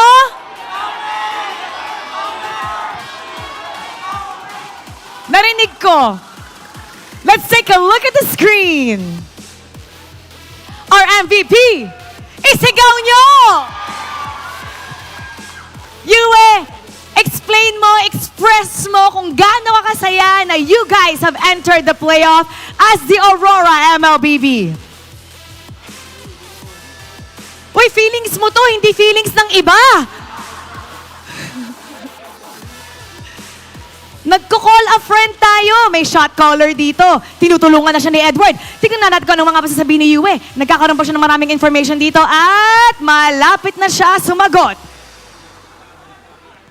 Ano po feeling ko? Masarap sa feeling kasi kumbaga ito yung ito po yung first playoffs ng Team Auroras na magkakasama kami. Ayun po. Tsaka masaya. Tsaka salamat sa mga sumusuporta na sa amin. Tsaka not guys so much party at supportan nyo kami sa mga sa yung MPL namin. Tsaka yung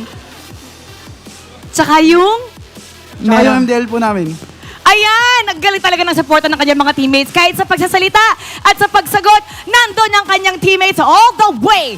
And now, it's time to announce our lucky fan na mananalo ng 3,000 diamonds and tickets to Day 1 Match 1 of the playoffs. Come on up! Hello! Ang cute mo naman. What's your name? Caleb. Caleb, first time mo ba manood ng MPL? Opo. First time? Sinong kasama mo dito? Si Mami po, dinala niya po kasi ako dahil po birthday ko po ngayon. Oh, happy birthday! Happy birthday! Today your birthday? Nung Wednesday pa po. So, ito yung birthday present mo. Opo, birthday present ko po ngayon. Caleb, anong birthday wish mo? Wish ko po na gumanda po yung grades ko at ma-meet po yung idol ko. Saktong-sakto. Maybe we could make that come true today. Sino ang idol mo? Si Edward po. Edward! Okay, tabi tayo kay Edward. Eto na, katapat mo na yung idol mo. Bakit, first of all, bakit si Edward? Kasi po, pogi po siya. Oo nga naman. Agree! Pogi nga. Anong gusto mong sabihin sa idol mong poging Edward? Paano po maging katulad niyo? Ayun! Ayun, okay, Edward. Gusto niyang maging katulad mo. Ano ang payo mo? 11 ka? 11? Opo. Ano ang payo mo sa 11-year-old Caleb para maging katulad mo? Paano nga ba? Mag-aral ka ng mabuti para makamit mo yung mga pangarap mo. Magiging pogi ka nun sa maraming tao pag nakagraduate ka. Ayun, mag-aral ka ng mabuti. Congratulations! Nanalo ka ng 3,000 diamonds, ticket para sa Day 1, Match 1 ng ating playoffs. At ngayon, katabi mo na ang iyong idol na napaka-pogi naman talaga na si Edward. Now, you're gonna take a bow with them. Are you nervous? Malamig po. Malamig. Okay. Edward, okay lang ba you hold his hand and you guide him all the way out? Happy birthday. Wait, when I say Caleb, sabihin natin lahat, happy birthday. Caleb! Happy birthday, Caleb! Aurora MLBB, you may now take your bow and take your walk of victory. Congratulations! There's something about Edward na talagang nakakahanga. At agree naman ang lahat na siya ay super pogi. At sa kanyang advice, mag-aral nga ng mabuti para ma-meet ang inyong mga dreams. And you know what? Aurora MLBB is one step closer to meeting their dreams. We're gonna break down that game for you, so we're gonna go back to our panel. Pasok! Happy birthday, Caleb! And congratulations to Aurora MLBB for making it to the playoffs. We now have 4 teams who already made it to the playoffs. Now we're just missing 2. But let's break down that previous game. Before anything else, it's Yue on the Faramis, who we initially mentioned could be a pick for TNC, but now it's Aurora MLBB who picked it up and apparently is the MVP. Yeah, and we talked about this in Game 1, that Aurora, one of their best qualities is their layering of abilities in team fights. They don't necessarily just use all their abilities in one go. They each individually have a good idea of when to use it at the right time. You need that especially for a Faramis, and that's what Yue had. But at the same time, what Yue had was a Carmilla paired with it. Faramis, Carmilla, Hayabusa. The damage amplification that is provided by the Curse of Blood links that will amplify the damage of the Ghost Bursters, the Hayabusa's ultimate, in terms of sharing it to other targets in a team fight. It was just a big help. And along with that, to put it simply, dude's really good at timing the Nether Realm. Yes, really. You don't normally see this level of gameplay, and I did feel like TNC, they really fought for it. Like at one point, they nearly turned things around, and it was something that we would also expect of them given their lineup. They had the Lilia in their hands, they had sufficient wave clear, and long enough, they were able to prolong the game long enough. But then, of course, knowing how well Aurora MLBB just tends to structure their team fights and their overall approach, you have to give it to them. Another surprise shown to us by the Hitman, the Carmilla. When we thought it was paired with a Sicilian, it's a Faramis. Similar concept and idea.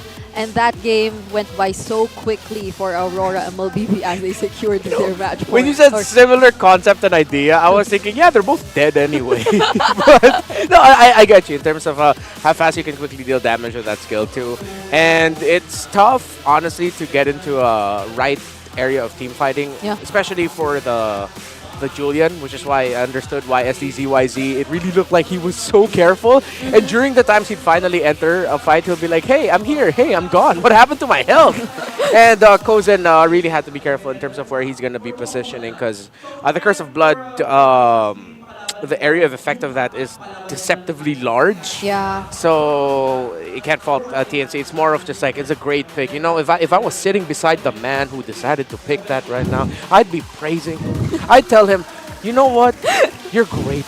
I know. You're handsome and you're a great coach. It's not just the triple purify that gave a lot Yeah. of problems The here triple for purify? TNC Pro Team. Dang. No, it's not just that. It's the Paramis and the Carmilla that suddenly made its debut together here for Aurora MLBB, which is also why I think Escalera had too much to think about whenever he was going or planning to throw out the implosion against Aurora MLBB, because they always have a way to deal with that. And I think one of the major turnaround points was during the last few minutes of the game, wherein they attempted to burst down Renegade when he was just trying to peek into the bush, but then they lacked damage, and Renegade had enough time to put out the Curse of Blood, which was just a sign for that consecutive rampage showed to us by Aurora MLBB prior to completely ending the game. So props to, I really like to commend TNC for what they were able to show. Still brought us to a game number 3.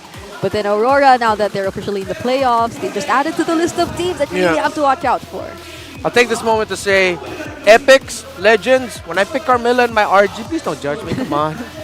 There's a reason. Carmilla's good. And we've seen it in action. Aurora MLBB made it work. And you mentioned earlier, if you were sitting beside the man who picked that, you'd want to praise him, you'd want to say so much. And now you're right beside Coach MTB. Yes, hello. Hello, guys. Welcome to the Infinix Game Tambayan, and congratulations because Thank you made it. You're now in the playoffs. Now, I'd like to ask first. Okay. Like, I'm so curious about the idea behind the Paquito in game number 2. Like, what do you have to say about it? Like, why did you decide to deploy the Paquito at that moment? Right now, because it's already the playoffs is coming, and for us, regular season is just the testing ground to test every strategies that we have, because we don't want to enter the playoffs that we're not ready. So picking everything right now is really one of the things that we do. So risking a game, maybe sometimes we lose a match, but that's I think the sacrifice that we need to do in order to find our or to increase our hero pool. Most likely. Okay, so admittedly, you already knew like picking it up was somewhat risky already at that Yeah. scenario. Even before the game or the match, even during our scrims, we already try to do those risky picks, and we try to, if it works, and then we'll try it in MPL. So we're not lucky that it didn't work here. So that's why it felt like they spent some time trying to lock in their final pick. So they were actually debating whether or not, but then the call was to risk, so that of course it's a chance to grow, it's a chance to explore. But let's listen in what were going on between the comments of Aurora MLBB during that game. Wala yung nabol niya. Hindi na makakawin. Kaya kalma lang para. Tangking ko na to, Ra. Go. Nice one, boys. Nice one, Rod. Nice one. Nice one. Ay, huwag na. Okay na. Tama ko. Sige, patay na to. Ay, kalma. 5-1 freeze. Pa to, ulti eh. Nice one, Rod. Nice one, Jay. Nice one, Meg.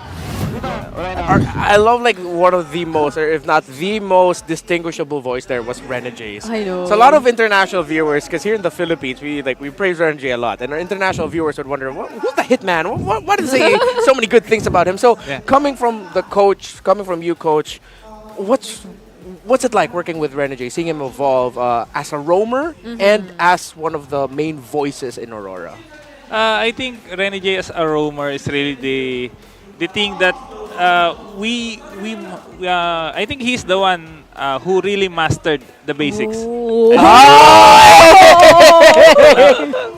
From the time that I asked Renegade if he wanted to play as a roam, I think that was during MSC last year. I asked him if he wanted to play roam because I've seen him play. Yeah. Then from that time, I've been working with him to really understand how a roam works, or from the hero pools, from the shot calling, from everything. I think I already taught him the basics, and he was really the one who mastered it all. Oh, that sounds so reassuring for Aurora MLBB to be led by a person who mastered the basics himself, dubs as the one who mastered the basics. And I'm curious, I mean, you've had history of being able to work with Oh My Venus. Yeah. So was there a lot of Oh My Venus influence in terms of like how you taught Renegade?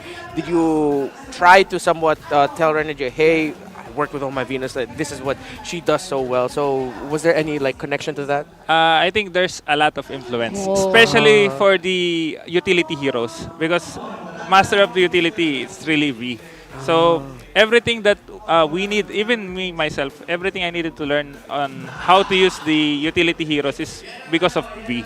So I really, that's one of the things that I put to Renegade, or I taught Renegade. So that's why he was able to master both roam types.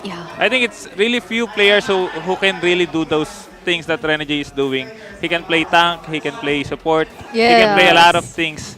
So yeah, I think hands down to Renegade. I see. And it's nice to see them actually working together. They're both under Aurora MLBB, but it seemed like Renegade mastered his own style and flavor, which is very flexible, very versatile. He can go either the heel man, he can be either the hitman. And props to Coach Master the Basics for helping him as well. And Aurora MLBB, surprisingly, with their debut season being this strong and formidable. So we can only like imagine how would they be performing now that they're in the playoffs. And of course, they'll be attempting to climb a little bit more in terms of getting the upper bracket and all that. But thank you so much for all that you've shared for today. I've learned so much. And I've heard how calm they are. So before you leave, one last thing. Are they really usually that calm when it comes to their comms? They're just so calm and collected. They're just... Yeah, that's one of the things that I really want them to apply, because sometimes if the players are really too hype, or I think they're shouting, they're really looking at the enemies, they tend to focus on those things instead of focusing on the game. That's why I told them to, even after the game, let's just calm. Let's just be calm. All right. Now we know. Now we know. That's what Coach MTB shares to Aurora MLBB. So thank you so much once again. Thank you, Coach. We're so happy to have you here, and it's time you celebrate and enjoy with Aurora MLBB. Congratulations on making it to the playoffs. And now let's check out the Infinix Pansiklaban standings. Updated Infinix Pansiklaban standings here. So far, the results of this day are very similar to the results that happened to the teams themselves. So the Cavaliers win 1-0 against the Raiders, and the Auroras win 1-0 against the Phoenix Army. Ooh, this sort of mirrors our results from last season. Like, look at that top three. The Bees, the Cavs. Actually, I like how you pointed that out. So somewhat. Now you know how different Season 14 is, how competitive it is, and aside from the new point system, of course. And speaking of the new point system, now we're seeing a different blinking color in our standings, and that's red for TNC Pro Team, because again, they are officially out of playoffs contention. But we have another team making it to the playoffs, and that's Aurora MLBB. So we're just looking at Team Liquid Philippines, RSG Philippines, and Blacklist International. Yeah, the race is now really intense, because if at the bottom half, it's who is gonna slip and miss their playoff slot. And the upper portion in the greens, it's which one of them are gonna make it into the top two. No team right now is fully secured in the top two. True. So we'll see what happens. And it's so, it feels so intense, because like Blacklist and RSG's points, they're just so close. I think they're just one game apart. And that doesn't even entirely matter. It's really the points. It's really the net games. But it is what it is. It's such a competitive season. It's hyped. And I cannot wait to see what day number 2 and 3 will be showing us. That has been it for the Infinix Game Tambayan. Once again, I am Brigida, and this has been Renmar. We'll be updating our bias board in a bit. But for now, we'll be throwing it over to our host to officially close this day, Mara Aquino. Today's matches open the possibilities of the days to come.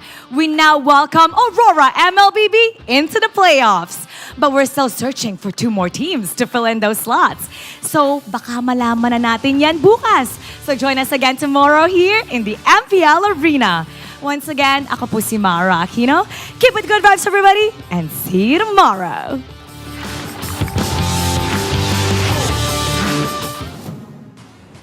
The 14th season of MPL Philippines is brought to you by the following sponsors.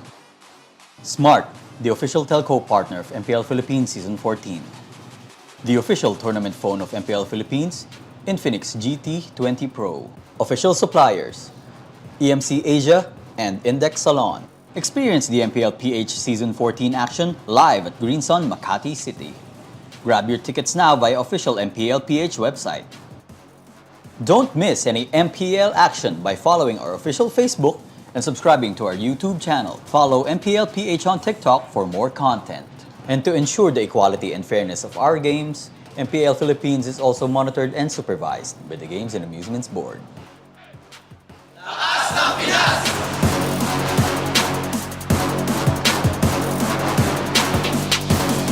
Lakas ng Pinas!